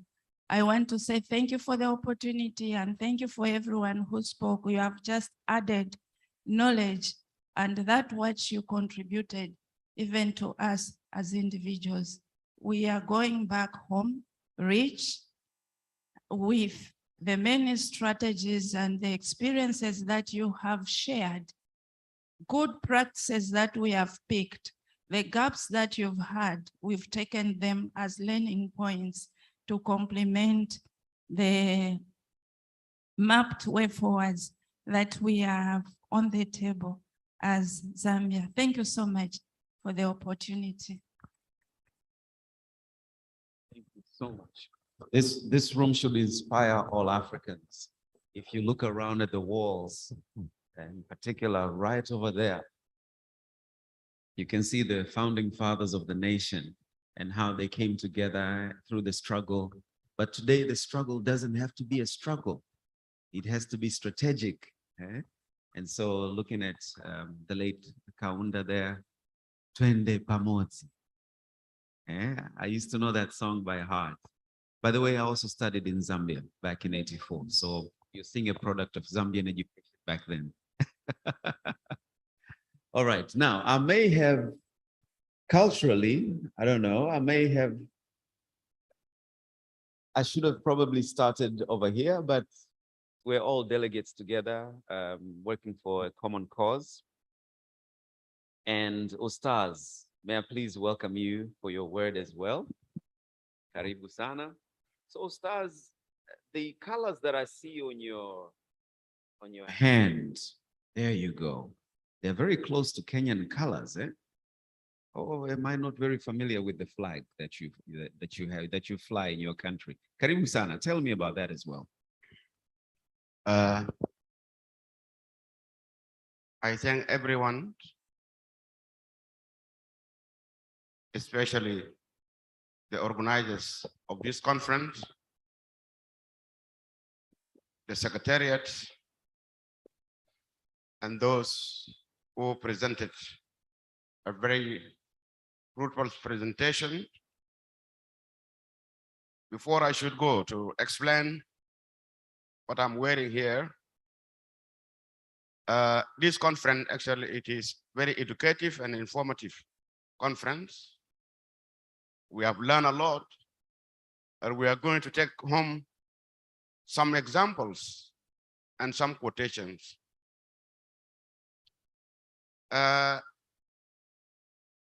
What impressed me is the terms that the government should take education as investment and not as consumption. This really has impressed me. And this, I'm going to advocate for that. Please, my government, take education as investment and not as consumption. These 3 days, I have enjoyed the title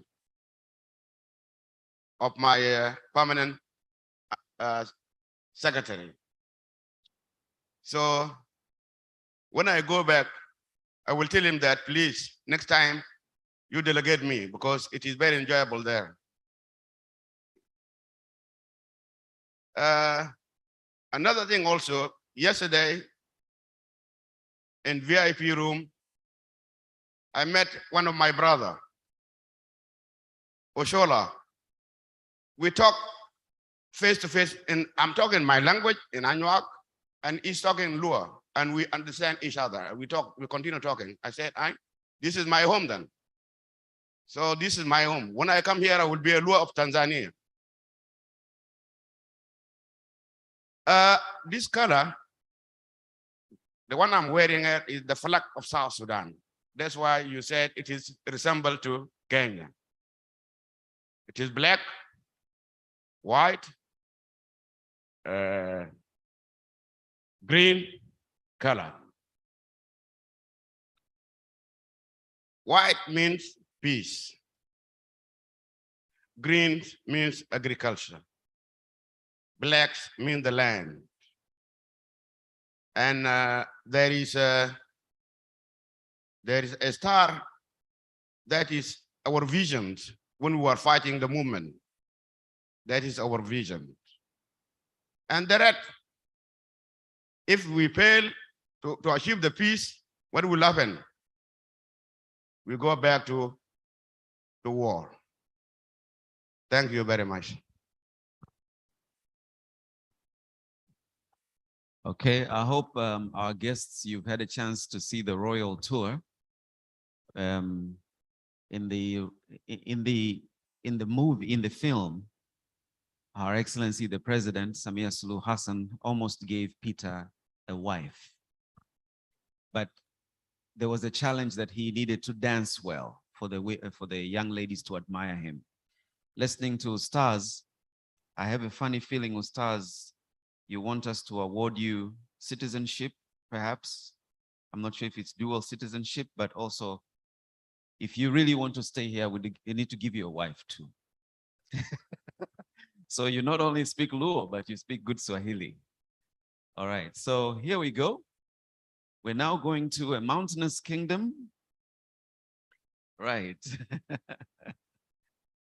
By the way, rafiki yangu huyu mpya nimempa jina jipya. I've given my new name a name. I've given my friend a name. Since she looks very much like the Chaga or the Pare or the Iraq of Tanzania, right? So you will adopt her as well, right?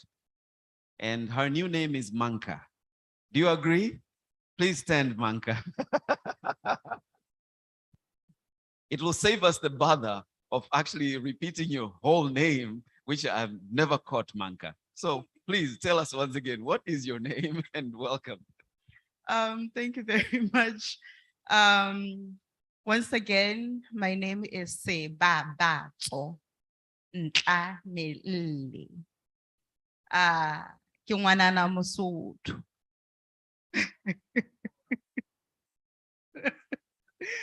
Ke a le dumedisa. Once again, I'm very appreciative to be in this conference and to have been part of this conference. I've been walking around saying that Tanzania is my second home, and because I always feel welcomed when I'm in this country.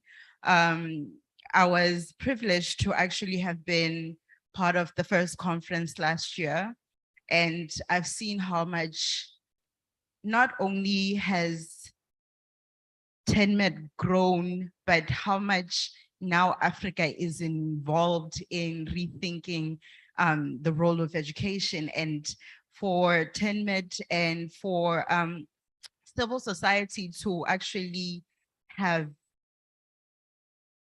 had an instrument in such an instrumental conference where you have Lesotho, Kenya, Zimbabwe, Zambia, South Sudan. I can mention so many, and there's so many other colleagues that have been joining from the internet to just be part of the conversations and be part of the conference. This is literally becoming an international movement for education in our context, which is Africa. This conference is now showing that borders are now can be relevant when we are speaking advocacy for education. So I am proud to be part of this movement. I am proud that my 2 words can have some sort of sense that can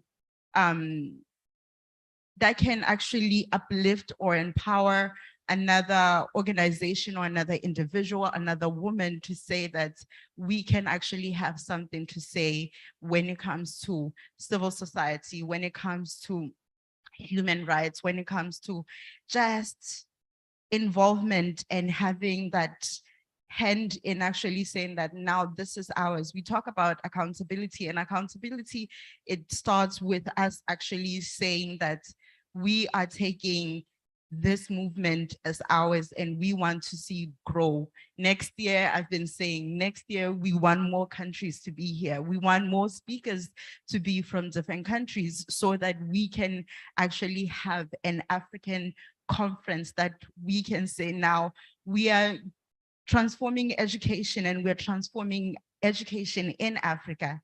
And we can say we had a stake. So I'm very humbled and thank you very much once again. Thank you, Manka, much appreciated. You know, I was thinking, we always tell our guests, stay in Tanzania, go over to Zanzibar. Look at that picture at the corner over there. Beautiful beaches. Tanzania probably has the longest, cleanest stretch of beach. Or you can go to to look at the big 5. There's the elephant, the buffalo, maybe the tiger, the lion, and our national emblem, which is the giraffe.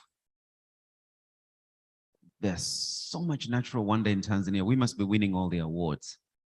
But for a conference like this, what if we had excursions and went to visit model schools, model areas, areas that need uplifting, upgrading, and areas that are already doing very well. And I think that kind of thing would be very nice. And you know, these days, we don't even have to go there with a bus. We can do it virtually. We can visit a place virtually for just 1 hour so that we can understand and we can listen to them. And I think we've done that, of course, with some of the, in particular, with the teachers' session that just ended. I could actually see that they did a really good pictorial and video presentation. So that really takes you deep and makes you understand what's going on. So maybe we should consider that as well as part of our learning. Sometimes we sit too much. Sometimes we need to get up a little bit and move out. That would be a good idea. Where is our colleague from Mozambique? Did she catch a flight already? Oh, there you are. Yes. Madam, karibu sana. I've had a chance to visit your wonderful country. And in fact, I visited a school, I can't remember the name. And one thing that struck me back then, working as a commissioner with the Tanzania AIDS Commission, is a particular school. They had a special room that had a counselor and also had students, and they had condoms, they had contraceptives, they had posters on the wall, and that was where students can go and learn about reproductive and sexual health. That was in the school.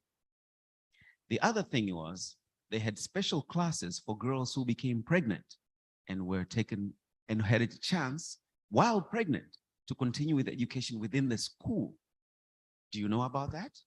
Yes, tell us about it. Thank you again. And I would also like to use this opportunity to thank Ten and Matt for being here. This is a huge opportunity for me, not only representing Light for the World and Mozambique, but also to have this opportunity. It's my first time in Tanzania.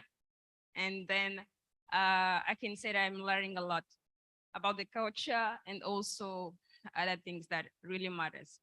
Regarding the question that you was mentioning, it's called school clubs for youth. It's really a club designed for the schools because of the situation on reproductive health. So that was one of the way that Minister of Education and also Health designed it to have this kind of clubs among the public schools, especially. So this is really an approach that is helping children and young girls, not only girls, to be aware about the health, reproductive issues, and also prevent early pregnancy, and also talk about many other issues. And I will take as a takeaway the human-centered design, especially the T-bordering that they were showing here, T-learning. We also struggle with learning outcomes, and the numeracy and literacy is one of the big challenges. So having simple approaches and simple methodologies to increase this kind of situations would really be something that I can show with the communities that we are working through Light for the World in Beira, not only, but also in other provinces. So it will really be a good takeaway, not only to share with them, but also to talk with the governments that we are working through. Thank you. Obrigado. Thank you. Asante sana. You can see literally history of Tanzania and Mozambique side by side. I'm a Yao, by the way, and the Yao originate from Mozambique. So basically you're my sister, and I have brothers. No, here. Since you wish to come back again, I can introduce my brothers. You're young enough. You're getting my suggestion, right? My Yao brothers. Eh? She's just said, okay. Do you wish to watch a little bit of the film, The Royal Tour? Huh? Professor, of course, Professor wants to say something, yeah. So, mind you,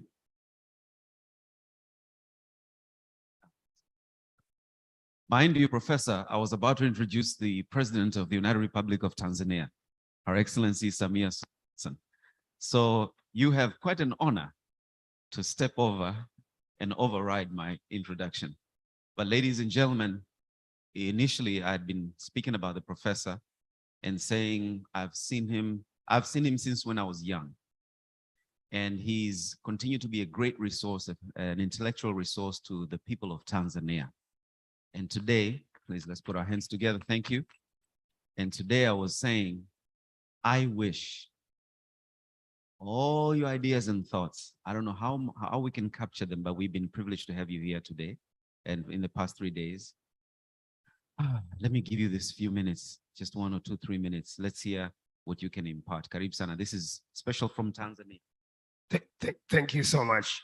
Maybe I will say only 3 things. Number 1, thank you, TENMET, for organizing this marvelous conference and bringing people from all over Africa and some from some parts of the world. Thank you, TENMET.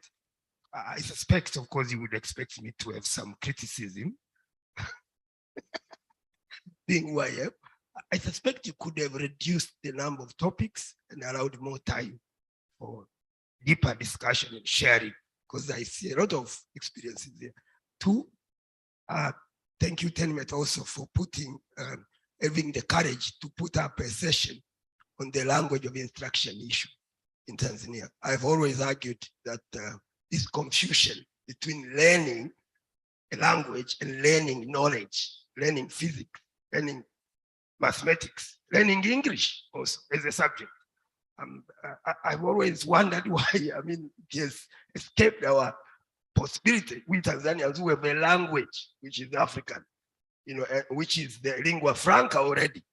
It's not available to Zambians, not available to South Africans, but we are lucky to have Kiswahili, and we could have used it as a medium of instruction yesterday, not today, but yesterday, and then used all the resources that we have and that our partners, the British, the Americans, to put up language clubs, language laboratories, to teach English well to everyone.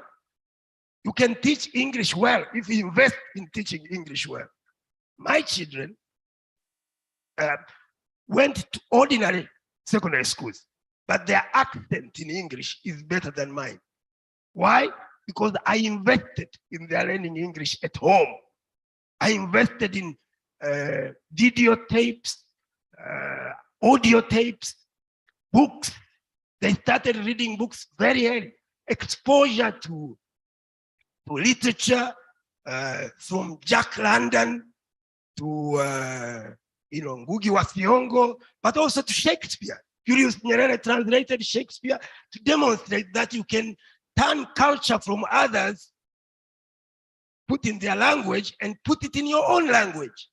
If you want to become cosmopolitan, internationalist, then translate all the great works of Gogol, of Kafka, of Piaget, of all the great, Voltaire, etc. Translate them into English. Julius Nyerere was translating Plato. At the time when he was dying. That is the only way you can become internationalist and less parochial and less myopic. By not by having a small group among you, a tiny minority learning English and remaining with English on their own, when the entire population has no access to that culture.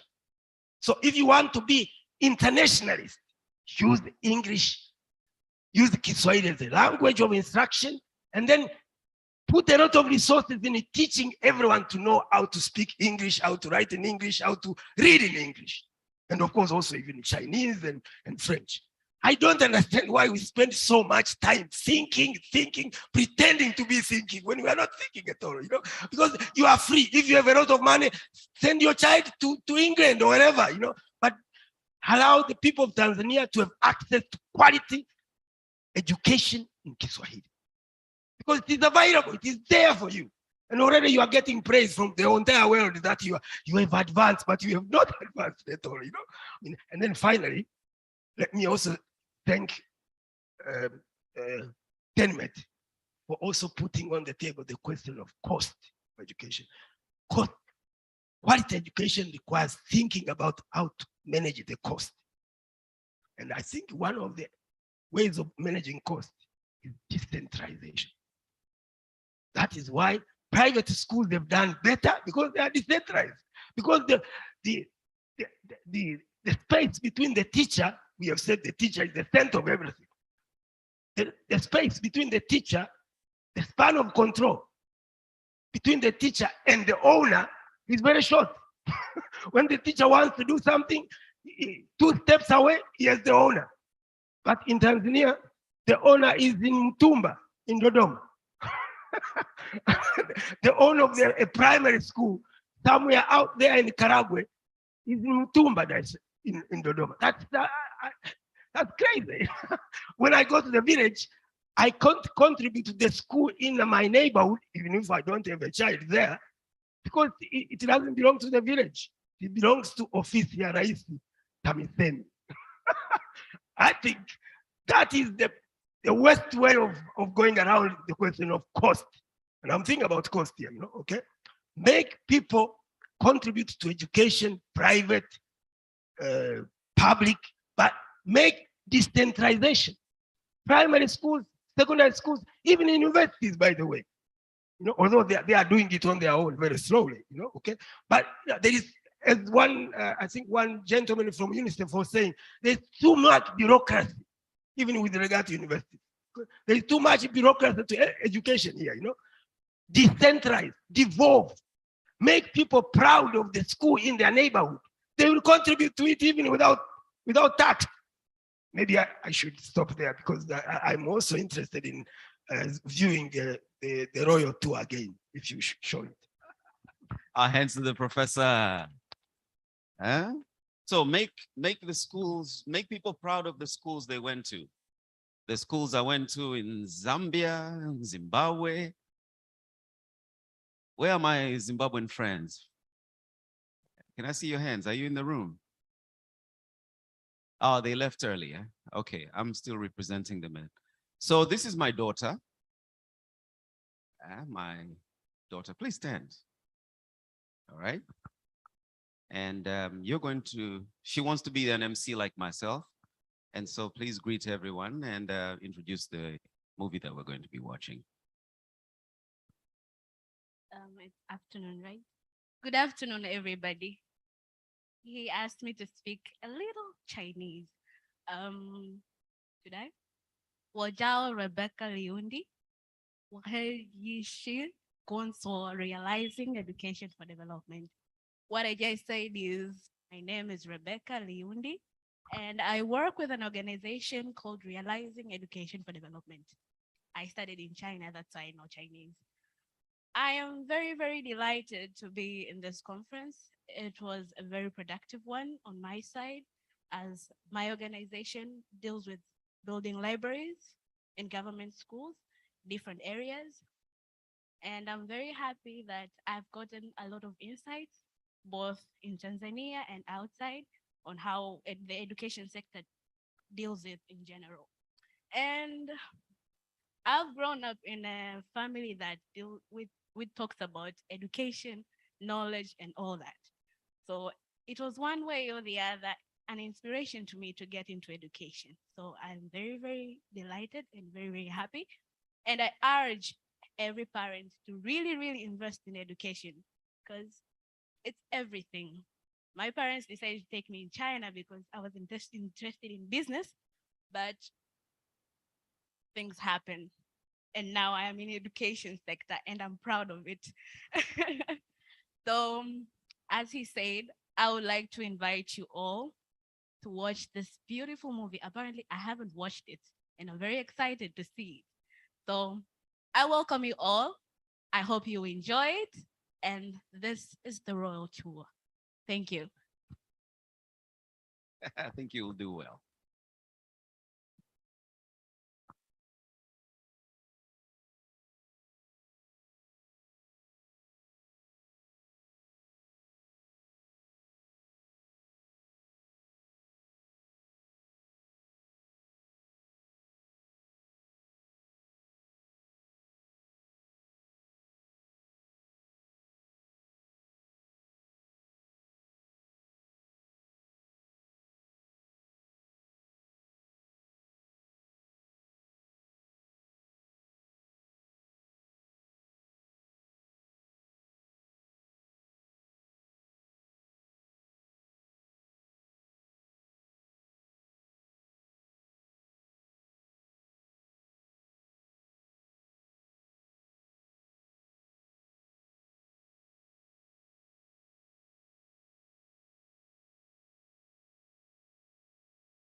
All right, we'll get this fixed in a minute. We had good audio with the online audience, and we'd like to thank them as well for joining us. Shukuru sana wote walikuwa online, wherever you are. Good morning, good afternoon, good evening, good night. And shortly, we should be able to get audio.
Yeah.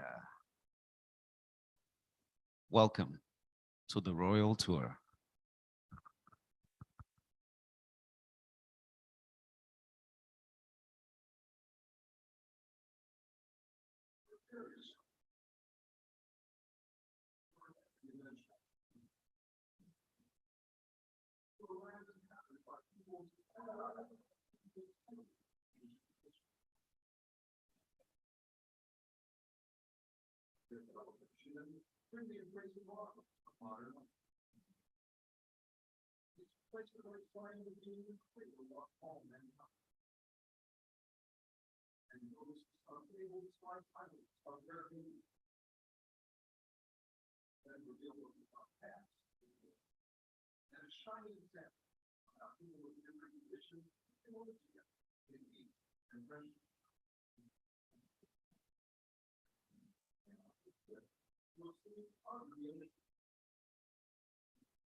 Yeah.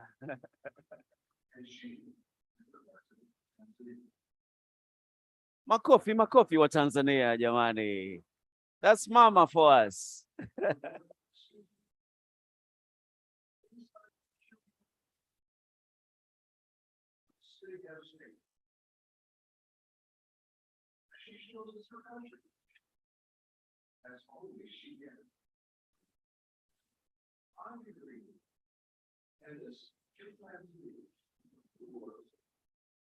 Are you ready for the real tour now? Are you ready? Are you ready? Wakina mama mpo tayari? Manake this country right now is a country led by women, very able women. Wakina mama, mikono juu, put your hands in the air. Congratulations, congratulations. All right. So we have a very dynamic president, and that's what you need in Africa. You need something fresh. You can feel that in Malawi, I think in Zambia as well. I'm reading about, I think, the education minister and the things that they're saying. Africa needs to inform itself more. I wish to wake up every day in the morning and I wish to read about Zambian news, about Mozambique news. But you don't get that, do you? If you just switch on to Al Jazeera and they do what they do, or CNN. So how can we inform each other a bit more so that you know what's happening in the other country? Are we ready for the royal tour? That was just a teaser to it. All right, here we go.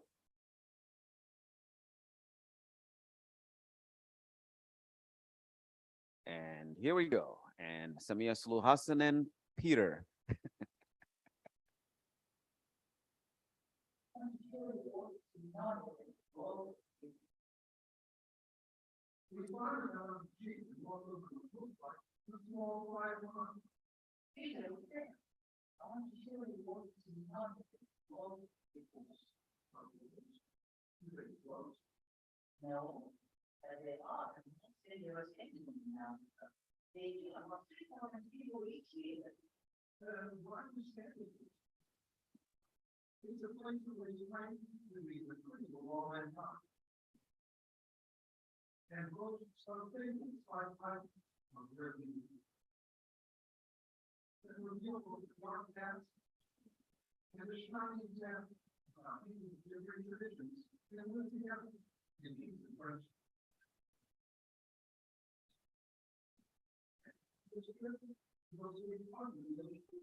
Float just above the reach of magnificent beasts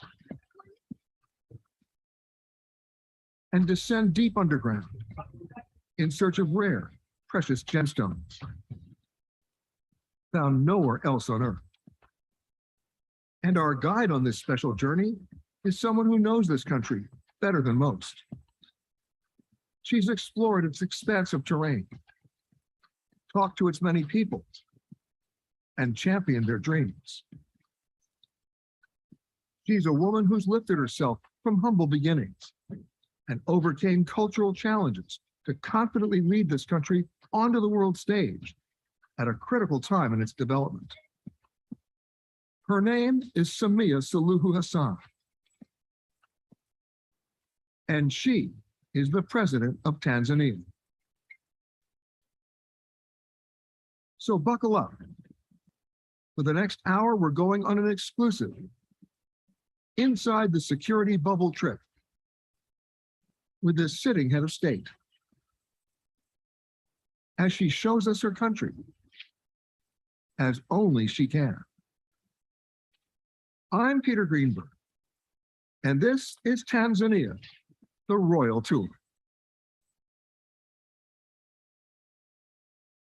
Enjoying the view of the Palm Dubai. Dubai, now. Fun activities for the family.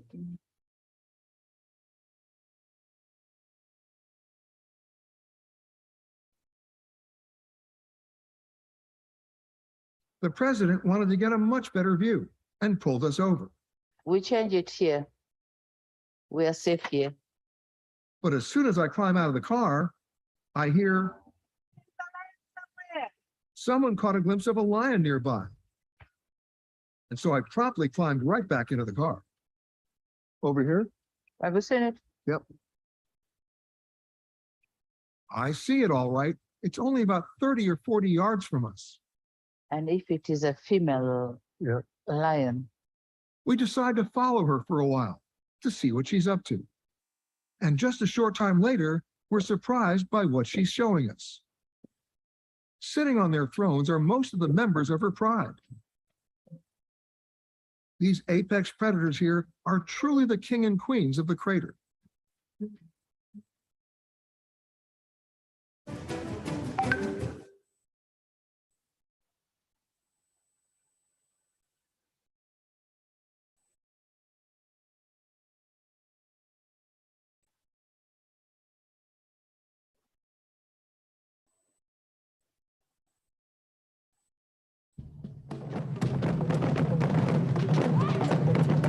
We finally got out of the Jeep and walked over to what looked like a small, quiet pond. Peter, look there. I want to show you what is known as a bloat of hippos. A bloat? Do they float? No, but they are the most dangerous animal in Africa. They kill about 3,000 people each year. Then why are we standing here?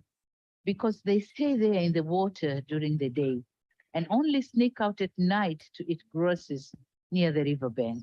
But be aware, Peter, they are quite aggressive and can charge and crush you with their powerful jaws. And that's when you don't want to be around here. No, not at all.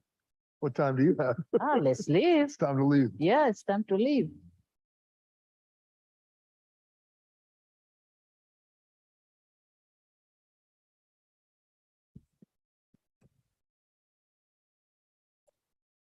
We finally got out of the Jeep and walked over to what looked like a small, quiet pond. Peter, look there. I want to show you what is known as a bloat of hippos. A bloat? Do they float? No, but they are the most dangerous animal in Africa. They kill about 3,000 people each year. Then why are we standing here? Because they stay there in the water during the day and only sneak out at night to eat grasses near the riverbank. But be aware, Peter, they are quite aggressive and can charge and crush you with their powerful jaws. Okay.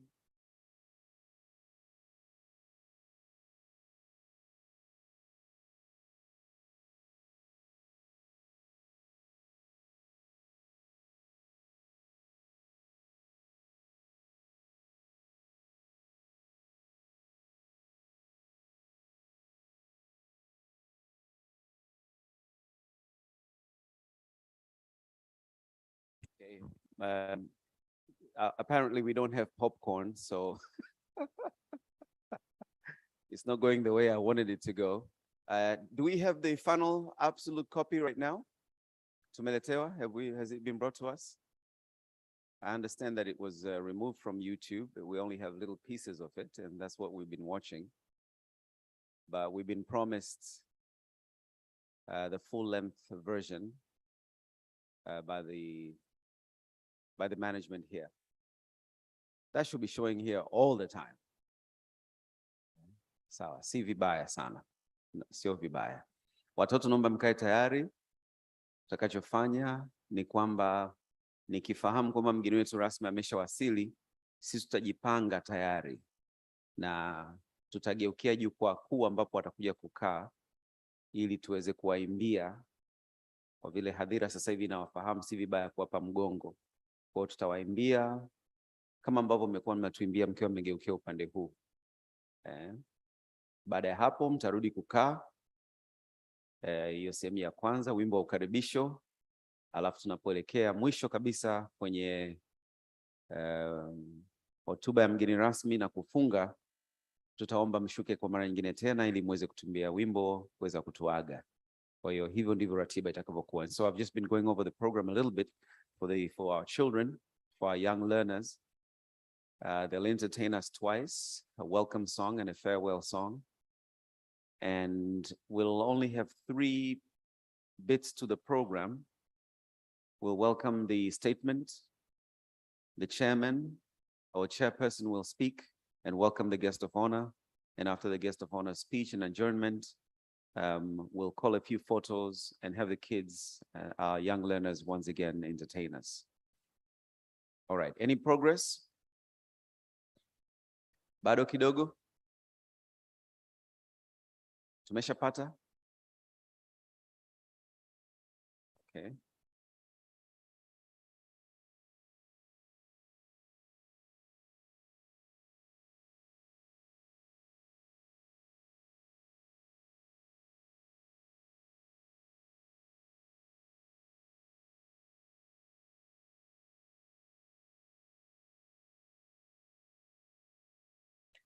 Okay, I'll continue with the exercise I'd started.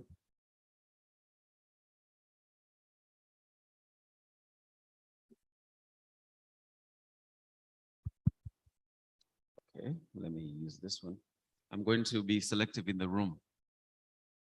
Nikija kwako, if I come to you,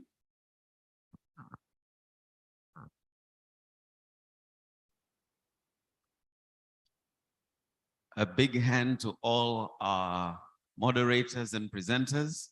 Tupige makofi mengi sana. Let's put our hands together to them.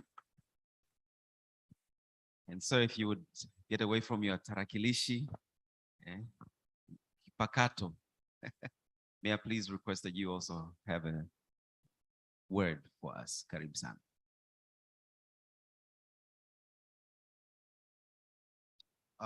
Asante sana.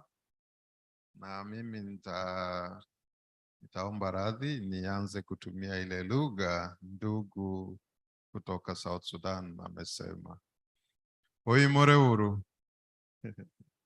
Hey, kuna wengine wanaelewa. Okay, kwa sababu yeye ndiye alianza akasema hapa ukinena neno fulani kuna wengine pia watayasikia. Boaz Waruku is my name. It's because of Ansefa ama mtandao wa elimu Afrika ndio sababu niko hapa. So the first thing that I have to say is just to thank mtandao elimu Tanzania, because without them here, without that pillar, then there won't be a network of Africa. And indeed, the fact that they stretched their hands and invited other pillars from the Mountain Kingdom, from Mozambique, Movimento para Education para Todos. Movimento, I can't reconstruct that, it's in Portuguese, the MEPT. And Elimu Yetu Coalition Kenya, Uganda, but they were not here. I didn't see them. So the fact that you invited all those, I think that is very, very helpful and useful in strengthening the coalition or the network of civil society voices on education. Privileged because also the issues that were being raised are critical. Critical in that the whole world is moving and moving very fast. But I think the center of the world remains Africa, whatever happens. And if the world is moving, then Africa should vibrate more and move more. And I think the team that came up even with the theme on rethinking the role of education in this transforming world, I think that was very, very helpful for them to creatively think through such a theme. Happy that it has been dissected well. I'm also happy that when that dissection was going on, you had the young ones. The future of Africa is here, isn't it? Si hawa ndio viongozi wa leo na wa kesho na kesho kutwa. Sasa hawa wanafunzi kuwaleta hapa imeleta furaha tele kwangu, moyoni mwangu. So mimi nimeona tumefanya kazi mzuri sana Sitaki kuendelea na ile lugha ya Kiswahili kutoka Kenya kwa sababu walisema Kiswahili ilizaliwa na Tanzania, ikaanza kuugua Kenya, ikafa Uganda. Lakini tutajaribu tu bado. So I think I appreciate the good effort of the coordinators, the partners who supported you. And indeed, this is a partnership which needs to be sustained because there can't be anything better without such a partnership. I also appreciate the fact that you went back to get the leadership of TENMET of the past, both technical and if they were at the policy level. I've seen Madame Sekwao, the former coordinator here, and I felt so happy, elated. And Ndugu Oshola, shukran sana bana. Shukran kwa sababu hizo tunasema ni viatu umevaa sawa sawa, hata kama wengine ama waanzilishi au wa zamani waliendelea hivyo, lakini wewe pia umeshikilia, umezivaa vizuri na kazi iendelee. So I think we'll just end it there, and I say that for us to move forward, I think let us critically diagnose our contribution in pushing the education agenda forward. And I like the spirit and just the commitment that the partners from the ministries of education have brought on board. Indeed, the realization that when delivering this, we act as a team, because it is just that we are given different responsibilities wherever we are, but we are all Africans, we are all Tanzanians, we are all Kenyans, we are all whichever country you come from. And those responsibilities we discharge for the collective good of our children and the young ones in the education and training. And indeed, let me encourage that such robust partnership should continue, should be opened up, should be strengthened. And I normally like quoting what a former director of planning and of policy and planning in Malawi used to say, when the civil society voice there was very loud, and many of the government officials used to say, those people are making a lot of noise. But at one of the meetings, he said, yes, they're making a lot of noise, but it is our responsibility to sit and distill from that noise the value that they bring to the table.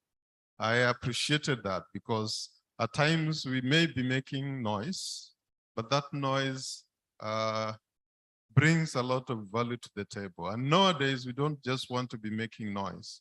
We inform it with research. There are research products which we have, the ideas that are generated from the research work that we do. And that's why you always hear the civil society talking of evidence-based advocacy, because before you come to the table to talk, then you have researched, analyzed, and caucused or consensus with several other stakeholders, so that when it is placed on the table, it is ugali, it is that ugali which has been done very well. Ama ugali imeiva, imepikwa vizuri, imekorogwa vizuri, sasa iko safi kabisa, mtu anaweza kula. Na kwa hayo mengi, ama ni machache, asanteni sana. Thanks so much for allowing me to be here. Much appreciated. I'll go back to a video that we'd like to enlighten you from one of our members of TENMET. Maybe I should just sit down and watch this as well. So I'm told there's a short video from Lyra, member of TENMET. Kindly showcase what you do.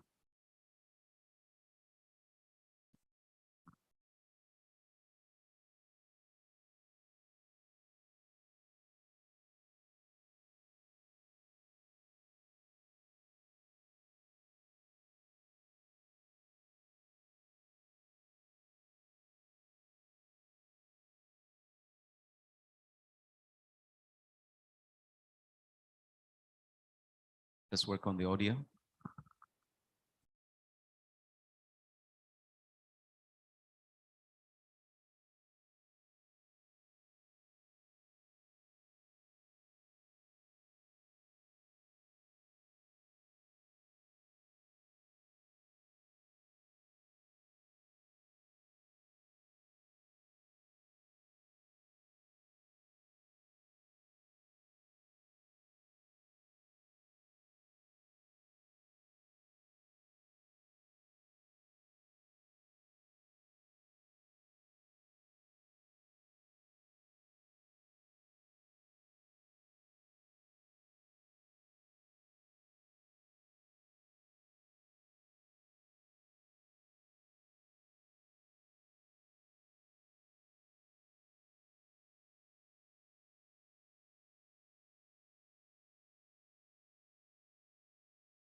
Ladies and gentlemen, we are ready to receive the guest of honor. Watoto wangu naomba mwende katika eneo lenu tafadhali.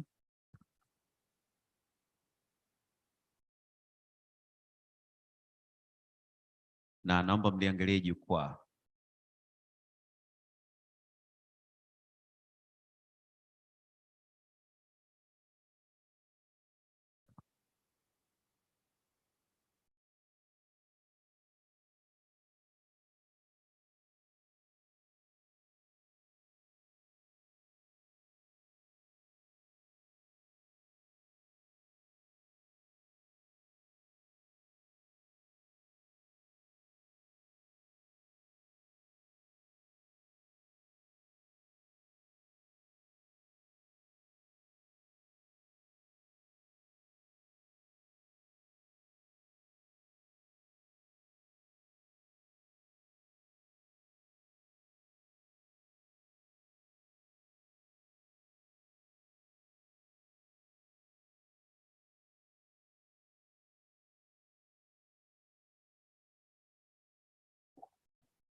Okay, watoto naomba mzee tafadhali.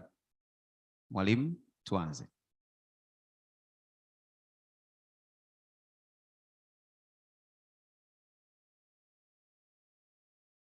Tuanze. DJ.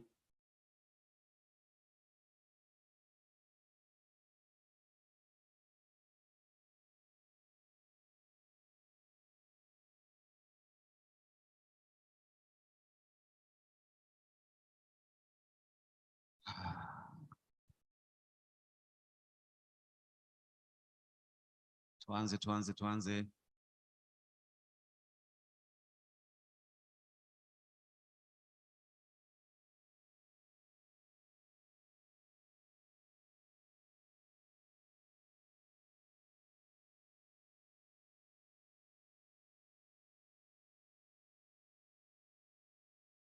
Hata mmoja ambao tumeshaufanya itakuwa sio vibaya, tuanze tu.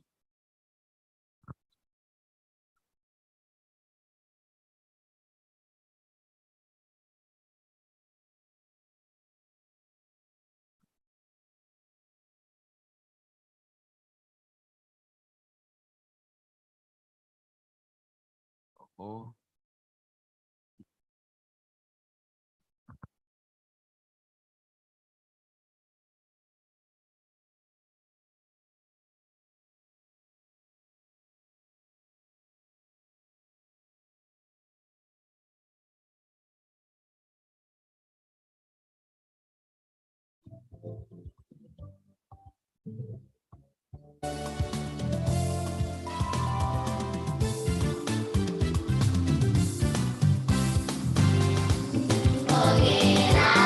Ladies and gentlemen, please stand. Please stand.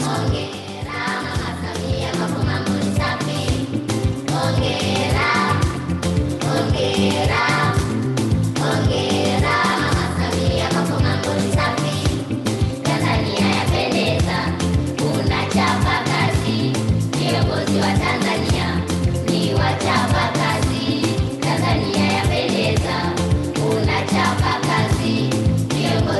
Tanzania ni wachapakazi. Tanzania inajengwa, mama unaibadilisha, miundombinu inajengwa, madarasa umejenga.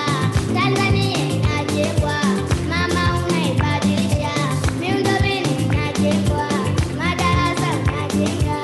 Sasa Tanzania inameremeta inang'ara, sasa Tanzania inameremeta inang'ara, sasa Tanzania inameremeta inang'ara.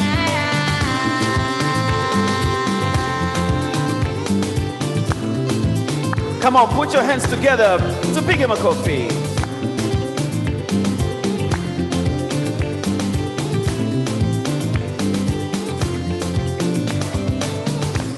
Hongera, hongera, hongera, Mama Samia, mambo mambo ni safi. Hongera, Hey, hongera, hongera, Mama Samia, mambo ni safi. Tanzania yapendeza, yes. tunachapa kazi. Viongozi wa Tanzania ni wachapa kazi. Sema, sema. Tanzania yapendeza, tunachapa kazi. Viongozi wa Tanzania ni wachapa kazi. Mazingira ni safi, ni safi, ni safi. Na ajira zaongezeka, zaongezeka, zaongezeka. Zahanati zinajengwa, kila kata zinajengwa.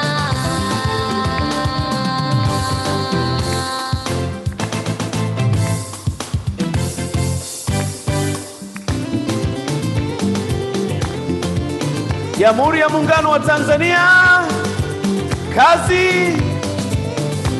si wasikii, kazi, kazi. Right, right. Kazi iendelee, kazi iendelee. Wabunge, kazi iendelee. Wafanyakazi, kazi iendelee. Wakulima, kazi iendelee. Wafanyabiashara, kazi iendelee. Na walimu, kazi iendelee. Madiwani, kazi iendelee.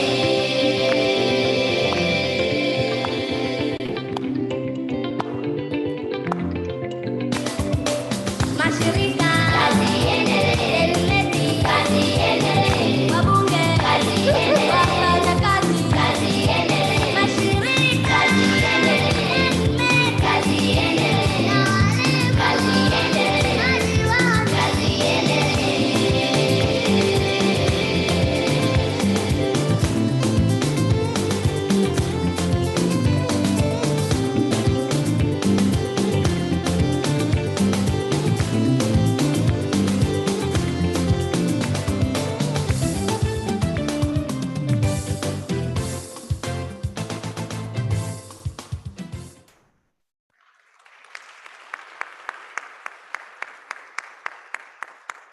Makofi tele. Put your hands together, ladies and gentlemen. Watoto wetu hao wasome safi sana. Hongereni sana na walimu. Karibuni tukae. Let's take our seats. Wow, what a welcome. Imependeza sana.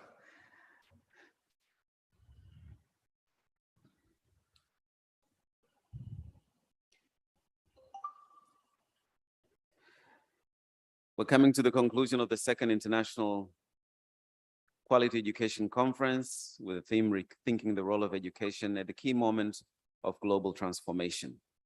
We're honored to have Mheshimiwa Omari Juma Kipanga. With your hands, ladies and gentlemen, Naibu Waziri, Deputy Minister, Ministry of Education, Science and Technology, mainland Tanzania. Also seated is Commissioner for Education, Dr. Liabwane Mtahabwa. Please put your hands together. Wakurugenzi wote MOEST, naomba msimame tafadhali tuweze kuwatambua wafanyakazi wote MOEST. Tuwapigie makofi. From the ministry, thank you for your participation. You've been instrumental in making sure that we observe protocol as well as the proper proceedings of the conference. Thank you very much. We also have our representative from UNICEF. Please put your hands together for our rep from the UNICEF. our coordinator, and of course, we also have our chairperson. Put your hands together to our chairperson, Karibu sana. Three things in order. We'll begin with a statement. And so I'm going to call you, Mr. Ochola Wayoga, the TENMED coordinator, to read the statement of the conference to the guest of honor. Karibu sana. I'll then request you to welcome the chairperson to speak, Faraja Nyalandu, and thereafter the guest of honor will be welcomed.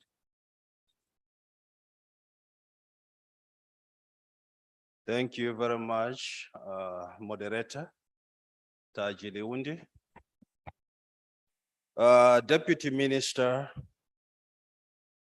we are very much delighted to have you tonight as we come to the conclusion of the 3 days conference that started 17th, and we are winding up tonight. Commissioner of Education, Dr. Liabwene Mtaba, we sincerely recognize your presence. And this is not the first time you are participating in International Quality Educational Conference. When we started last year, we had you throughout, and we are cognizant that you missed the first day because you were on travel. But I also wish to acknowledge the presence of Dr. Daniel Baeta. He's our co-partner. We work very close, and we are very thankful for your participation from day one and your presentation today, which indeed illuminated some insights across the globe. But also I want to acknowledge the presence of Madam Faraja Kota, who is our board chair, but also we have a vice board chair who is seated on the other side. We are so much grateful for your leadership, governance, and ensuring that Mtandao wa Elimu indeed does what it is mandated to do. Honorable guest of honor, allow me also to acknowledge our sponsors who have really worked so hard to put this conference together. And to begin with, I would wish to acknowledge SIDA, which is Swedish Embassy, GPE and EOL support, Malala Fund, Pestalozzi, Aga Khan Foundation, the Foundation for Tomorrow, Save the Children, We World, Comfed, Akielimu, KCBRT, Igunga Primary School, and notably, Honorable Deputy Minister, Igunga being a sponsor of this particular conference is highly appreciated. We also have Katsnet CCBRT, but also without forgetting immense support we got from the Ministry of Education, Science and Technology during all preparation sessions that we had for over a year now.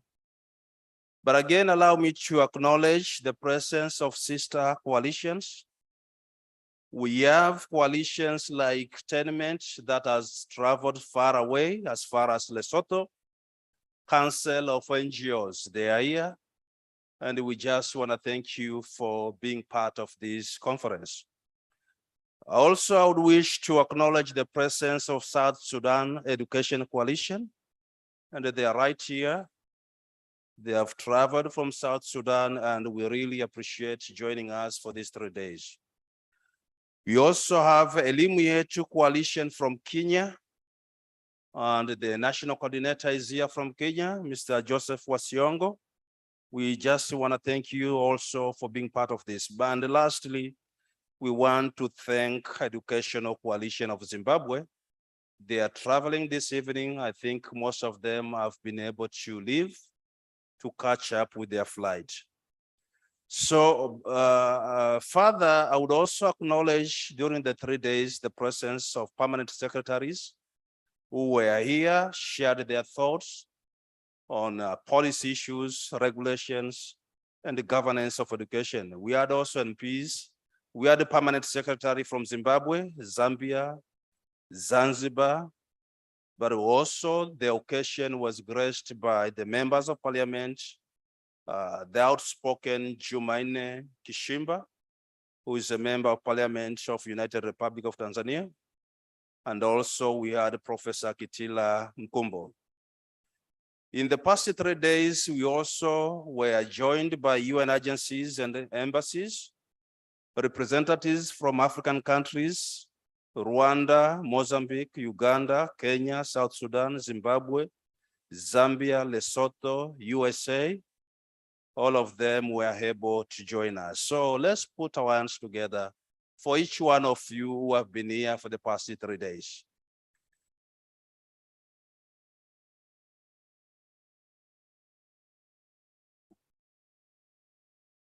Honorable Deputy Minister, every time we have international conference, we also seek to have outcome statement of the sessions and our concluding remarks on what we have agreed and the issues that we have to take forth. And these issues are not only for governments, they are issues that really need all our attention, be non-stakeholder actors, the government, UN agencies, development partners, individuals, schools, teachers, and each one of us. So I'm just gonna read what we have been able to agree upon. And these are the things that we are going to take on board as we address issues around rethinking the role of education at the key moment of global transformation.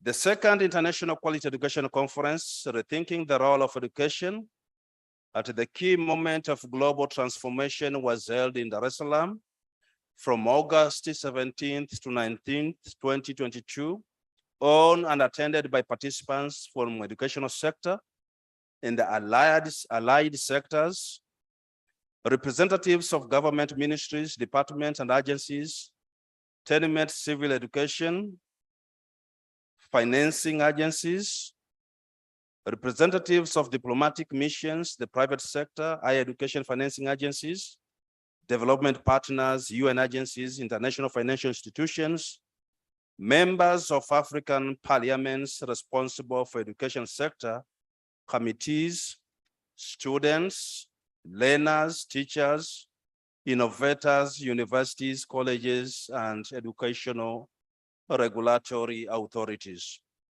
The 3 days of conference provided an opportunity and a venue to participants from 11 countries across the globe who interacted and shared their experience and knowledge on the role of education at the key moments of global transformation. As one of our mandates, Tenement led and facilitated this conference to enable its members and partners to share knowledge on important and relevant and emerging topics ranging from educational system strengthening, educational financing, African languages as a medium of instruction, the role of CSOs in policy and practices, education inclusion and sustainability, investing in early learning, the role of tertiary education in preparing youth for the future of work, gender-based violence in higher learning institutions in Tanzania, human-centered design in promoting teachers and led classroom instruction, the new social construct for education, leveraging a technology for learning, bridging the digital divide, impact of COVID-19 on children and young people, teachers' continuous professional development as a gateway to the transformation.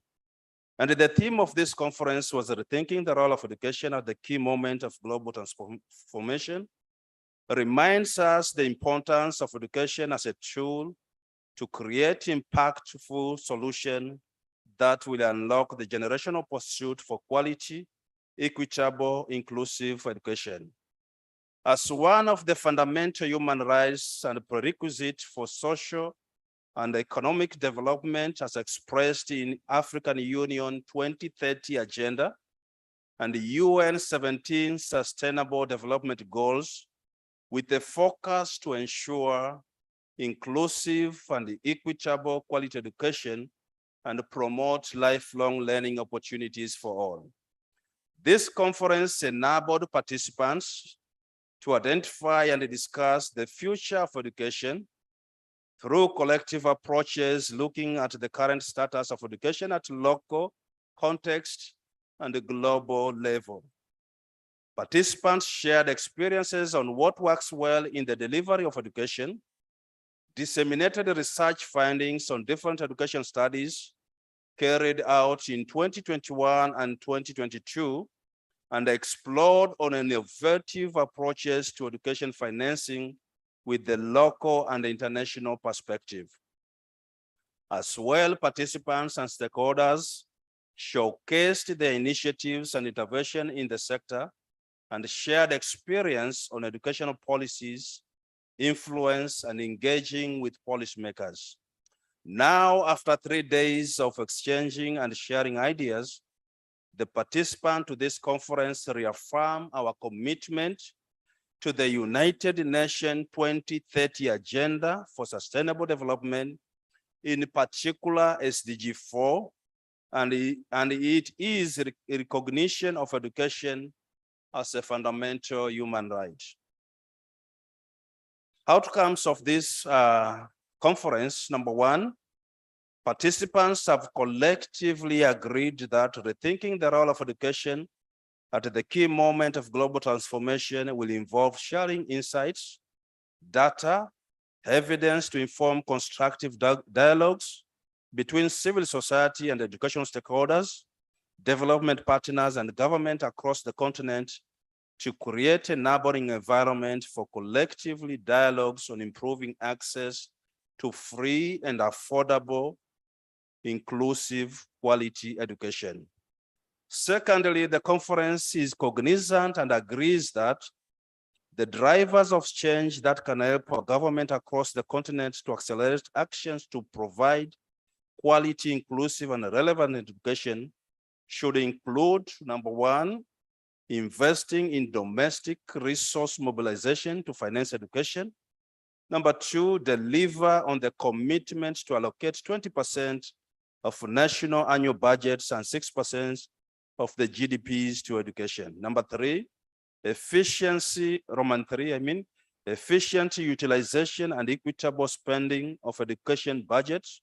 Roman 4, innovative financing mechanism. Roman 5, invest in early childhood development, gender equality, and girls empowerment together with children with disabilities.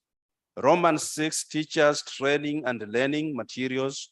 Roman 9, youth skills development, and Roman 10, exploring and investing in technology for learning and teaching. Outcome statement number 3. On education system strengthening, we recognize the importance and exigency of having educational policies that align with continental, regional, and global framework, such as Agenda 2063 and Continental Educational Strategy for Africa, CESA, 2016 to 2025, and other ongoing global innovation and transformation in information, communication, and technological, artificial intelligence, and we call upon our governments, UN agencies, development partners, non-state actors, parents, and learners to engage constructively to reform educational systems, including curriculum, policies, guidelines to reflect these developments. Our fourth outcome, we have agreed that more research and further conversation is needed to reach consensus on the African languages as medium of instruction in learning and teaching, while foreign languages should be taught proficiently to serve us as a medium of communication and cultural interactional tools. On financing education, we call upon all stakeholders, number 5, including civil society, development partners, UN agencies, government, private sector, to map cost, commit resources, and prioritize the education needs and accommodate learning sensitivities on vulnerable and other marginalized populations such as children with disabilities, teen mothers and girls, children in child labor setting, children from poor and hard to reach areas. Outcome number 6, we share a common understanding that civil society organization exist to complement the mandate of the national governments in providing quality social services. Thus, non-state actors unanimously agreed to mobilize and engage others to build coalition and a network to constructive dialogue with governments to be accountable on policy implementation, delivering commitment on educational resources, and quality and inclusive educational services, efficiency utilization of educational resources, and steer conversations on education opportunities towards inclusion and sustainability. Our outcome number 7, we have a common agreement that investment in early learning has a huge return on investment in a child future, and the society at large, we recommend all partners to invest in skills, knowledge, research, policies, budgets, and strategies, competence of teaching and assessment of early childhood development. Statement number 8, in order to achieve a more realistic and sustainable future, we call upon tertiary education, institutions across the continent to focus on giving youth relevant skills that prepare them not only with skills for work, but develop other soft skills such as learning inquiry, critical thinking, leadership, problem solving, innovativeness, communication, and ICT skills. Outcome number 9, we understand that gender-based violence in higher learning institutions in Tanzania can affect learning outcomes and call for a wider stakeholder engagement to raise awareness, develop report mechanism to create conducive learning environment for learning. Number 10, we have agreed that in order to improve learning outcomes, teachers and students should be at the center of learning, class innovation, and modeling behaviors. Outcome number 11, we understand that social construct is a shared vision of the public purpose of education. Therefore, it must remain as a commitment to government as part of human rights, inclusive and participatory approaches. Number 11, we all accept that investing in technology for learning by our government, especially to those schools in rural areas and hard-to-reach communities, will be a catalyst for bridging the digital divide in education, especially in Africa context. At outcome number 11, we emphasize the need to reverse the devastating impact of COVID-19 on learning and call upon all civil society organizations, stakeholders, development partners, government to invest, mobilize knowledge, resources, and assets to address the negative impact of the pandemic to the learners across the continent. Outcome number 14, I have 2 more to finish. Teachers' continuous professional development is an incentive in ensuring quality and relevant education at all levels. And the conference is urging our national governments to allocate resources, especially to adopt the competence-based curriculum. Outcome number 15, the conference urged all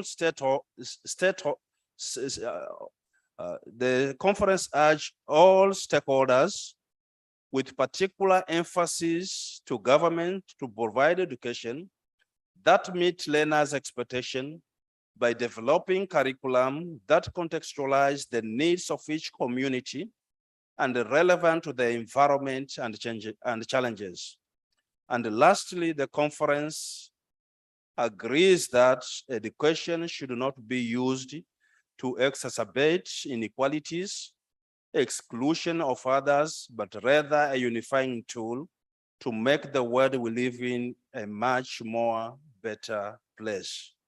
Honorable Deputy Minister, these are the outcome of this conference, and I beg to submit.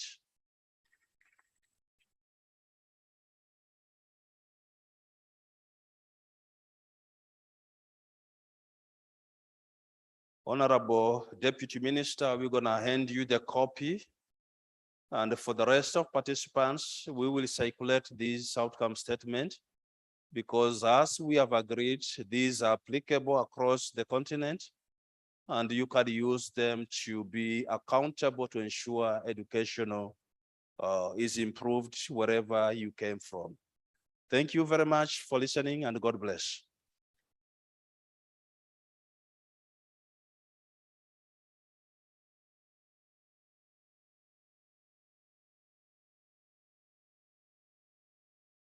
All right, that's a picture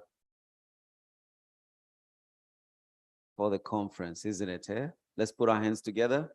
Symbolically, our learners are taking our statements to our governments.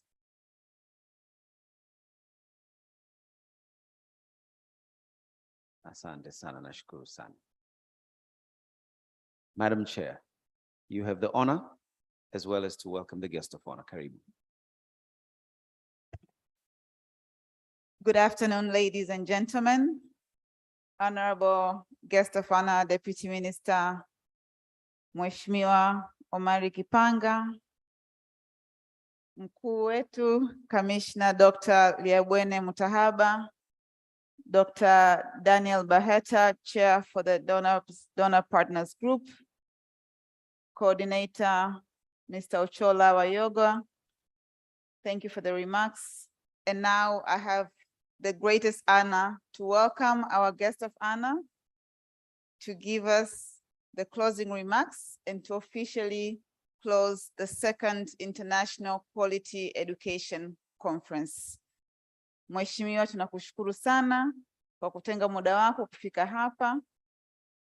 We are humbly honored and we thank you for your dedication, your commitment, and your time. Karibu sana.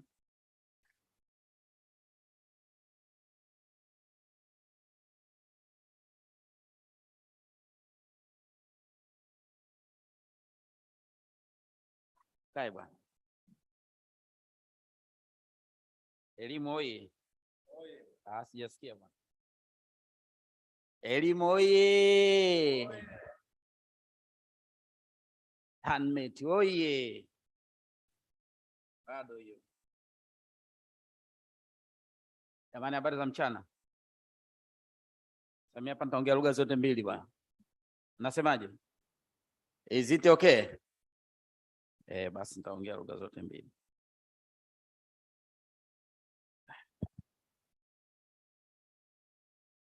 Permanent secretaries from Tanzania mainland, Zanzibar, South Sudan, Zambia and Zimbabwe. Najua walikuwepo, nadhani wengine wamewahi kuondoka kwa sababu hizo flight. Members of Parliament from Zimbabwe and Tanzania. Commissioner for Education, Minister of Education, Science and Technology in Tanzania, Dr. Liabwene Mutahaba. Nakushukuru sana kakaangu kwa malezi. Wananilea sana wazee pale wizarani.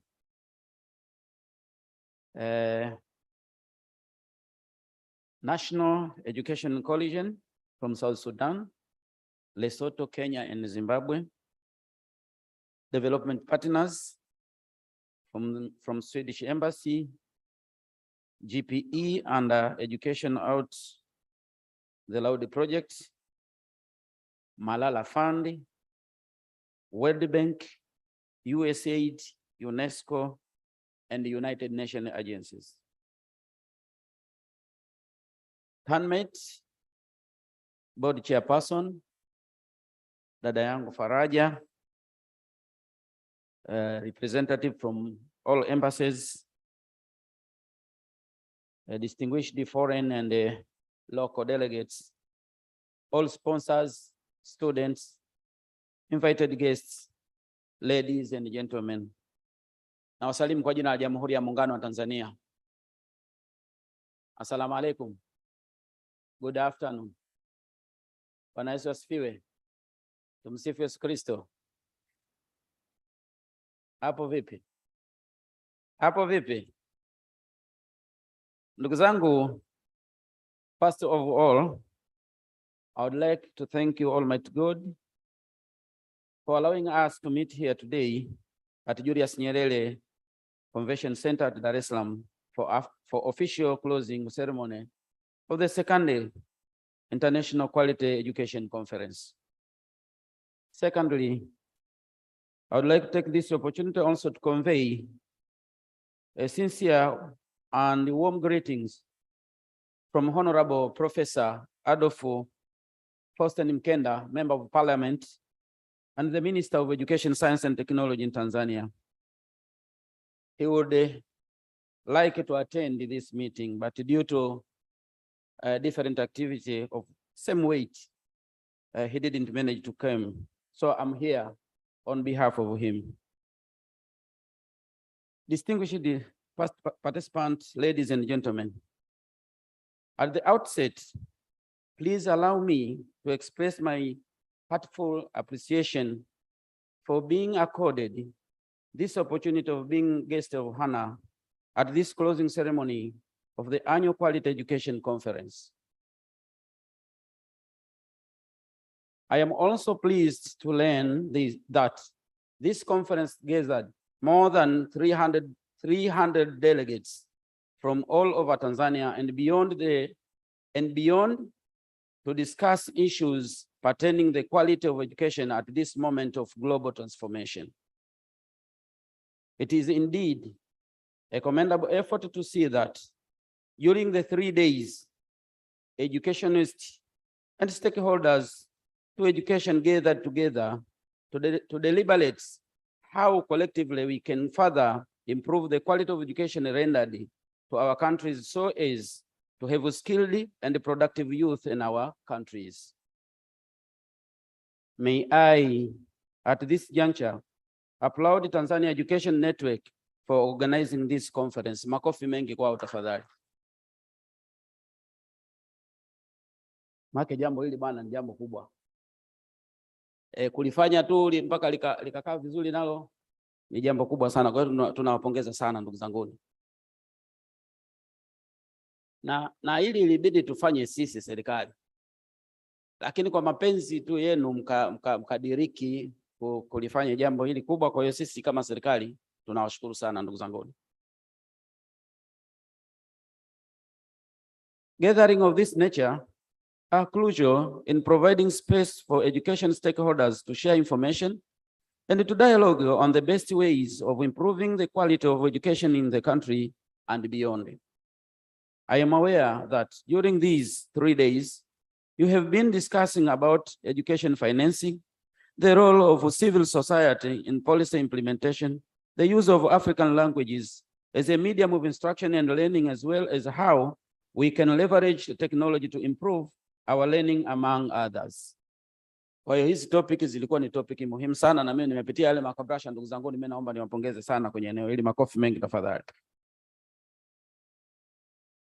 These topics are so important in gearing up and balancing the equation toward quality inclusive education that we dream every child can access both in Tanzania and globally.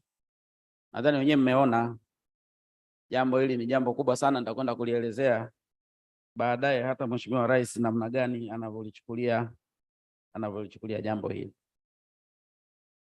Ndugu zangu, dears distinguished participants, ladies and gentlemen, the government is keenly interested in seeing the efforts of all actors in contributing toward the development of the education sectors in our country and has opened the doors to ensure that everyone is accommodated. This is clearly elaborated in our various policies and procedures that guide education provisions in the country. I would like to assure you that the government is equally committed to the promotion and provision of basic education and are unwavering in this endeavor. Makofi mengi kwa serikali tafadhali.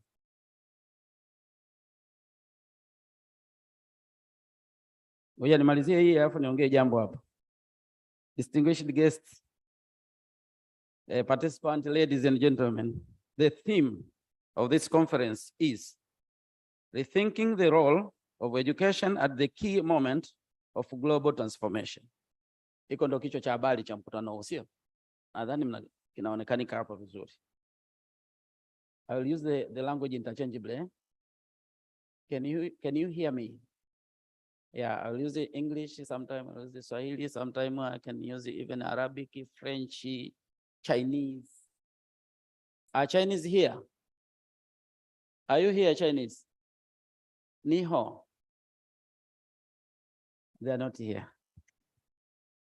So the theme of this conference is rethinking the role of education at the key moment of global transformation. It's rightly in line with the government effort in advocate quality education for all. The government has set all prerequisites to achieve SDG 4 because we have all laws and policies that support the realization of quality education. However, we need to work together collectively among the stakeholders, which are the governments, the civil society organizations, the development partners, to ensure that such education initiatives are collectively met. Thank you. Thank you everyone for taking up your role firmly. Ndugu zangu, ni makofi mengi kwenu.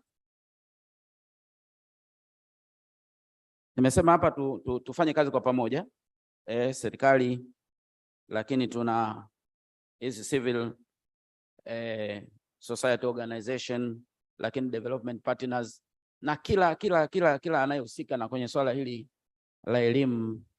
Basi kuna haja ya kufanya kazi pamoja ili kuweza kufikia lile lengo au goli yetu. Distinguished participants, ladies and gentlemen, the government of Tanzania, under the leadership of Her Excellency President Samia Suluhu Hassan, the President of the United Republic of Tanzania, has not only committed but strived to ensure that every Tanzanian child has access to quality education. To this end, the government has continued to build a new education infrastructure while maintaining the old ones. The government has continued to improve the quality of teachers through in-service training to bring a new knowledge and develop new skills while increasing the deployment of teachers across the country. The government is determined to continue bridging the gap of the teachers to student ratio to ensure we achieve quality education by 2025. Hayo ndo malengo ambayo tumejiwekea, ndugu zangu. On top of all, the government has maintained its commitment to fee-free education for basic education by consistently providing capitation grant to all schools. Nadhani mmeiona, sio? Toka mwaka 2016 serikali ya awamu ya 5 na hii serikali ya awamu ya 6 tumeendelea kutoa hizi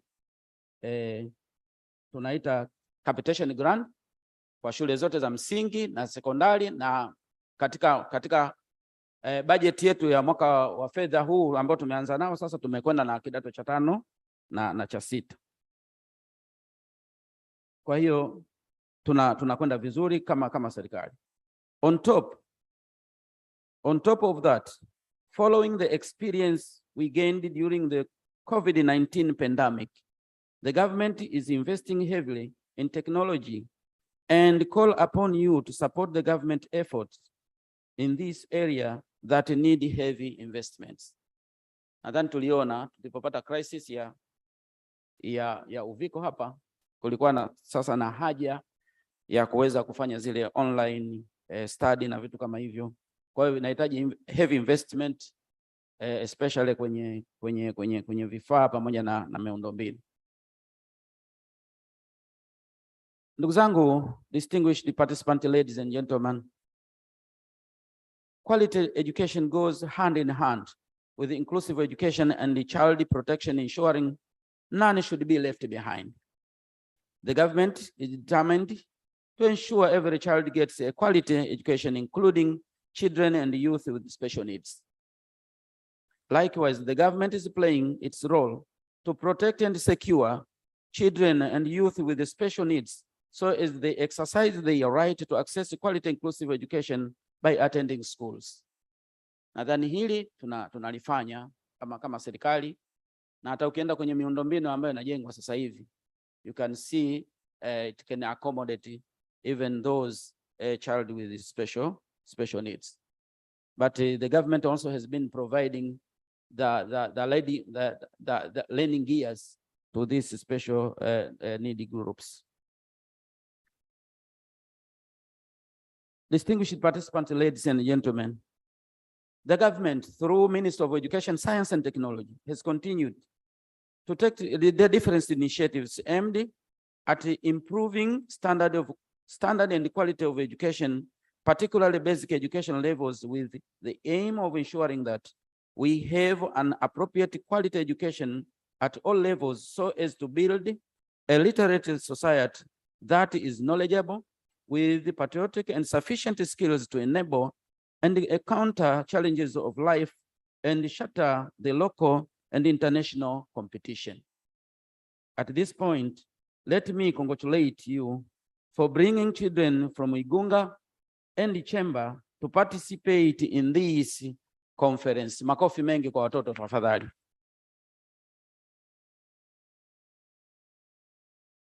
I believe this will challenge them to work hard and motivate others to do better, to be invited to such gathering.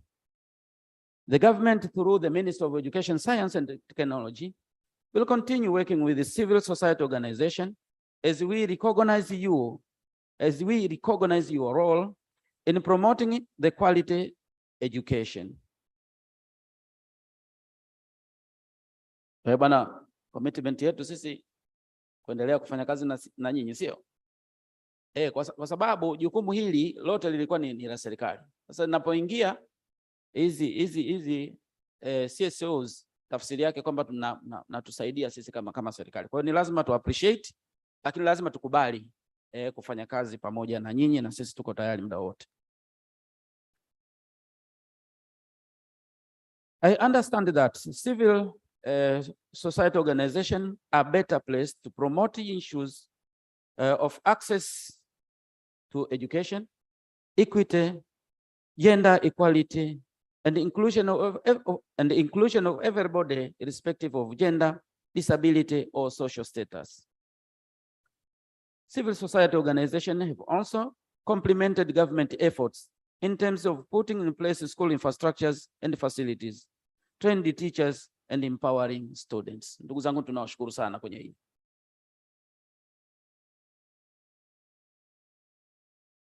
We are challenging civil society organization to do more.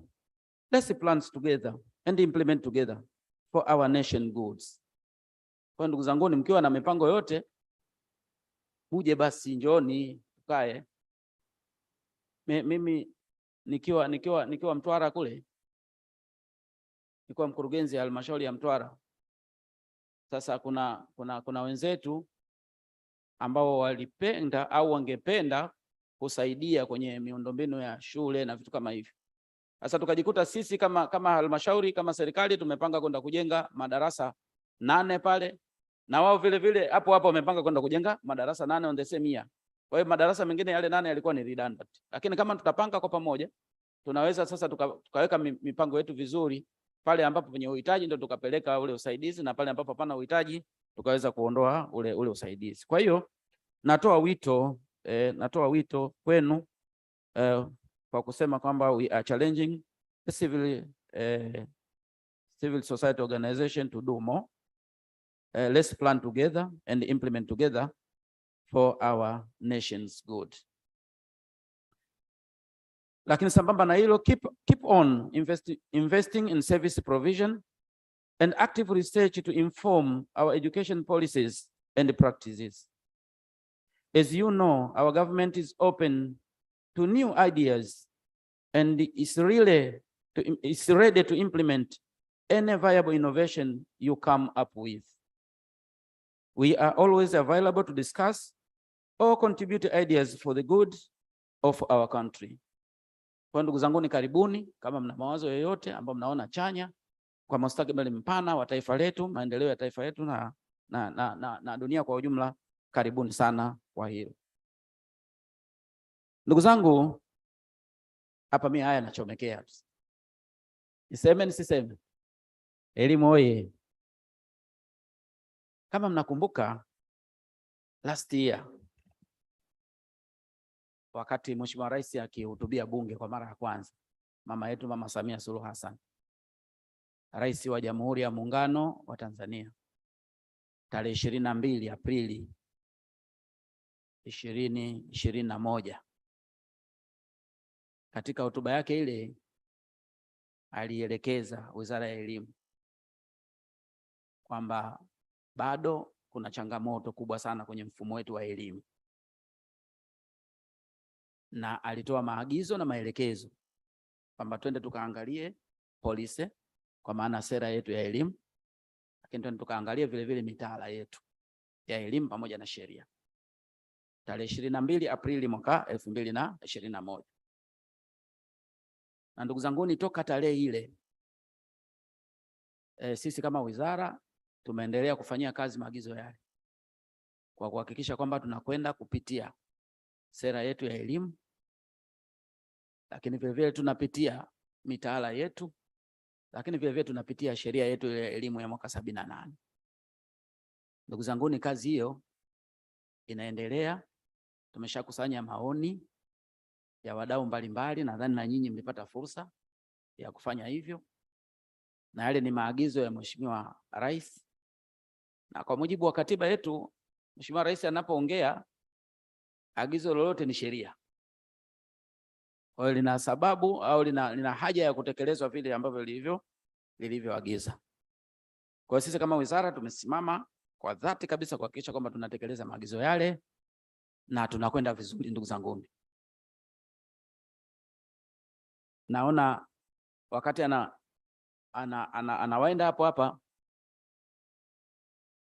mshereheshaji wetu alizungumza mambo kama matatu hivi ambayo anahitaji angalau kwenye serikali tuweze kuyafanya. Na mimi naomba niwahakikishie ndugu zanguni, mambo yale yote matatu aliyoyataja hapa, karibu yote tumeshaanza kuyafanyia kazi. Upande wa uwekezaji kwenye elimu, nadhani mnaona na mnajua kwamba mwaka jana wakati tuliopata fedha zile mwezi wa 10, zile pesa za ahueni ya uviko 19 jumla ya bilioni 1.3, zaidi ya bilioni 350, zaidi bilioni 304 zilikwenda kwenye masuala ya elimu. Fanya investment kubwa kwenye elimu kule kwa lengo la kuhakikisha kwamba tunatengeneza mazingira mazuri ya vijana wetu, watoto wetu ya kujifunza na kujifunzia. Lakini eneo la pili ni hili la ushirikishwaji wa wadau mbalimbali wa elimu, hasa kwenye upitiaji wa mitaala kwa maana ya curriculum zetu, lakini upitiaji wa policy kwa maana sera zetu, lakini vile vile upitiaji vile vile wa sheria yetu ile ya elimu. Ndugu zanguni, tunakwenda vizuri na tunaamini iwapo kama tutakwenda kuitekeleza sasa sera hii, mfumo huu na mitaala yetu hii ambayo amezungumza hapa habari ya competence based curriculum, huko ndiko tunakokwenda. Ndugu zanguni, makofi mengi kwangu. Maana haya msingeyajua, au sivyo? Kwa hiyo tunakwenda vizuri kwenye eneo hili na kila mwaka tumekuwa tukiongeza bajeti katika sekta ya elimu. Lakini naomba niwape taarifa kwamba sio tu tunakwenda kufanya review kwa upande wa sera pamoja na mitaala pamoja na sheria yetu ya elimu ya awali, ya msingi mpaka sekondari. Juzi tarehe 17 tulikuwa pale Morogoro pale tuna kikao kazi kama hiki, na tumevialika na kuviita vyuo vikuu vyote Tanzania nzima, vya serikali na vile vya binafsi. Tunafanya vile mapitio ya mitaala ya vyuo vikuu vyote Tanzania.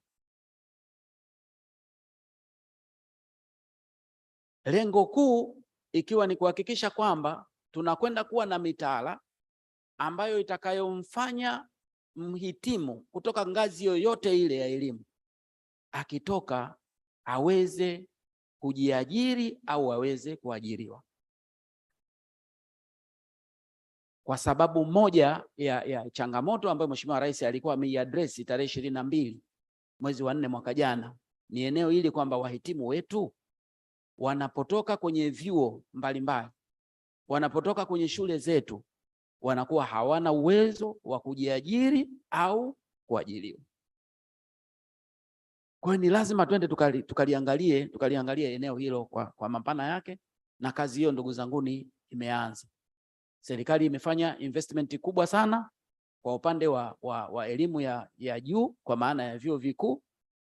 Kwanza kwa kuongeza mikopo ya wanafunzi wa elimu ya juu kutoka mwaka 2021-22 imeweza kupanda kutoka bilioni 464 ambazo tulikuwa tunakopesha mpaka bilioni 570 katika mwaka wa fedha uliopita.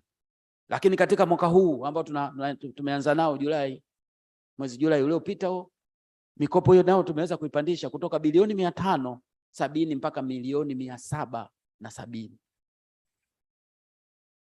Lengo letu ikiwa ni kuhakikisha kwamba kila kijana, kila mwanafunzi ambaye anamaliza kidato cha 6 ambaye ana nafasi au ana sifa za kwenda chuo kikuu, basi aweze kupata mkopo kwa ajili ya kufinance masomo yake. Lakini sio hilo tu, serikali tayari imefanya uwekezaji mkubwa sana kwa kutenga fedha zaidi ya shilingi za Kitanzania bilioni 972. Bilioni 972. Tunakwenda kupanua vyuo vyetu vikuu vyote Tanzania, lakini vile vile tunaongeza vyuo vingine katika mikoa ambayo hakuna hivyo vyuo. Lengo ni kuhakikisha kwamba elimu hii ni haki ya kikatiba ya kila raia wa Kitanzania na ina haki ya kupatwa au kupatikana kwa kila kijana ambaye mwenye uwezo wa kufika katika elimu hiyo. Kwa hiyo milioni 970 hizo na 2 tunazipeleka kwenye kufanya improvement ya infrastructures mbalimbali, lakini vile vile na ununuzi wa vifaa, upanuzi wa majengo, ukarabati, ujenzi wa majengo mengine mapya, lakini sambamba na hiyo tunakwenda kufanya capacity building kwa wahadhiri pamoja na maprofesa wetu. Kwa ndugu zangu, ndani ya miaka mitano ijayo, hii Tanzania hii itakuwa kama London. Makofi mengi kwa Mama Samia. Maana yake utakwenda kila mkoa lazima tuwe na chuo ambacho kita specialize kwenye certain discipline. Mikoa yote. Kule watu wa Kigoma kule walikuwa hawana chuo, tunakwenda kugonga kule. Wenzetu wa Muhimbili watajenga campus kule Kigoma. Ukenda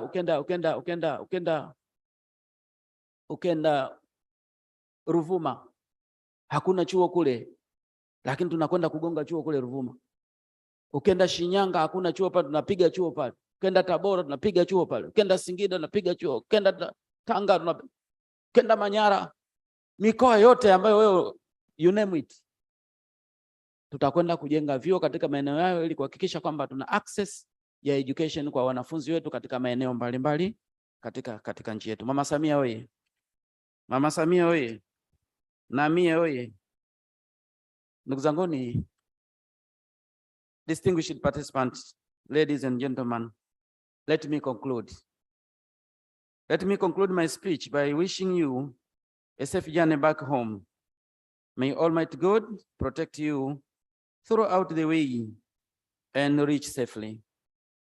I believe that the 3-day discussions have come up with valuable elaboration and resolution that will go a long way toward developing education further to realizing quality education. With these few remarks, I now have the pleasure to declare that this second International Quality Education Conference is officially closed.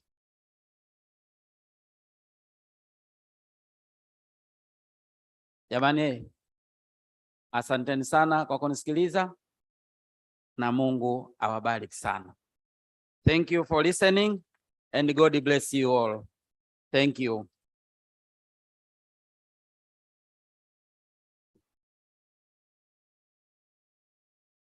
All right, congratulations, everyone. We've come to the conclusion of the conference. Let's take a picture with the guest of honor.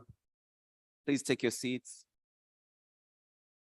May I please call on all our neighboring foreign delegates from the South Sudan at the highest level, please, representing the PSs and the ministers for education. Please come through from, yes, from South Sudan, from Zambia.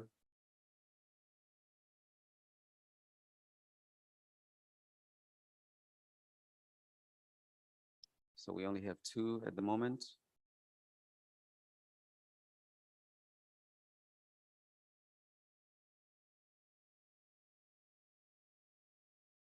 Very quickly. Yeah. No,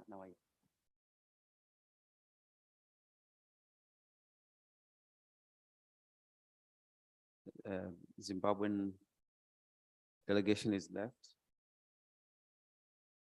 All right, so.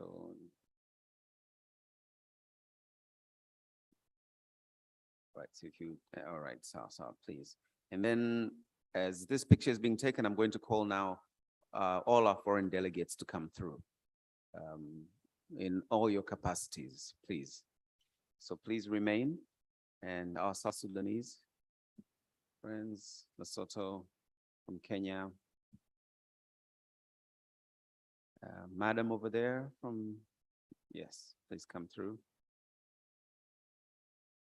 From Mozambique, I should not forget you. Okay. Your Excellency, Karibu.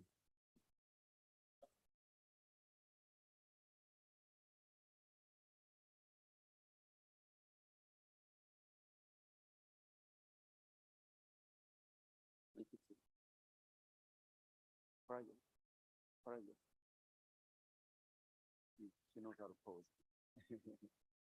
All right. Watoto wetu, karibuni mbele tafadhali. Naomba mtoke kwenye viti mje mbele haraka haraka. Hii hatuwezi kukosa kupata picha hii, mgeni rasmi, tafadhali. Secretariat, naomba mjiandae tafadhali nanyi. All right, thank you. Tuwapigie makofi wageni wetu. Let's put our hands together to all our foreign guests.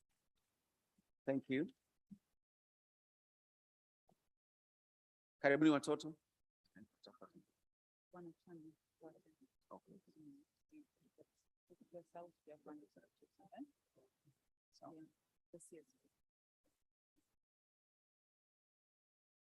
Karibuni watoto, karibuni na walimu, tujipange vizuri.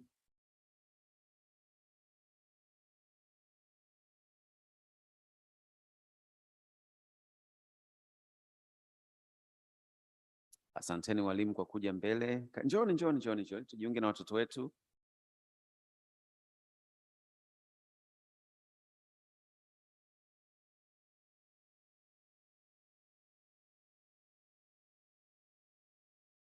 Oh, watoto wengine ni warefu kuliko walimu. Interesting. Tusimame katikati ya mabega. Yes, watoto wengine ingine kwenye nafasi hizo. Mbele kidogo, safi kabisa. From CSO representatives, tafadhali tupate representative picture ya members wetu. Naomba msimame. Tafadhali, CSO representatives. Naomba mwanze kuja mbele. Okay, asanteni sana. Naomba tuanze kushuka kwa upande wa kulia na kushoto, si vibaya.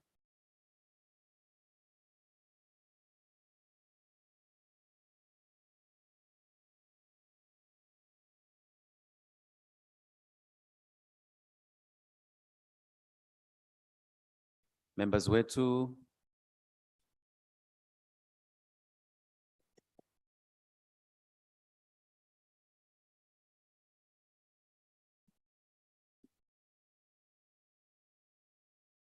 Tunapishana hapa. Okay, hilo kundi la kwanza, wengine tusimame pembeni. Tusijaze sana picha. Our members, asanteni sana. Okay, let's hold on. Tutatokea kushoto tafadhali, eh? Are we good with that shot? Yes, okay. Tutokee kushoto ili wengine waingie kwenye picha. Let's exit left. All right, let's go. Second group. Chama cha walimu, naomba mjipange kwenye corridor hapa wakati members wetu wanapiga hii picha. Chama cha walimu. Mgeni rasmi, nadhani unaanza kupata picha nzuri sana ya ushiriki wetu.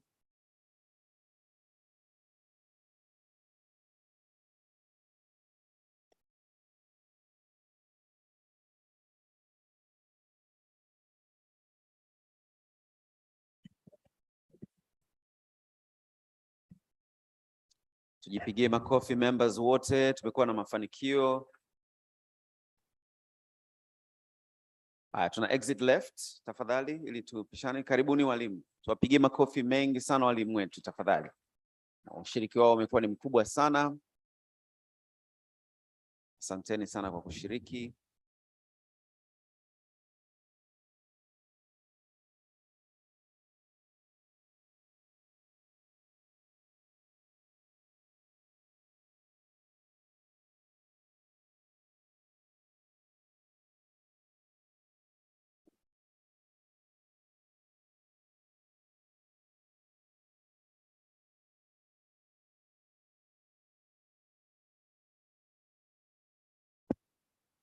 Okay, kuna nafasi kushoto.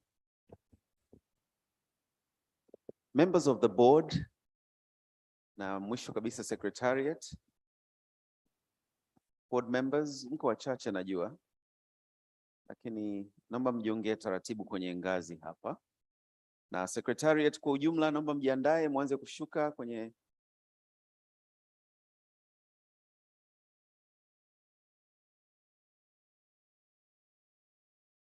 asanteni sana. Tuki exit kushoto tutakuwa na utaratibu mzuri zaidi wa kupishana.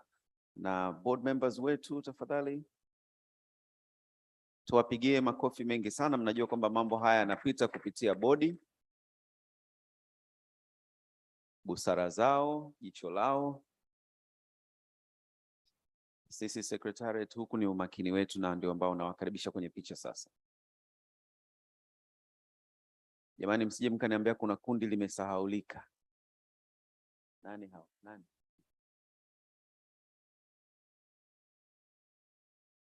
Aha, Monster Pure. Basi kamati, subirini kidogo. Nikaribishe maafisa wa serikali, Moist, Puralg. Naomba mje mbele tafadhali. Maafisa wote, karibuni mbele.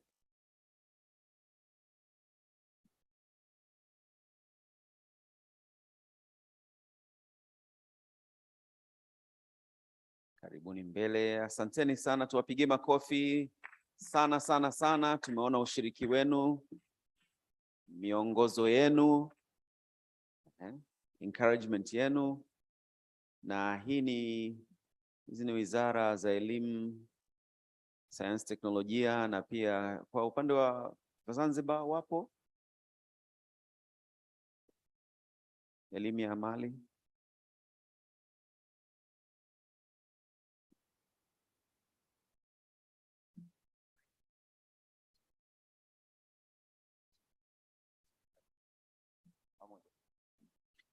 IQUIC Organizing Committee. Next. Mnakuja basi mnajipigia makofi nyewe wenyewe. And the Secretariat.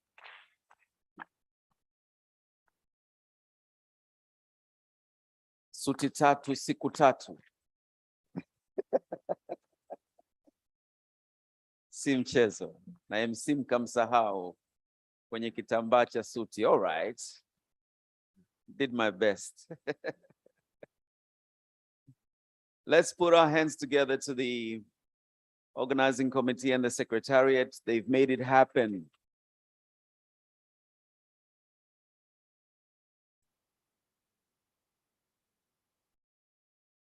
Mheshimiwa mgeni rasmi, naomba tu niulize kama kuna wadhamini wetu, our sponsors. Are any of them here? All on the billboard? CEDA, Save the Children, Comfort, and so forth? Yes, please stand, and please come forward. Please come forward. This is a value shot. Please come forward. Because there's nothing we could have done truly without your generous support. Karibuni sana wadhamini.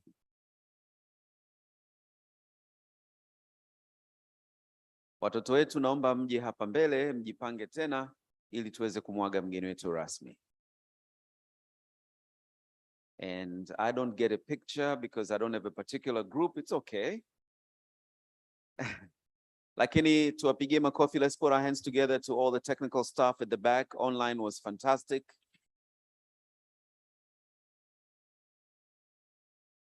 Congratulations to you, the media, photographers. Hold on, wapiga picha kuna mmoja bado hajanini. DJ naomba ujiandae huko bila kupoteza wakati.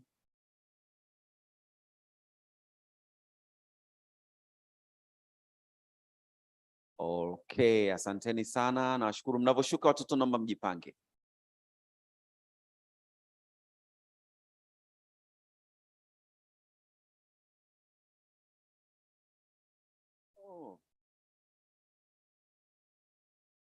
Okay, I'm being requested wakati watoto wanajipanga, the production team naomba tuje mbele tafadhali.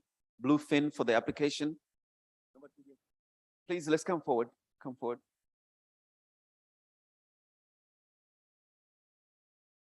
Tuna wanafunzi wa vyuo vikuu pia vile vile. Production team kwa ujumla, very quickly, kama mnaweza mkashuka haraka na mimi nijumuike hapo sekunde. Wote najua mnaweza mkaacha kamera zenu for just a few seconds. Come down. Manake everyone needs to be counted. No one is left behind. Sindio? That's our motto. Come through. Wanafunzi vyuo vikuu.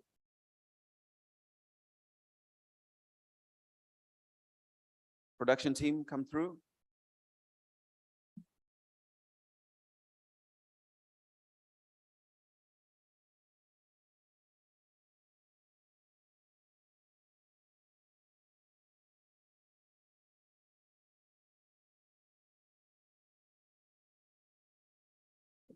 Hakika kama kwenye kona yangu pale nilipatikana. Wanafunzi chuo kikuu, ona picha zote zimemwelekea mgeni rasmi.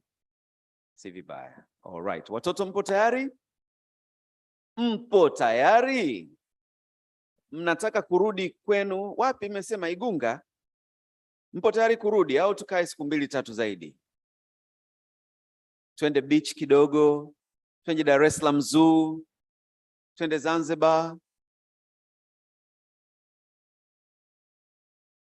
Naona nataka kuleta sintofahamu.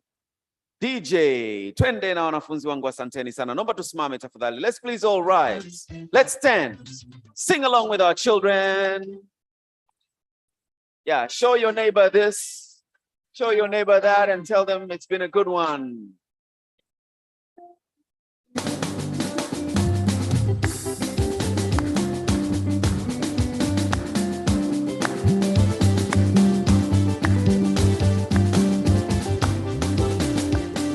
Mgeni rasmi unaruhusiwa kujiachia kidogo. Kaenda katikati ya watoto.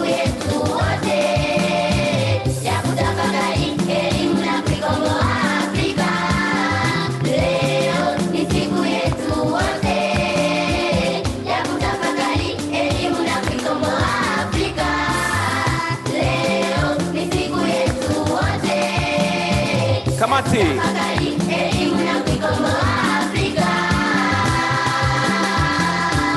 Wanakamati.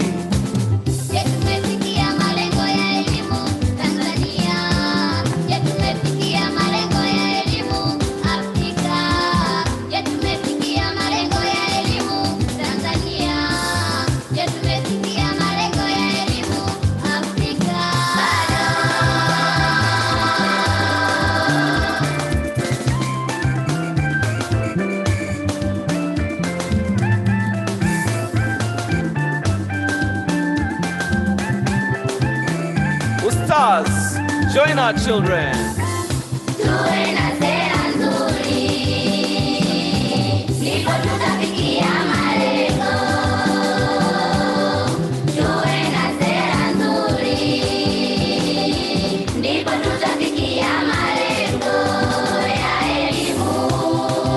Madam Priska, please join our children.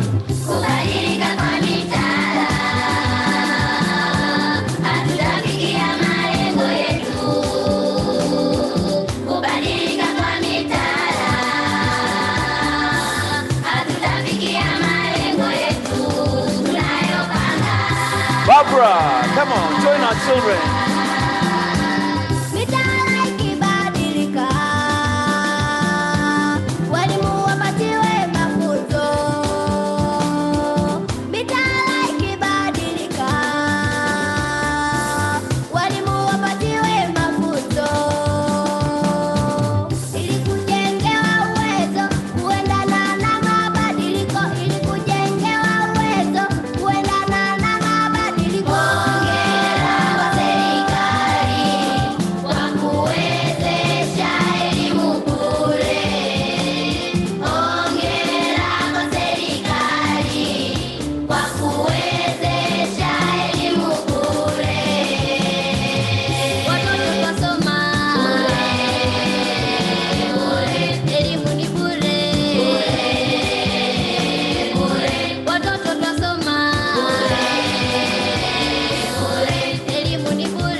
Watoto kawachukueni wageni wetu, kawachukueni watuku wetu. Endelea DJ, endelea. Watoto kawachukueni wageni, waleteni hapa mbele.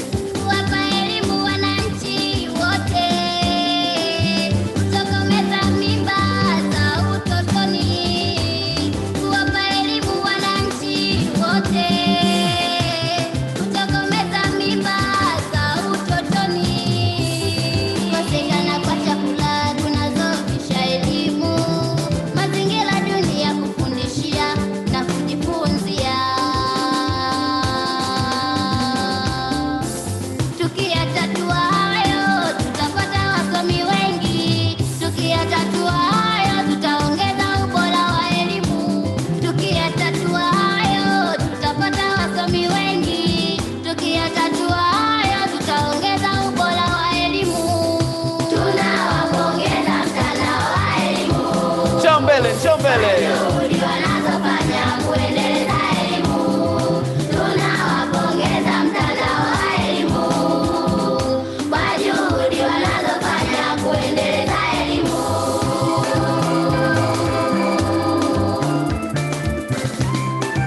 Tuonyesheni jinsi ya kudansi. Aha.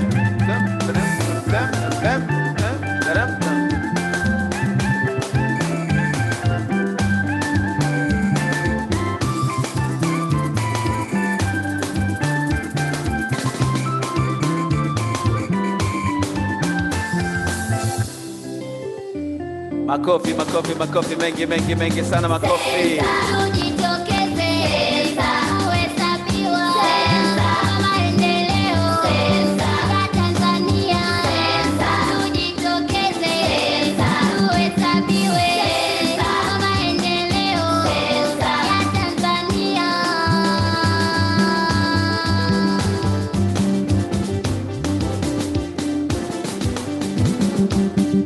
Sensa,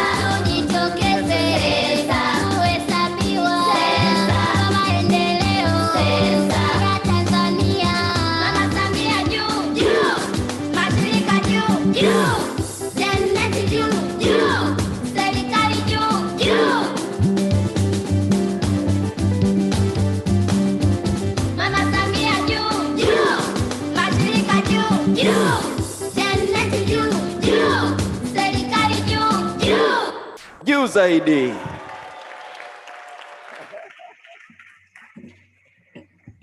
All right, we may, no, Mheshimiwa unataka kuendelea kukaa?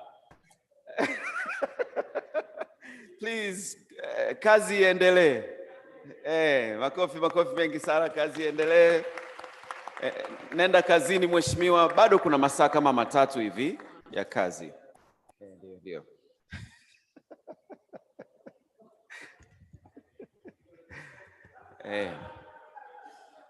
In Tanzania, our president doesn't really sleep.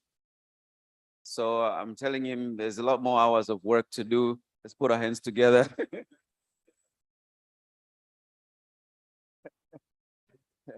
you very much, sir. Appreciate it. Thank you. So what was the reluctance to come to dance with the students? You know what you need to do? You need to keep up with the young people. If you don't, they'll think you're boring. And we've been sitting for 3 days.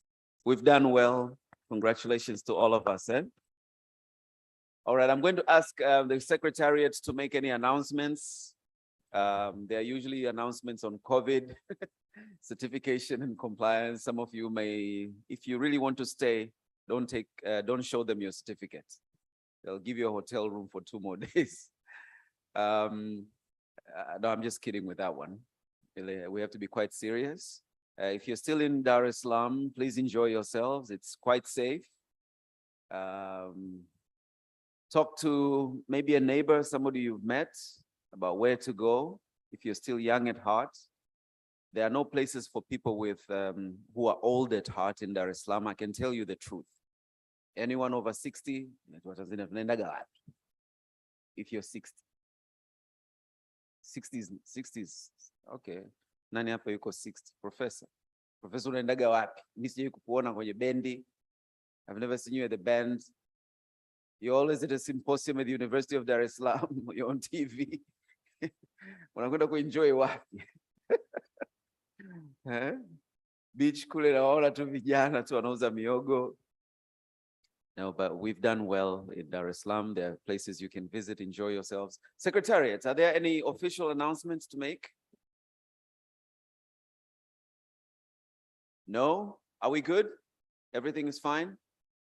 All right, everyone, let's go for lunch. Karibuni sana. And welcome back again another time. Karibuni sana. DJ, rudia ule wimbo wa watoto basi tuondoke nao. Tafadhali.